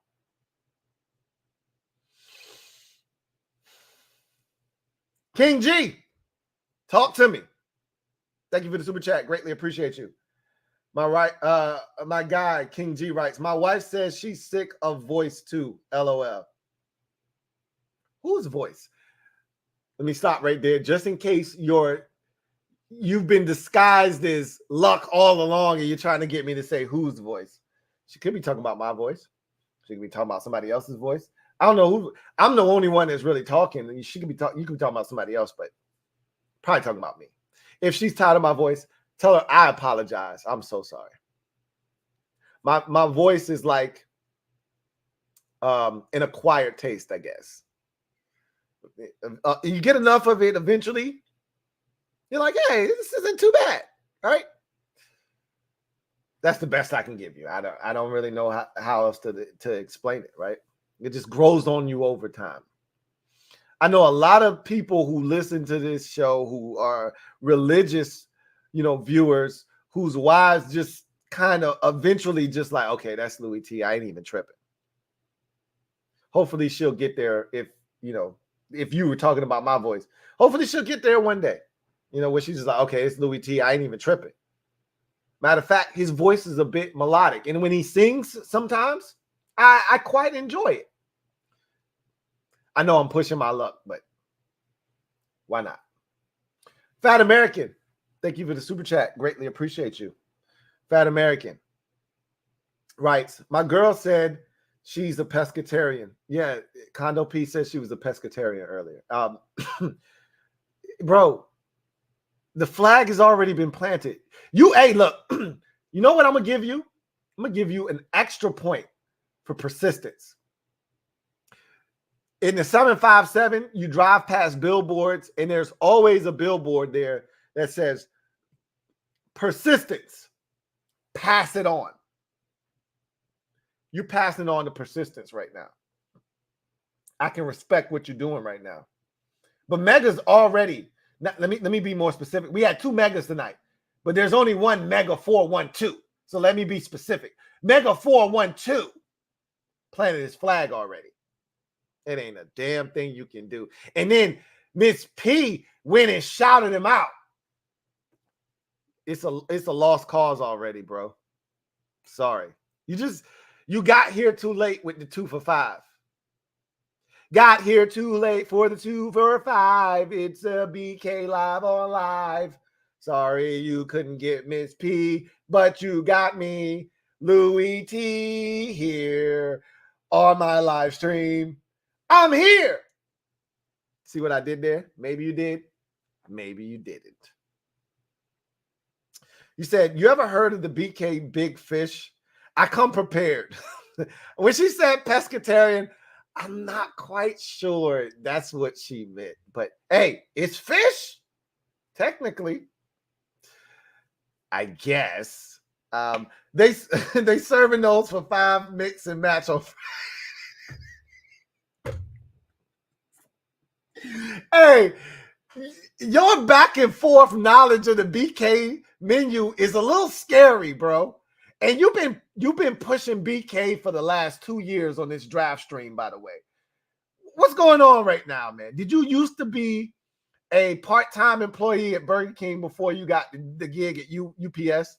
Where you got with Ups and the Browns brothers? Talk to me, because you know that menu too well. Or are you just that big of a fan?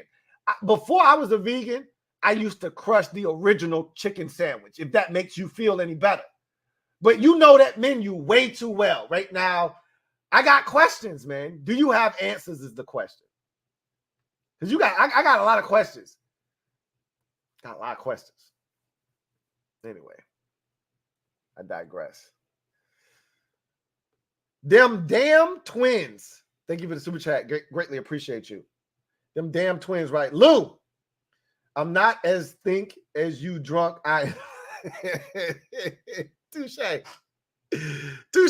I see what you did there. Let me repeat what you said, but put it in the right order, because you're trying to play with me like I'm drunk, but I'm not. I'm not drunk. Okay. I'm not as drunk as you think I am. Hey, why are you playing with me? Why are you coming from a head top like that? Why are you trying to do me like that? Why are you trying to embarrass me in front of people for? Huh? I thought we was here, right? Why are you trying to embarrass me in front of company? Come on, man. Thought we was better than that. JD5, let's go. Much love, Lou. Much love, man. Damn twins. Much love. That's reciprocated. JD5, let's go. Cheers to that. Cheers to not being the Giants with Daniel Jones. Bing! All right, that's the last Giants shot I'm going to take. They was coming after me. They was coming after my forehead. I had to do it one more time. Corey Kidwell, thank you for the super chat. Greatly appreciate you. Thank you for being a member of the MOBB. My guy, Corey, thank you for your gratitude. Corey writes, what's going on, Louie? Man, I'm having a good time. Having a really good time. What about you, Corey? Hope everything's well in your neck of the woods. Just checking in, man. I appreciate you. Just coming to see what's going on out here, man. I am still at work at the field house, but as soon as I get off, my wine of choice will be Michelob. So he said, hey, I'm going to move that wine to the side and give me a beer. I feel you. He says, Michelob Ultra, LOL, can't wait to watch the show. I'm ignoring all passersby if they mention the NFL draft. Bless your heart. Hopefully you're able to get home without finding out anything that has happened. You know what the Commanders were going to do it too. Shout out to my guy Corey at the field house.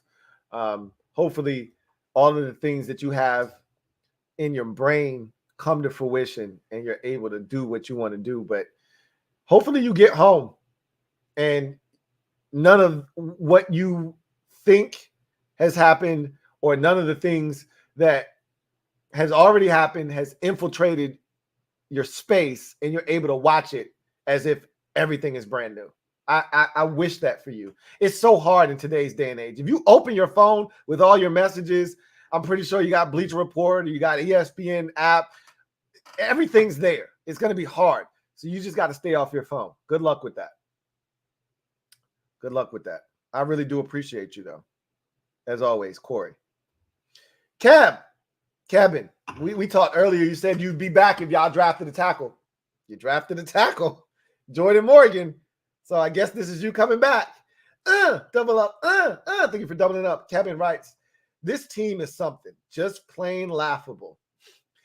You know, it's funny, Kevin, because this Packers team, this organization rather, they are so predictable. Like you knew it in the back of your mind. You said, which is why you sent me the super chat. You wouldn't have sent me that if you didn't think they were going to do something you didn't want them to do. Last year we said, hey, Packers need a wide receiver. I know they haven't drafted a guy in the first round since like Javon Walker in like 2002, but this is the year. And they still didn't draft the first round wide receiver. And they refuse to. It's almost like they're trying to carry on tradition. It's like they're trying to make a point. We don't need first-round receivers. We don't draft first-round receivers.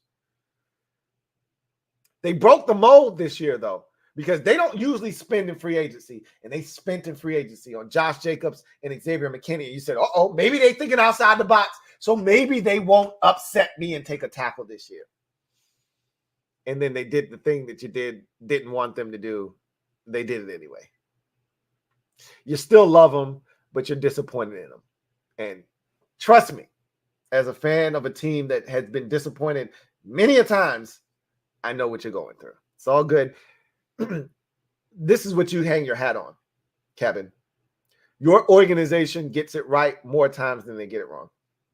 And even though you might be upset, Jordan Morgan is probably going to end up being a damn good offensive lineman for you. Whether he goes inside or he plays at tackle, he's going to end up being a damn good. And you're going to say 2-3 years from now, damn, that Jordan Morgan pick ended up being pretty good. And the guys that were there that we were thinking about taking that I wanted them to take, they ended up sucking. We'll see how it turns out. But you're one of the organizations in the league that usually gets this shit right. So we'll see what happens. But I know you're disappointed right now because you didn't want to tackle. Ree, thank you for the super chat. Greatly appreciate you. Ree writes, Graham Barton, is that a good pick, Lou? Yeah. I said this already. I'll say it again. Graham Barton is one of the few 5-tool offensive linemen that you will find coming out of college football.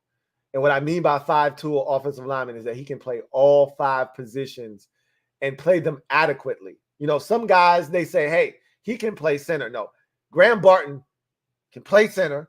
He's played guard. He's played tackle. He started at left tackle for the Duke Blue Devils, and he can play all 5 positions. You guys announced him as a center. Most people project him as a center, and he's got one of those dudes with a nasty temperament. He's a really good pick. You're going to like Graham Barton. You're going to like what he brings to the table, and he's going to carry on tradition. You had some good interior offensive linemen over the years. And he's going to pick right up where those guys left off. And the beauty of a guy like Graham Barton is if you got injuries elsewhere, he can fill in. He's a Swiss Army knife. He's a Swiss Army knife. Ricardo Patillo, thank you for the super chat. Greatly appreciate you. Ricardo writes, hey, Lou, love watching you and your content. As a fan, my whole life, 22 years, young, I haven't seen a lot of winning. All the turnover in JD feels amazing. You're at the perfect age where you don't have the PTSD that we have as older fans. You haven't seen as much as we've seen. You haven't experienced as much as we've experienced. You haven't suffered as much as we've suffered. So you're in a great space because this is all new. And even though you've seen a lot of the garbage that's gone on here in the last, 5 to 10 years, you've been spared the 20 years, 25 years of heartbreak that the rest of us have suffered. So while you know nothing else but losing, and you might have been old enough to get you some of that Robert Griffin III, but probably not. You got you that Kirk in 2015, though, right? This is refreshing for you, and you didn't suffer as much. So you don't have as much trauma as the rest of us. And I'm so glad that you don't. I don't wish that on anybody. That shit's not fun. Going through what we've went through as older fans, not fun. Not fun at all. Fans like myself are the worst because either you want to be you or you want to be the older fan that experienced the 3 Super Bowls. You don't want to be in the middle like me. Either you want to be super young or super old, so you at least can say there's hope if you're young, and if you're old, you say, I know what the glory years look like. I don't know a damn thing. All I know is losing. I got the tail end of the glory years and all of the losing. I got every single bit of the losing. So I'm happy for you because shit's about to change. Shit's about to change. This is how bad it is. I'm still trying to convince my son that the good guys, which he calls them the good guys, are the good guys. Because he talks more about the Cowboys and the Eagles and the Giants than he does the Commanders. You know why? Because he can't find any Commanders books at the library. You know why? Because they took all the books out of the library that had Redskins. So he can't find any books. So he brings home Cowboys and Eagles and Giants books from the library because he loves football, because Dad loves football. And he's like, Dad, look what I got. And I'm like, son, that's one of the bad guys that we don't want. Oh, yeah, it's the bad guys, Dad. I know. Yeah. But he can't find Commanders books because they don't exist at the library at his school. It's tough. It's tough. But it's okay. Shit's about to change. Shit's about to change. Feels amazing. Feels good. Feels good. Kevin, thank you for the super chat. Greatly appreciate you. My guy Kevin says, first you watch your division rivals deal in front of your face, take the top corner that you wanted. Then you reach for a guard that you could trade. I get it. I get it. The Lions were being aggressive. I get it. I know why you're upset. And they're the team you're chasing in the division, and they one-upped you again. I get it. But think about it like this. For years, they were chasing you, and they couldn't catch you. And now they've got a little bit of momentum, and they've got all the expectation. That's on their plate now. It's different, right? When they had expectations this past year, but people were still skeptical. Those expectations hit different after you go to the NFC Championship game and you were up 24-7 in that said championship game. Expectations hit different. Let's see how they handle that. Meanwhile, nobody expected you to get where you got. Maybe the expectations are now heightened for Jordan Love and the Green Bay Packers, but it ain't what the Lions are dealing with. Let's see how they handle it. I'll just say that. I feel you, though. I know why you're upset, and I get it. And you're not wrong. I feel your pain. They were aggressive, but you got to know that's not what your organization is. You're not usually an organization that's aggressive in free agency or the draft. So you already know, right? It's not like this is a surprise to you. This is what you do. Prince G, been a member for 2 months. Truly appreciate you. Who writes, let the NFL's newest dynasty begin, boys and girls. I hope so. Cheers to that. I drink to that. I'll drink to that. Rocky D. Rocky loves Emily. Double up. Thank you for doubling up, Rocky D. Jack Taberley. Thank you for the super chat. Greatly appreciate you. Thank you for being a member of the MOBB, who writes, Lou, just got back from Franklin Hall in D.C., where the draft party was held. Took some pics with Clinton Portis. Place was electric when JD got drafted. That's what's up. That's cool, man. I bet that one felt a little different because of the energy and the atmosphere and everything that's associated with all this change that's going on in Washington.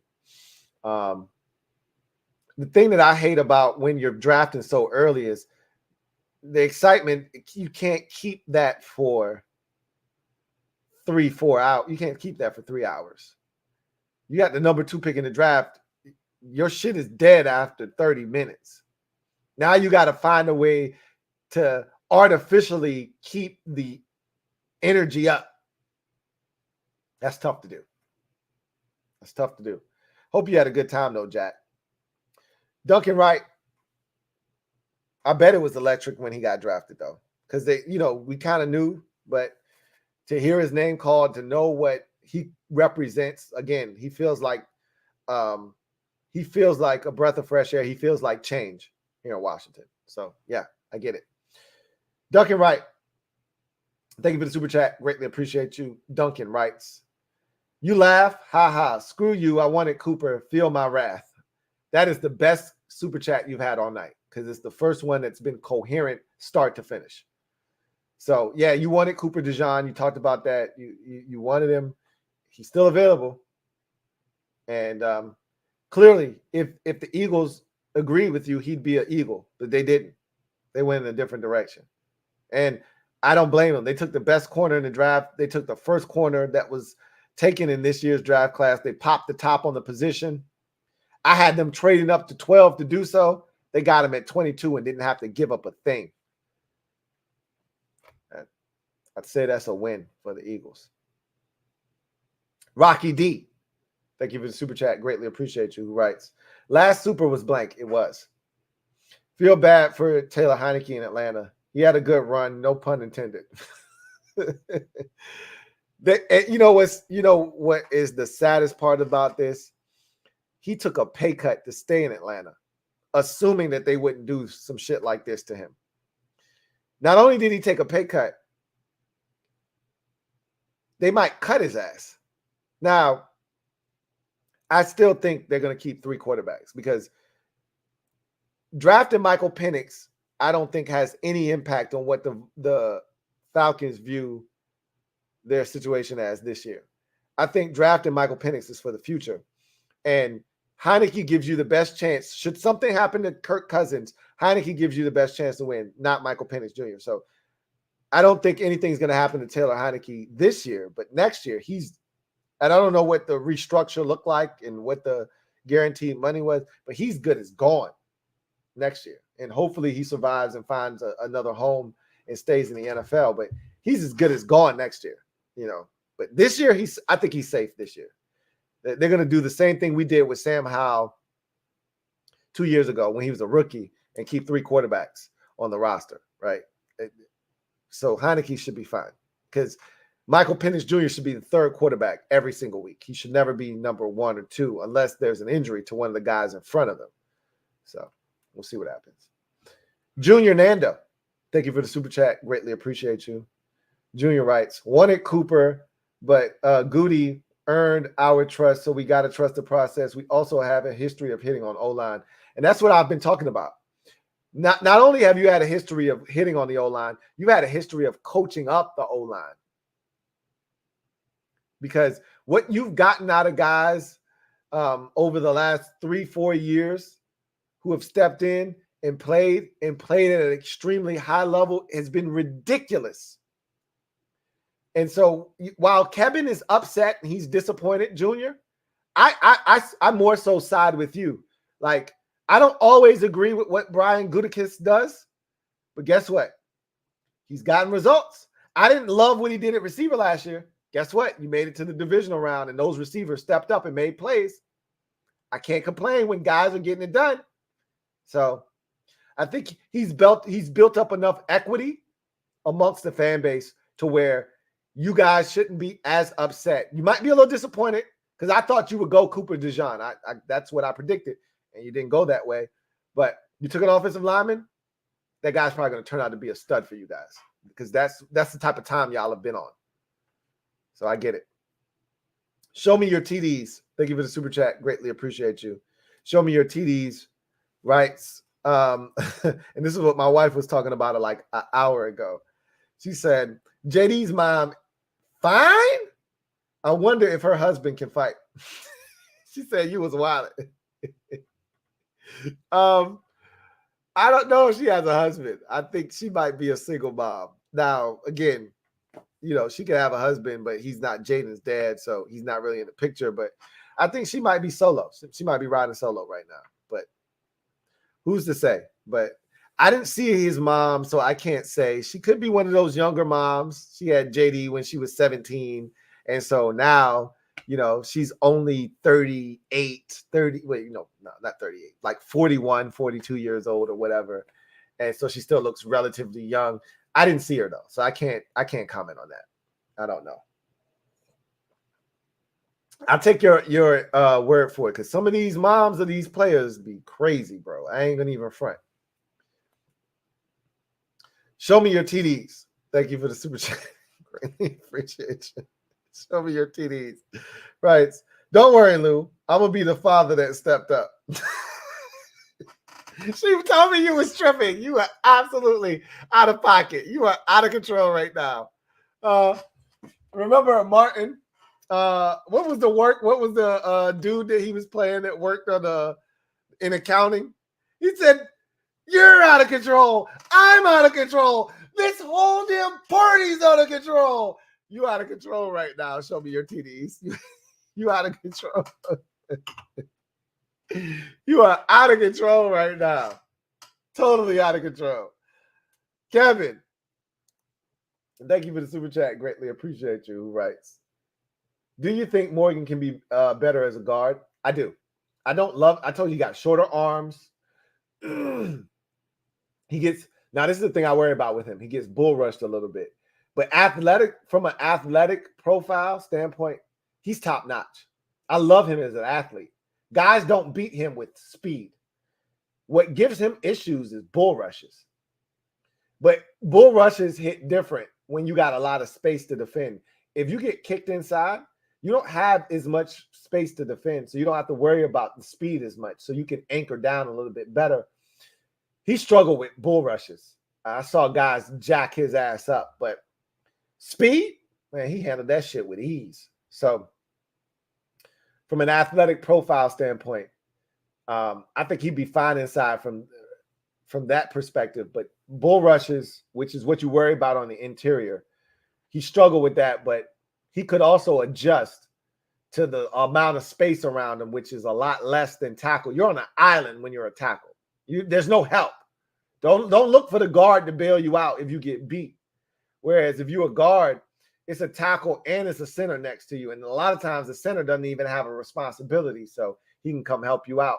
So he might be a much better guard. And I think the short arms and his size and everything that comes with him probably better suits him inside as a guard. And that's probably why the Packers selected him, because I think they did some really good things.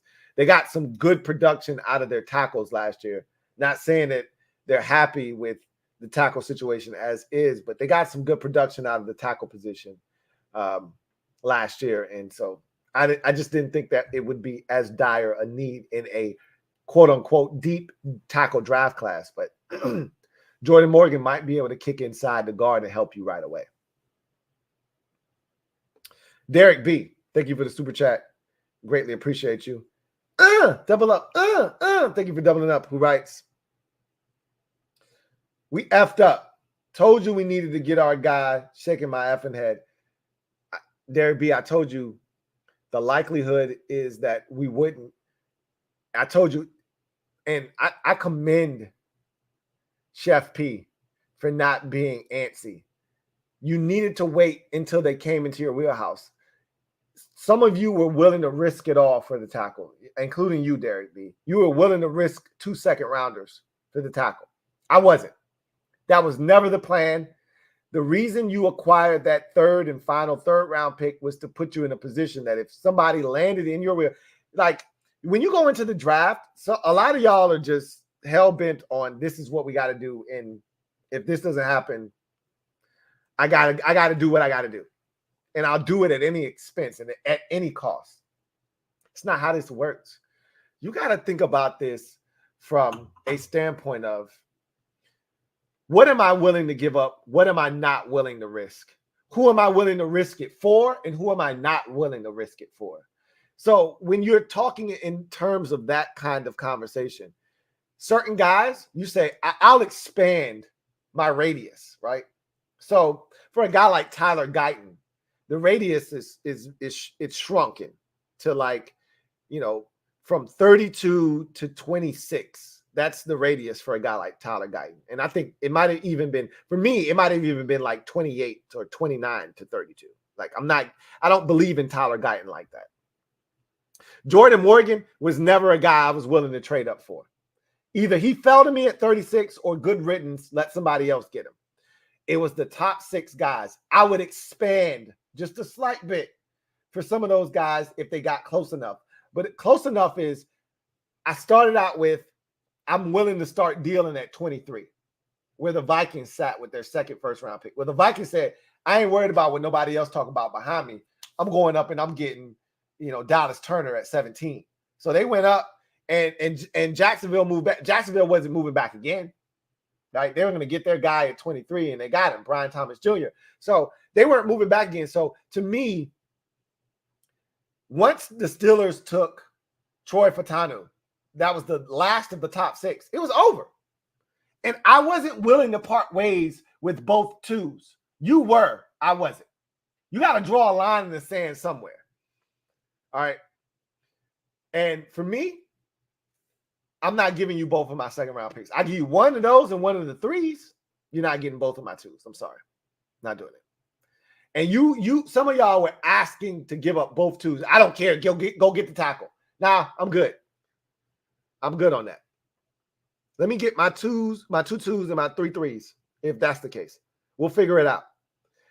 Trust the process. Trust Adam Peters, because he's supposed to be, along with Lance Newmark, these great evaluators of talent. Let them work. Let's see what they can do. If this was the old group, I'd agree with you and say, these dudes are nincompoops. We need to get the highest, talents that we can find, because I don't trust these guys to find talent in the 2nd, 3rd, 4th, 5th, 6th round. We got guys that can evaluate talent. Let's see what they do. Let's let them work.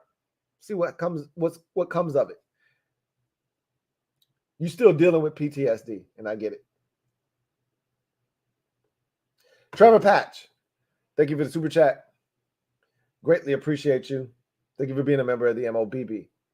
Trevor Patch writes, no trade ups. Guess it's time to hit the sack. Link to wherever you are tomorrow on the community tab. I will do that. Encourage everyone to get outside and live life. Don't wait till you're too old to enjoy it. Check Die and Zero book. With that said, the link is in the comment section. I'm going to put it in there again right now, since I got the opportunity to do so.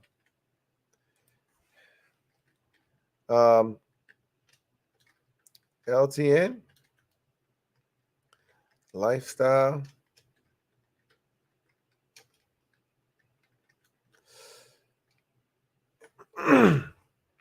DR trip.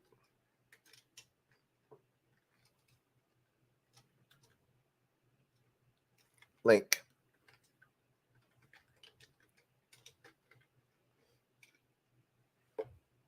All right. So the link is there again. Live life. And I'm a firm believer in that. Teach its own. I'll make sure I put the Bleacher Report link once I get it. I don't have it yet. But once I have it, I'll make sure I put that out, spread it to the masses. But I just make sure whatever happens, make sure you're here for the after party. That's what I care about the most. Make sure you're here for the after party. Gideon Wayne, thank you for the super chat. Greatly appreciate you. Gideon writes, hey, brother, happy draft day. I'm so happy to have a decent quarterback potentially. Much love. How do you feel about our pick? I love it. I told you I was going to be ecstatic about any of the top 3 quarterbacks in this year's draft class. Williams, May, or Daniels. I was going to feel great. And you weren't going to be able to convince me otherwise. Got Jaden Daniels and his mobility and his ability to come in right away and help. Love it. And I hope he continues to grow at the quarterback position and prove me wrong, because while I think his floor is extremely high, I don't know if his ceiling is that much higher than what he's coming into the league with. And that might be preposterous to some of you, but that's where I'm at with mine. We'll see if that proves to be true or not. I hope he proves me wrong and he ends up being a Lamar Jackson type where he's an MVP or he wins MVP of the league. But I don't necessarily see that for him. But we'll see what happens. But I love the pick. Black Al B, thank you for the super chat. Greatly appreciate you. Black Al B writes, I responded to Twin D. I'm suited and booted already. LOL. I thought you would be. You're a Minneapolis guy. You love black.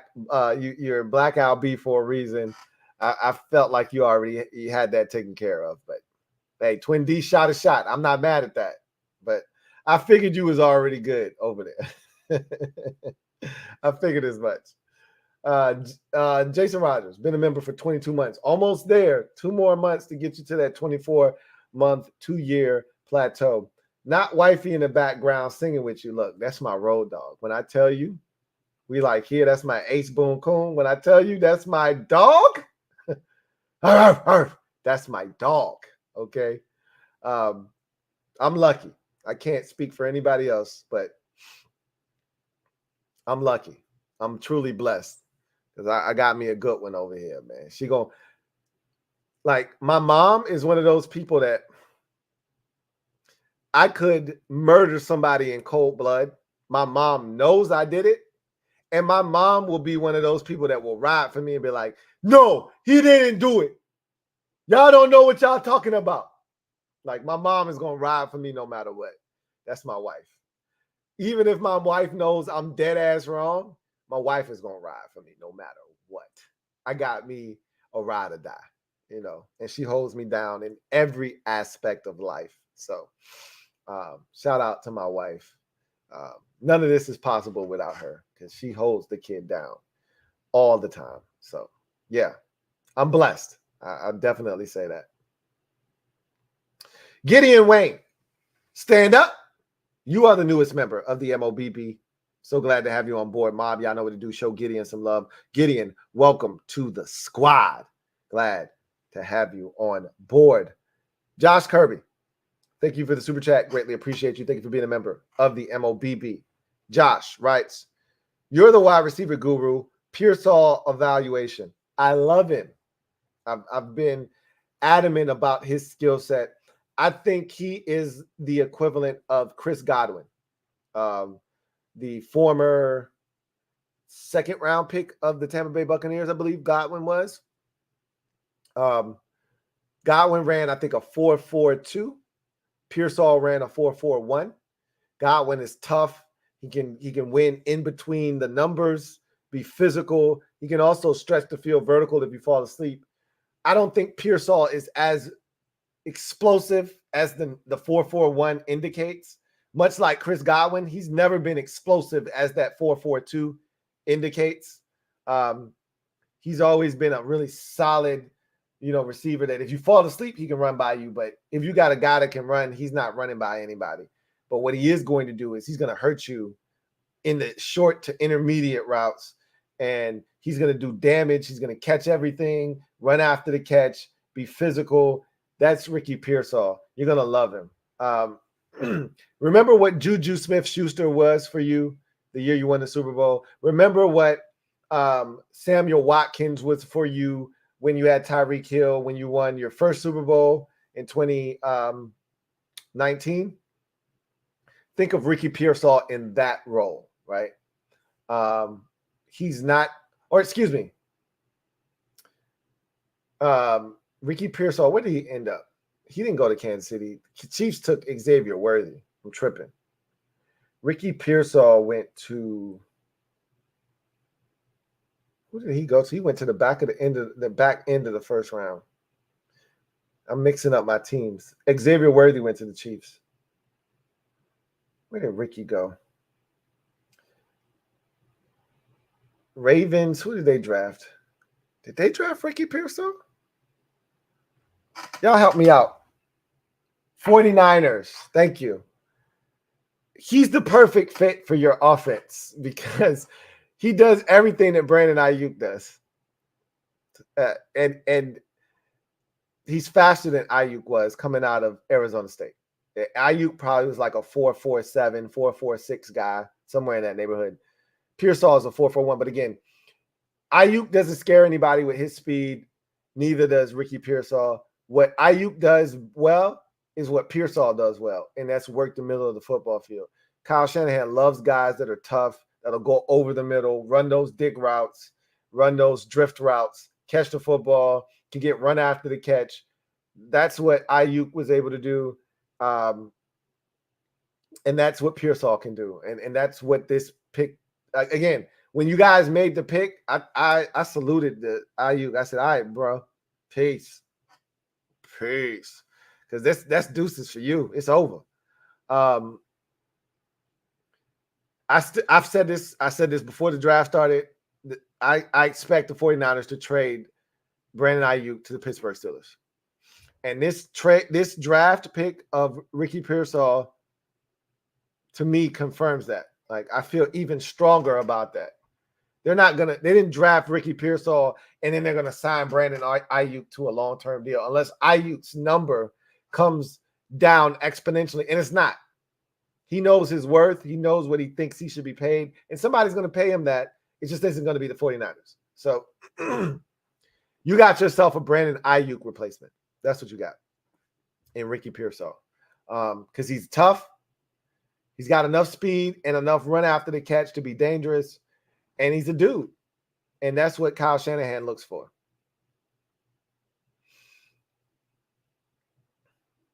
I mean, Josh, you're a Commanders fan, but you were just asking about Ricky Pearsall because you're a Commanders fan.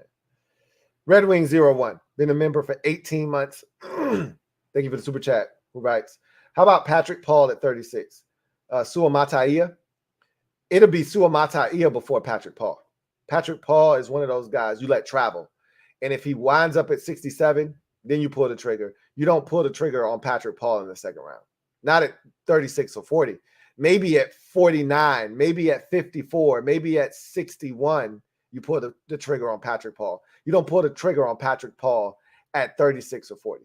You just don't do it. Now you're reaching. That's the definition of drafting for need. And that, remember, Lance Newmark says there needs to be a balance between the two, where you're drafting for need, but you're also getting the best player available. That's not what Patrick Paul would be at 36 or 40. So I don't think we're in a position to draft for need. You get the best player available at 36.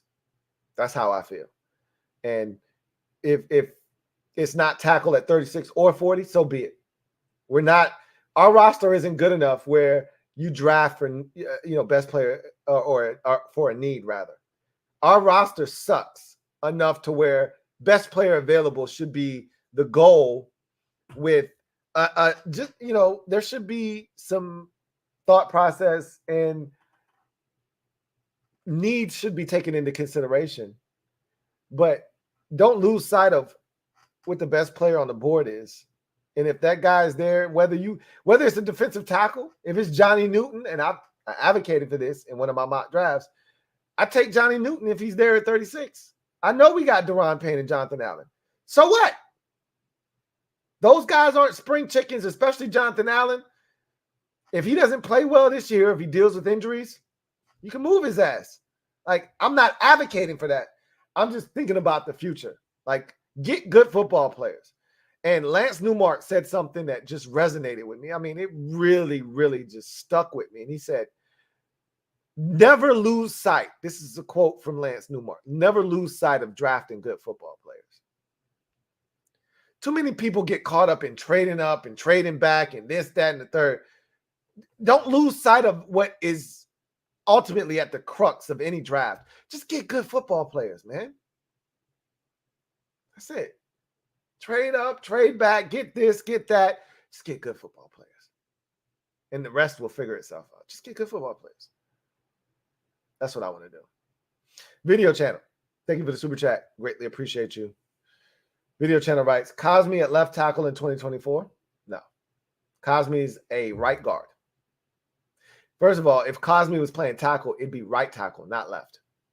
So, no, he's not moving to tackle, and he's going to play guard. I think they feel good about what he did. And like I said, if it ain't broke, don't fix it. I think they feel good about what he did last year at guard, and I do too. I wouldn't move him. He's really good where he is, and he's getting comfortable. I wouldn't touch him. King of the Bluegrass, thank you for the super chat. Greatly appreciate you. King of the Bluegrass writes, so you're saying when you get your drink on, you're not screaming about an elephant trunk while making crazy Super Bowl predictions. Law. Yeah, look, he was drunk out of his mind that night. That was different. I've only been like out of my mind like that one time on a stream, and I was high. I wasn't drunk. And I said, I'll never do that again. Because I would literally say 3 words and forget the 3 words that I just said. And I don't know if y'all could tell that night, but I was gone, bro. I'll be like, man, I'm so glad we drafted Jaden Daniels. And then I'd pause and I'd forget what I just said. And I'd be like, man, Dan Quinn was a great hire because this organization, like, I was done that night. I said, never again. I can never be like that on a stream again. I was out of control. So you never have to worry about that happening again because that was too much. What he was that night to fall out of your chair and us not know if you're that was too much. That was a little bit much. But in any event, you don't have to worry about that happening with me because, like I told y'all, I can hold mine. So you don't got to worry about me doing that. Not to say that he can't hold his because he took straight shots. I'm drinking wine. It's a difference, right? It's a big difference. But you drink enough wine, and you'll be on your ass. Don't worry, okay? That shit could happen to you real quick. Real effing quick. Amario Delcit. Thank you for the super chat. Greatly appreciate you. Amario writes, hey, Lou. Hope fam as well. Likewise. Piss Sam had to go, but hopefully JD gets the support Sam did not get from this coaching staff, HTTC. And he will. You know, if Sam were here last year with this group that they have now, Sam wouldn't be in Seattle right now. It's unfortunate that he came along at a time of desperation with a group that didn't know up from down, front from back, you know, left from right. And they were in a win now situation, and they brought in a guy that just simply didn't get it. He had Patrick Mahomes and thought he had Patrick Mahomes. So JD's going to be, look, they, you know, one of the things they talked about is they got 5 quarterbacks, you know, former coaches, players or coaches in the building that played quarterback at some point. And that's going to help. That's going to go a long way to helping mature Jaden Daniels and get him ready. Like they've built a good infrastructure for a young quarterback to be successful. Ben Hanniger, thank you for the super chat. Greatly appreciate you. Thank you for being a member of the MOBB. Ben writes, retire 81 should have happened 20 years ago. If it's not retired, I think it should be. I haven't seen anybody, like, there's certain numbers in Washington that players just don't wear or maybe aren't allowed to wear.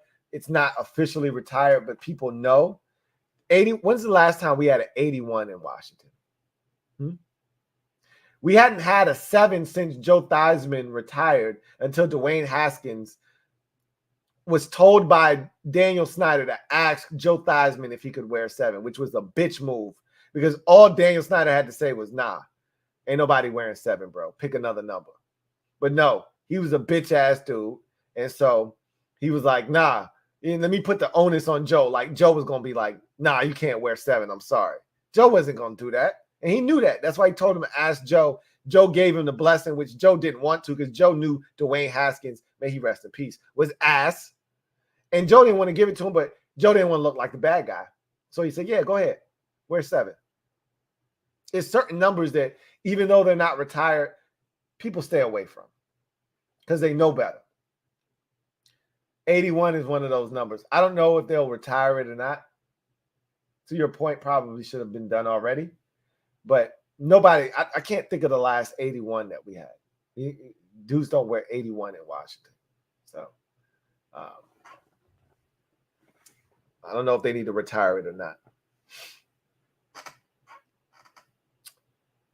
Jack Clemens, thank you for the super chat. Greatly appreciate you. Jack writes, chances Mitchell, Dijon, or Kool-Aid there at 36.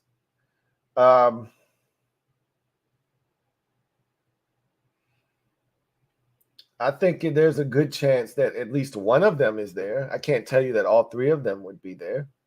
But of the 3, I'll tell you the guy that has the best chance to be there, Kool-Aid, McKinstry. Adonai is going to go relatively quickly.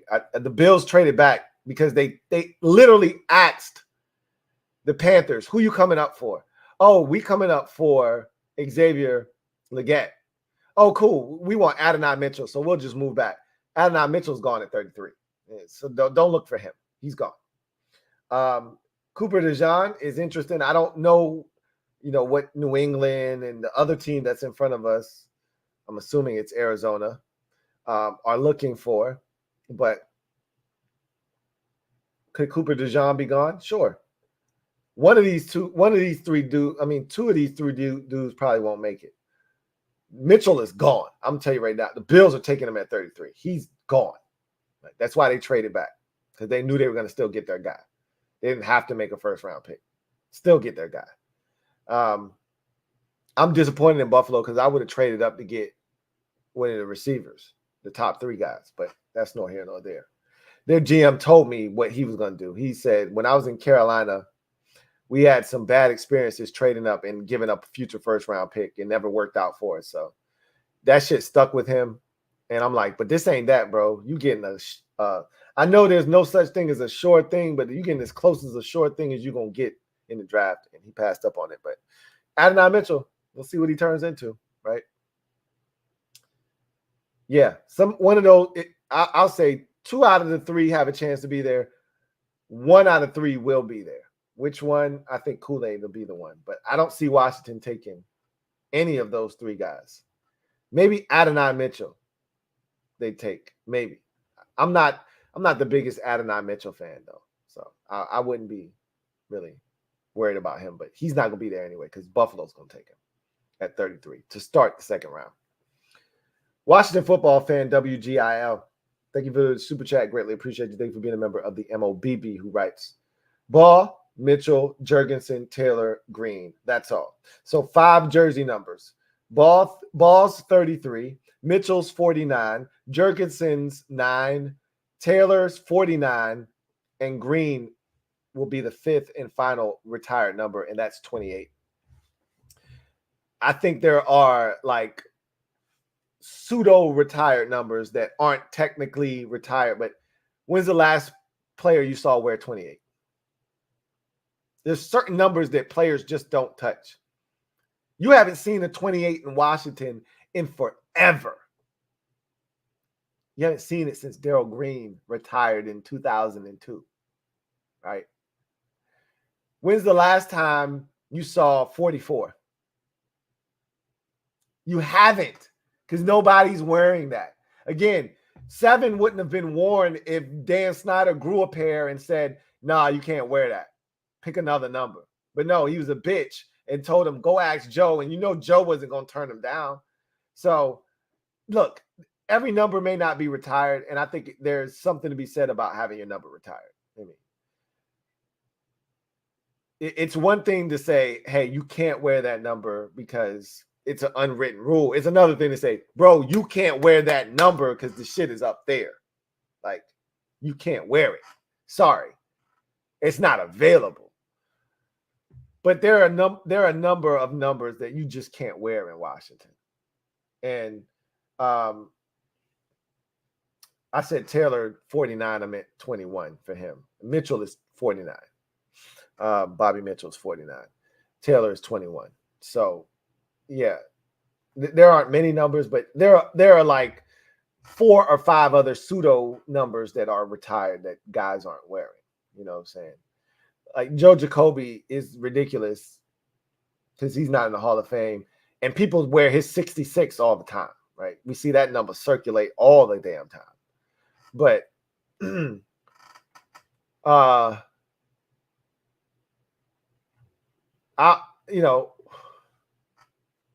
Jake was 63, right? Jacoby was 63, right? If I'm not mistaken. Shit, we see 63 all the damn time, right? So offensive linemen are a little different, I guess, because nobody should be wearing, again, when you're a part of a group that has a nickname and you're one of the integral pieces of that group, you would think that would warrant not having your number worn again. And you make it to the Hall of Fame, and Grimm and Jacoby should be in the Hall of Fame. Or Grimm is in the Hall of Fame. Jacoby should be in the Hall of Fame, but he's not, and he should be, and that's ridiculous. But whatever. We could have this conversation all night long. Brandon Thomas, been a member for 19 months, who writes, any chance Gabe gets to 21 or 36 when he comes out? No. And I don't know if he'll end up in Washington anyway, but 21's been retired. 36, I'm assuming that number's available. DJ Swearinger has worn 36. They didn't retire 36. They retired 21. I don't think they're going to, like, there's no nostalgia surrounding his brother, Gabe Taylor. This group that's here, they don't give a shit about any of that. Maybe if Daniel Snyder was still here, he would do some stupid shit like that for publicity. And, oh, yeah, they got Sean Taylor's brother. This group doesn't give a shit about that. If he can play, they'll bring him here. If he can't, you don't have to worry about that. Dre Hill, thank you for the super chat. Greatly appreciate you. Dre writes, thank you for being a member of the MOBB, first and foremost. Who writes? Lou, my guy, who says we can't compete right now with JD5? That's the question. I'm not saying we can't. I don't think we will, but there's no guarantees that we can't. We'll see what happens. He gives you the best chance of all the quarterbacks that we're taking. That's for damn sure. I'll say that. He gives you the best shot. Gives you the best shot. So, excuse me. Right now, I'm gonna drop in the video, the big announcement that I had earlier. For those of you who didn't see it earlier, I'm gonna show you that again right now. Come back. We'll knock down the rest of these supers as day one is in the books. But we'll go ahead, interject with a commercial. Could it be an ad? Your man.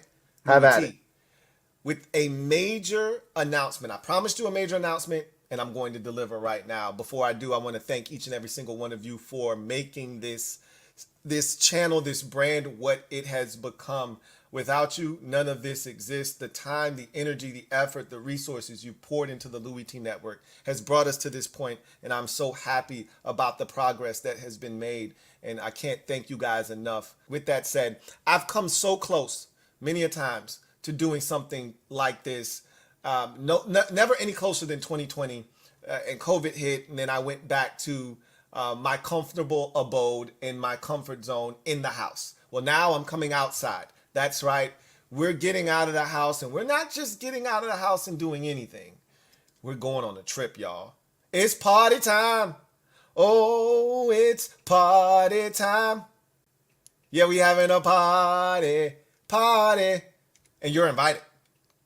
As we go to the Dominican Republic, Louie Tee Network Lifestyle presents the Dominican Republic edition. That's right. We're going to the DR and you're invited. And so, yes, it's an extravagant trip. The first one out of the gate. I'm hoping to make this an annual thing, not to the Dominican Republic, but just a trip in general where we get to kick it, chill, and have some fun with one another. But we're going to start this thing off with the DR. And so what this is all about and what this entails, here's all of the details. The location, obviously Dominican Republic. We're specifically going to Punta Cana. It's a resort, Hard Rock Cafe in Punta Cana, all inclusive. So that means all your food, your drinks, everything on the resort, all paid for. Once you get there, put your wallet away. Let's have some fun, right? Dates, June 26th through the 30th. In 2025, so a year from now, right? Roughly 14 months or so. Registration is $295 per person, but if you get in on the early bird special, you'll save yourself $100. It's $195. Early bird registration is through May 31st, 2024. So essentially, you have a month to get in on the early registration before it kicks up to $295. Now, keep this in mind. Registration is non-refundable. So before you invest a single penny, make sure this is what you want to do, because once you pay money, you can't get it back. Trip activities, we're going to get into some of everything, but the thing I'm looking forward to the most is the meet and greet and the convo with Louie Tee. Now, the convo with Louie Tee is a la carte. It is not included with the trip, but the meet and greet, the excursion, they got a ton of activities on the resort. Laser tag. Look, I'm a big kid. Laser tag, bowling. If you want the smoke on the lanes, let me know. All right. There's so many things we can get into, and I'm looking forward to doing that. But I'm most looking forward to meeting you guys. The meet and greet is what I can't wait to have happen. Travel. You can book your own travel, or you can go through our travel agent. She's awesome, and she'll take care of you and make sure that everything, like I said, is going to be top-notch and first-rate. Ground transportation, speaking of top-notch and first-rate, is included in the trip. So we're going to get you to and from the resort. You don't have to worry about any of that. We'll make sure that you're taken care of. And your room deposit is $100 per person. And again, much like the registration, it is non-refundable. So make sure this is what you want to do before you spend a single cent, right? Trip is only limited, though, to 50 spots. So, again, first come, first serve basis. The trip does not have to be paid in full until April of 2025. So, essentially, you have a calendar year to get all of your payments in and pay for the trip in full. So, that is the meat and potatoes of this trip. The link to register, all right, the link to registration is in the description of this video. I'll also drop that link in the comment section, and you guys can have at it. I'm so excited about this. I'm so excited, and I just can't hide it. I'm really looking forward to meeting you guys. And I've been talking about getting out of the house and going outside. Well, I'm going outside. The question now is, will you be there?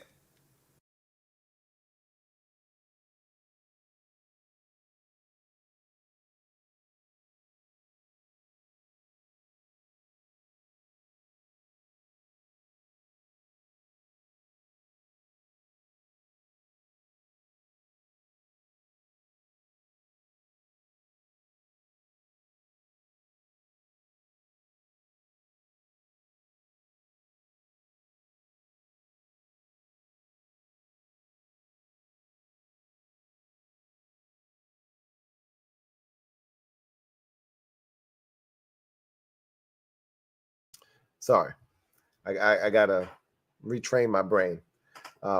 Sorry about that.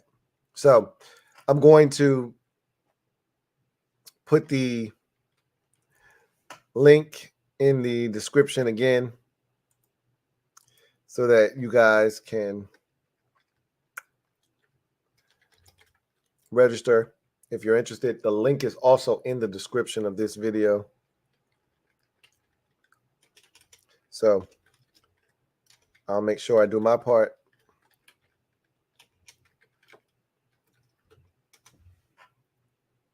There we go. Sorry about that. Apologize for no audio.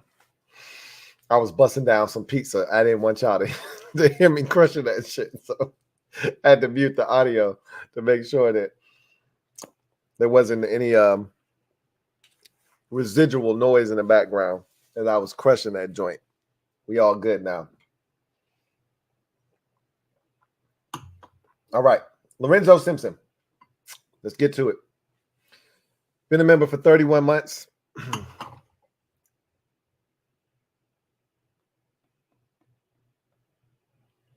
Still confused on the Falcons pick.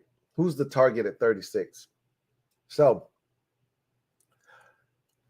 let's go through. I think that's a great question to ask now. So I think now's as good a time as any to kind of look at what's left, right?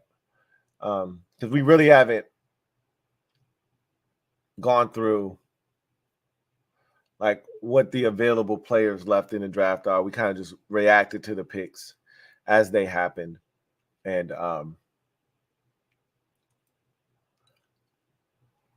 let's actually go through the picks and see who's left. I mean,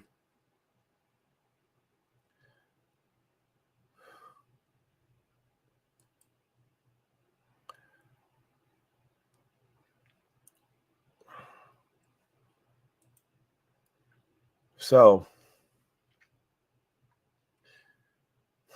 if you're thinking receiver, Ladd McConkey is left. Malachi Corley, Troy Franklin, Adonai Mitchell. I think Mitchell's going to go here right at the beginning of the second round. I don't love any of that.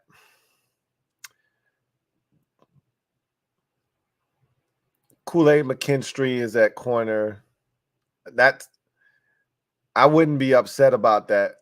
I don't love him, but he's probably better than anything not named Emmanuel Forbes on the roster, and we're not sure if Forbes is any good.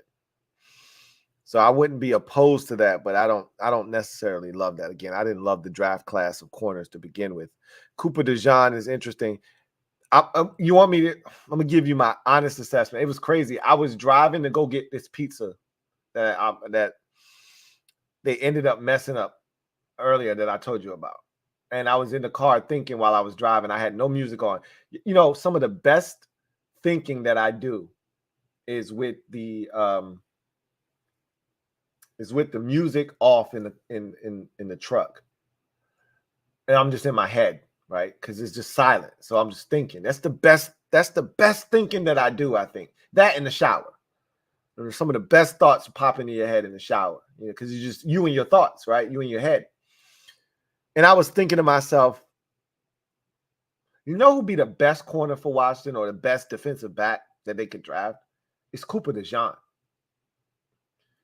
And I look and remember, he offers punt return ability too. Do we currently have a punt returner on the roster? Last time I checked, we didn't. So he checks off a lot of boxes, right? Checks off a lot of boxes. But his ability to take the football away is what this group has talked about since they got here, taking the ball away. And he can play boundary, nickel, and safety. That kind of versatility, Ron Rivera would bust 6 nuts in his pants off the strength of what this guy can provide, talking about positional flex. Oh, my God. Ron Rivera would have to change his clothes 3 or 4 times.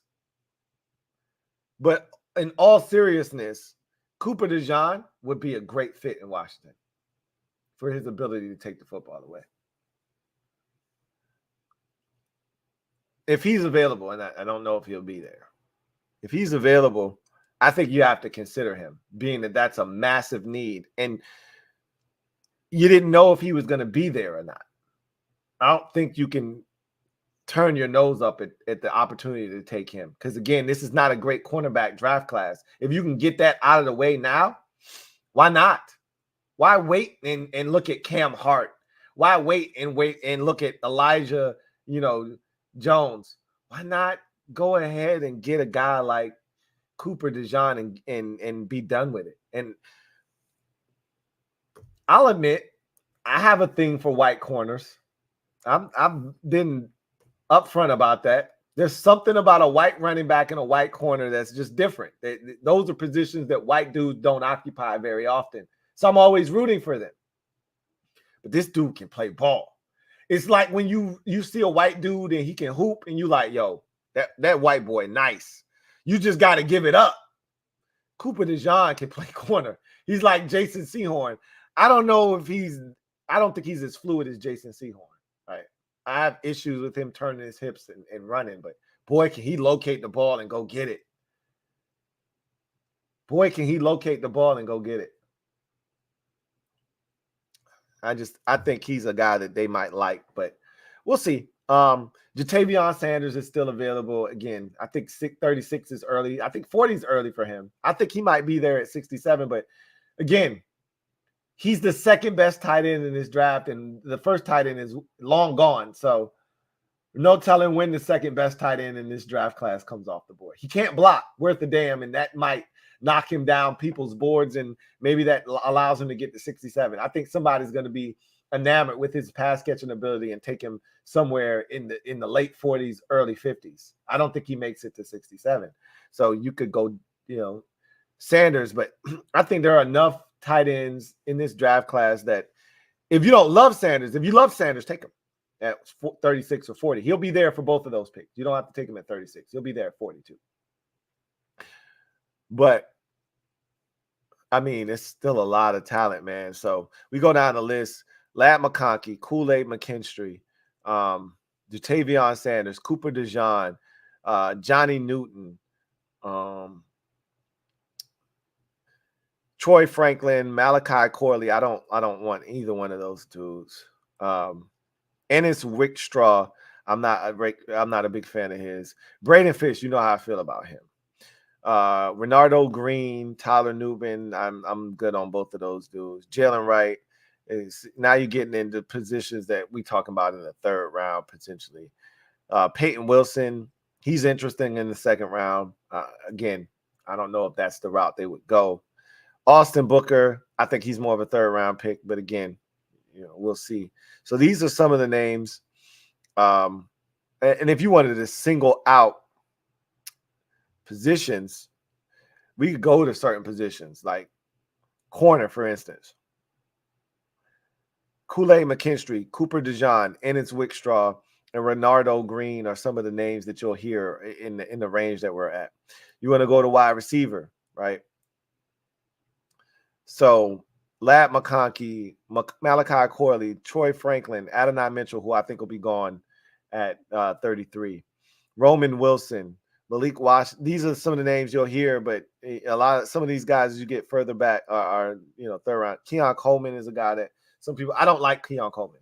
Some people like him more than I do, but I just, to each its own, right? Beauty's in the eye of the beholder. Clearly, the 49ers liked Ricky Pearsall more than Adonai Mitchell, Troy Franklin, Ladd McConkey, who a lot of people had higher than him in this year's draft class.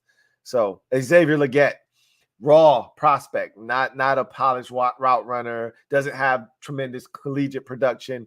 He gets taken before Ladd McConkey, Malachi Corley, Troy Franklin, Adonai Mitchell, guys that were mocked in the first round, especially Adonai Mitchell. Xavier Legette goes before him. Beauty's in the eye of the beholder, right? Let's go to tackle, right? Because, that's what everybody wants. But we've seen 8 tackles already go. Let me see. 1, 2, 3, 4, 5, 6, 7. 7 tackles, go already in this draft.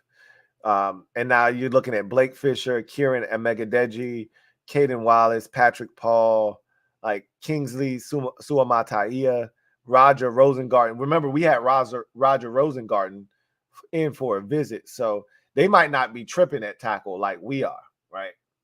They might not be tripping. We over here losing our shit. Like, hey, what we gonna do? And they're like, bro, chill. We brought in Kieran the Megadeji for a visit from Yale. We brought him in. We feel good about him. We brought in Roger Rosengarten. We like him. I don't like Roger Rosengarten. I don't. But they do, clearly. They brought him in for a visit. So they're not tripping. They brought in Caden Wallace, right? They like Caden Wallace. Okay. That's cool. We'll see what happens, right? None of those guys are worthy of the 36th pick, though. I'll just tell you that much. Let's see. Let's see what edge rusher has. All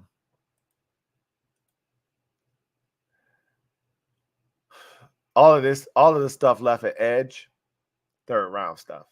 Austin Booker, if they took him in the second round, I wouldn't be pissed because he might not make it to the third round, but I think he will because he doesn't have a ton of production. He's got 1 year of production, and he's light in the trunks, and I think a lot of teams look at him and say, all right, he's got some upside, but we're not willing to spend a second round pick on upside. We'll spend a third or a fourth round pick on upside.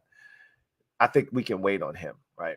I don't love any of the other guys that exist at edge rusher. Let's go to defensive tackle. This is why I think the best value is currently in the draft right now. If we keeping it a buck, this position is largely untouched to this point. And you got Johnny Newton, Braden Fisk, Tavondre Sweat. I'm not a Tavondre Sweat guy, not because he's not good. He doesn't fit our defense. We don't need a Tavondre Sweat, but we could use a Johnny Newton. We could use the Braden Fisk. Those are guys that I'm looking at and I'm saying, hey, do what you do, right? If you go in that direction, I wouldn't be mad at all. So again, not a lot. Like it's really disappointing that a lot of the options that we were really banking on being available at 36, they're not available anymore. So we got to kind of figure out they planned for all of this. You know, remember, Adam Peters said, look, we planned for all of this. We planned for guys to not be available and, you know, what plan B, C, and D are going to be if guys aren't there. They knew that they could be in this position at 36 and 40, and they're prepared. And I can't wait to see what it is they ultimately decide to do. So I hope that it's more so BPA than it is need, because our needs, I don't think there are players that kind of meet the value. But as I've always told you, get your guy when you feel the need to get your guy. To hell with what I'm talking about or what somebody else tells you is good value. If you think that guy is a good football player and he fits what you're looking to do, take him. Like, to hell with what the value says. Oh, I had a third round grade on him. Kiss my ass. I'm taking him at 33. I'm taking him at 36. I'm taking him at 40. Taking him at 44. Kiss my ass. You can kick rocks with your third round grade, right? So we'll see what they decide to do. Going commando. Been a member for 23 months. You're almost there. You're almost at that 2-year threshold. Cheers to a new era, Lou, to a better future. Cheers. Cheers.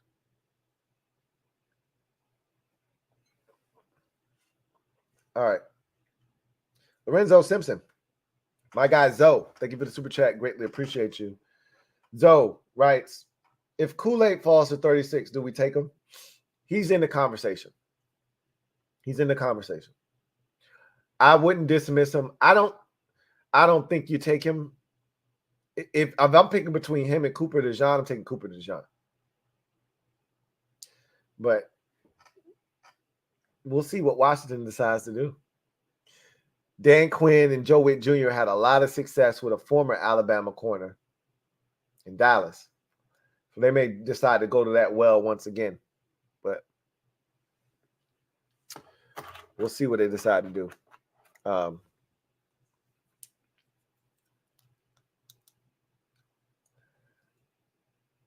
He's in the mix. I'll tell you that much.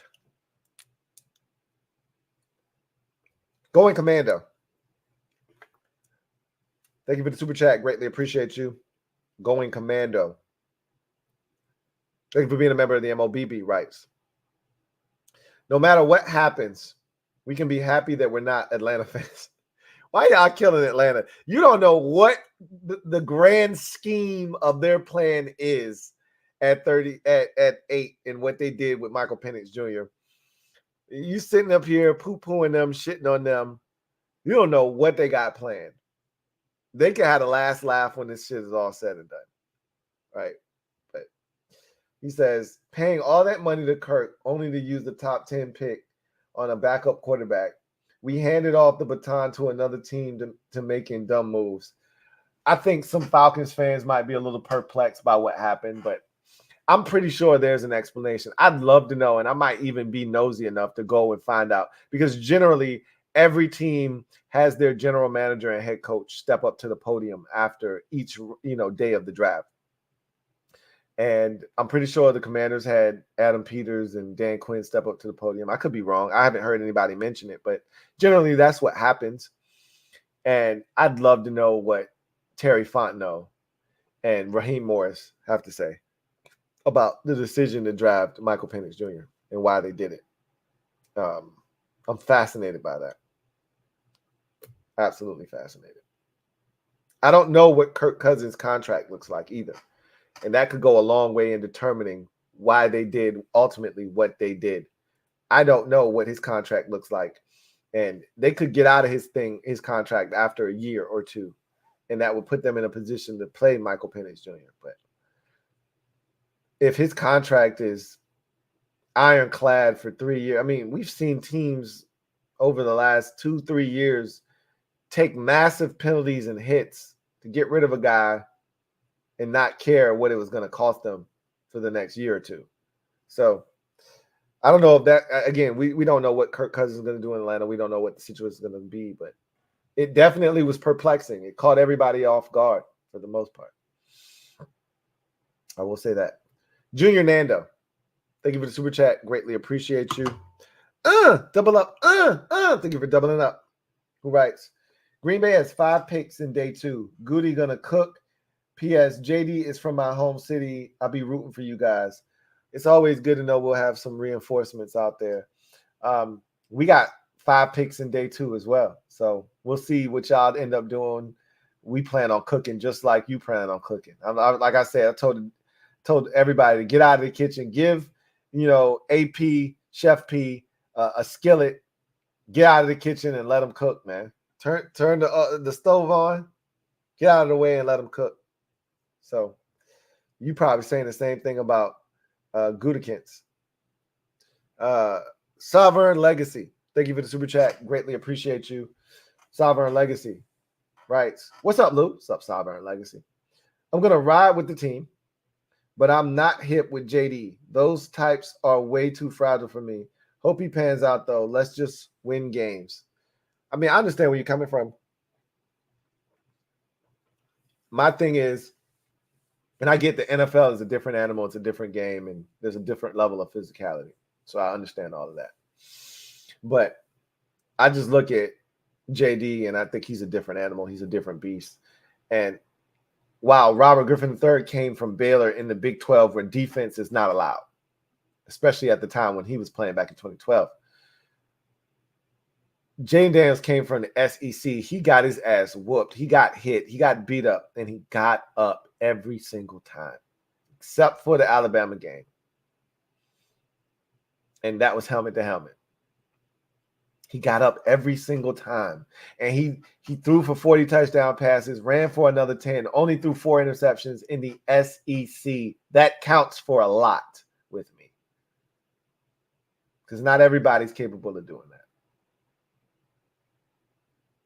And the amount of work he's put in and listening to everybody talk about the growth and the maturation he's undergone.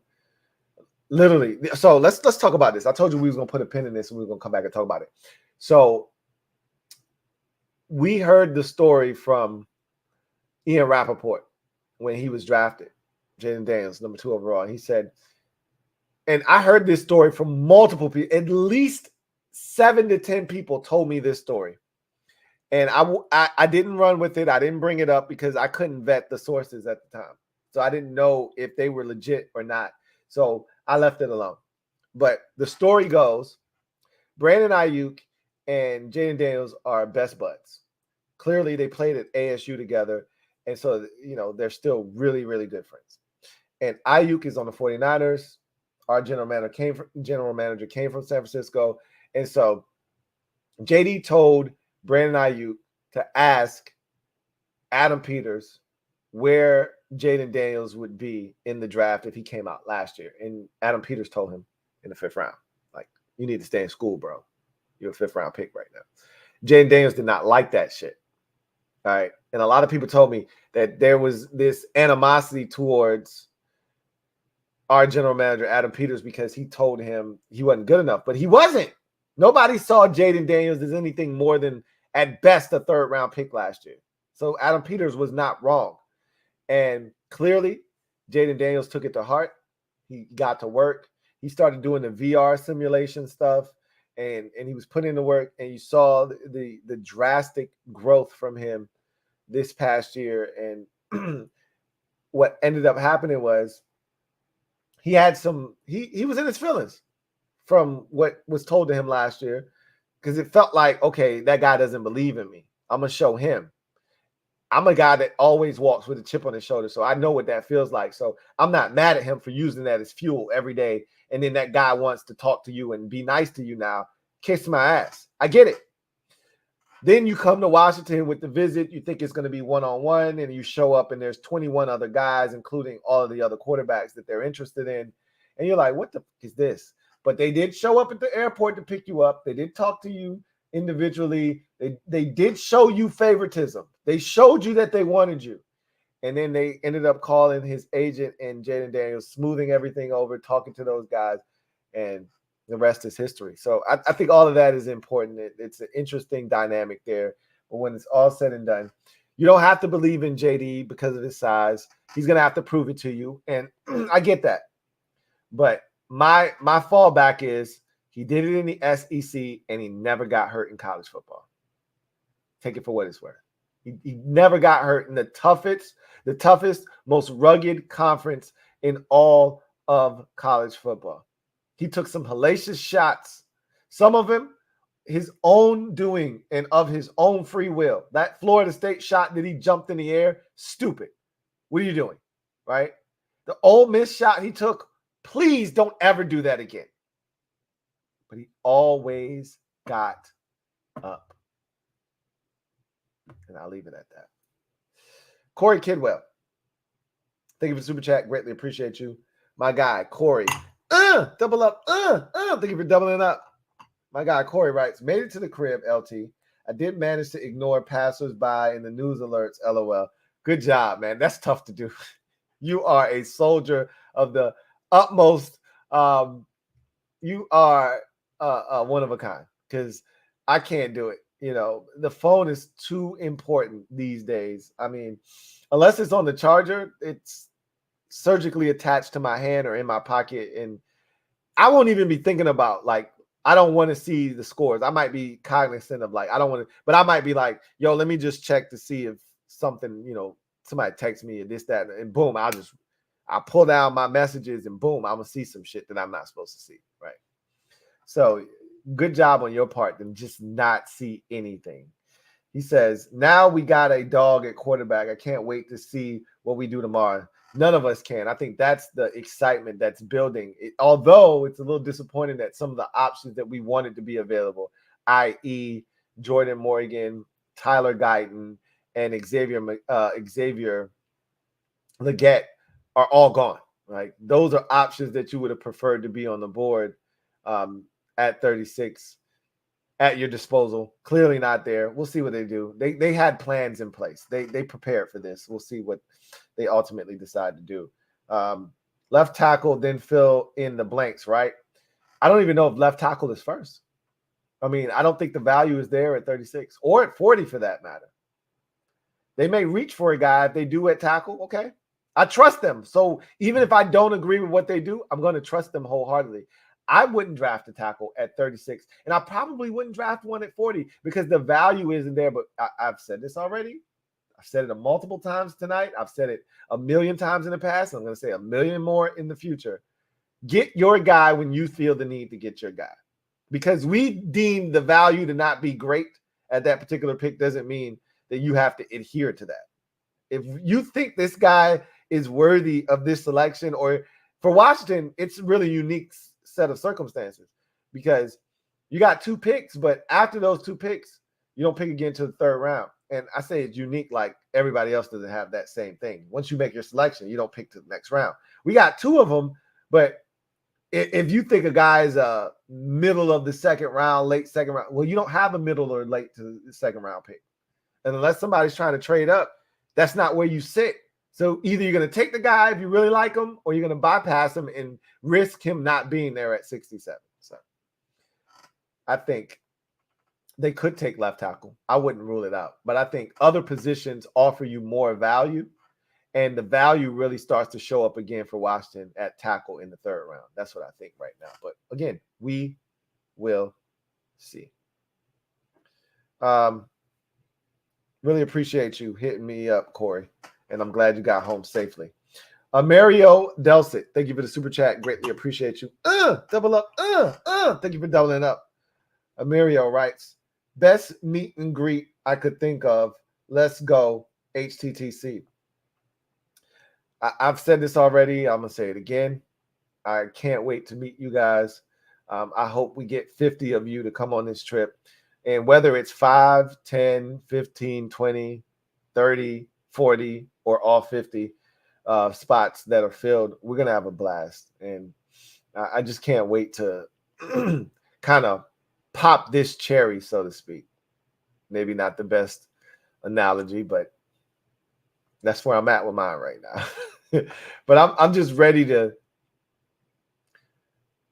to get out there, meet you guys. You guys have been such a huge part of the Louie Tee Network, and we've been talking about, doing something. And I don't half-ass anything. You'll find that out about me. I don't, do things in a manner that is subpar.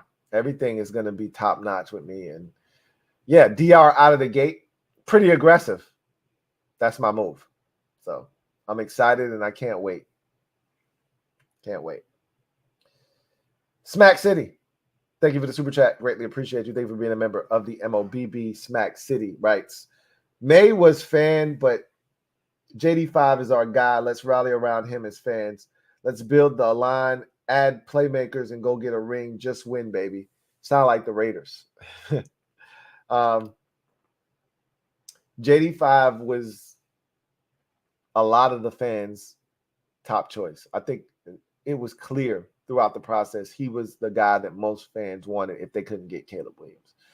And they got their man, and they're excited, and so am I. And I hope this guy turns out to be everything that he was this past year at LSU and then some. That's the hope. We'll see if he can pick up where he left off. I'm not going to put that type of expectation on him. He just came off a Heisman Trophy winning season where he threw 40 touchdown passes and only had 4 interceptions. Also accounted for 10 more rushing touchdowns. That's crazy. But I want to see him come in, adapt, adjust. I would love to hear about him working out with the receivers over the summer. I mean, that's not mandatory, right? But get with these guys, get into a rhythm, because he's going to be started. Unlike Drake May, who probably was going to sit on the bench had he been drafted here. Jaden Daniels, the anticipation is he's going to start week 1. And if that's the case, then you need to get him ready to do that. And he needs to be proactive in trying to work with some of these receivers and get on the same page with them and kind of build some chemistry with them. So we'll see what happens. Obviously, you got to build the offensive line. They've taken steps to do that in free agency, but the work is still left. There's still work left to be done. And I expect Adam Peters, Lance Newmark, and company to address those things as we move forward in the draft. So I'm not too concerned at all. Suds, thank you for the super chat. Greatly appreciate you. Thank you for being a member of the MOBB. Suds writes, what's up, Lou? What's up, Suds? First time super chat. Really appreciate you.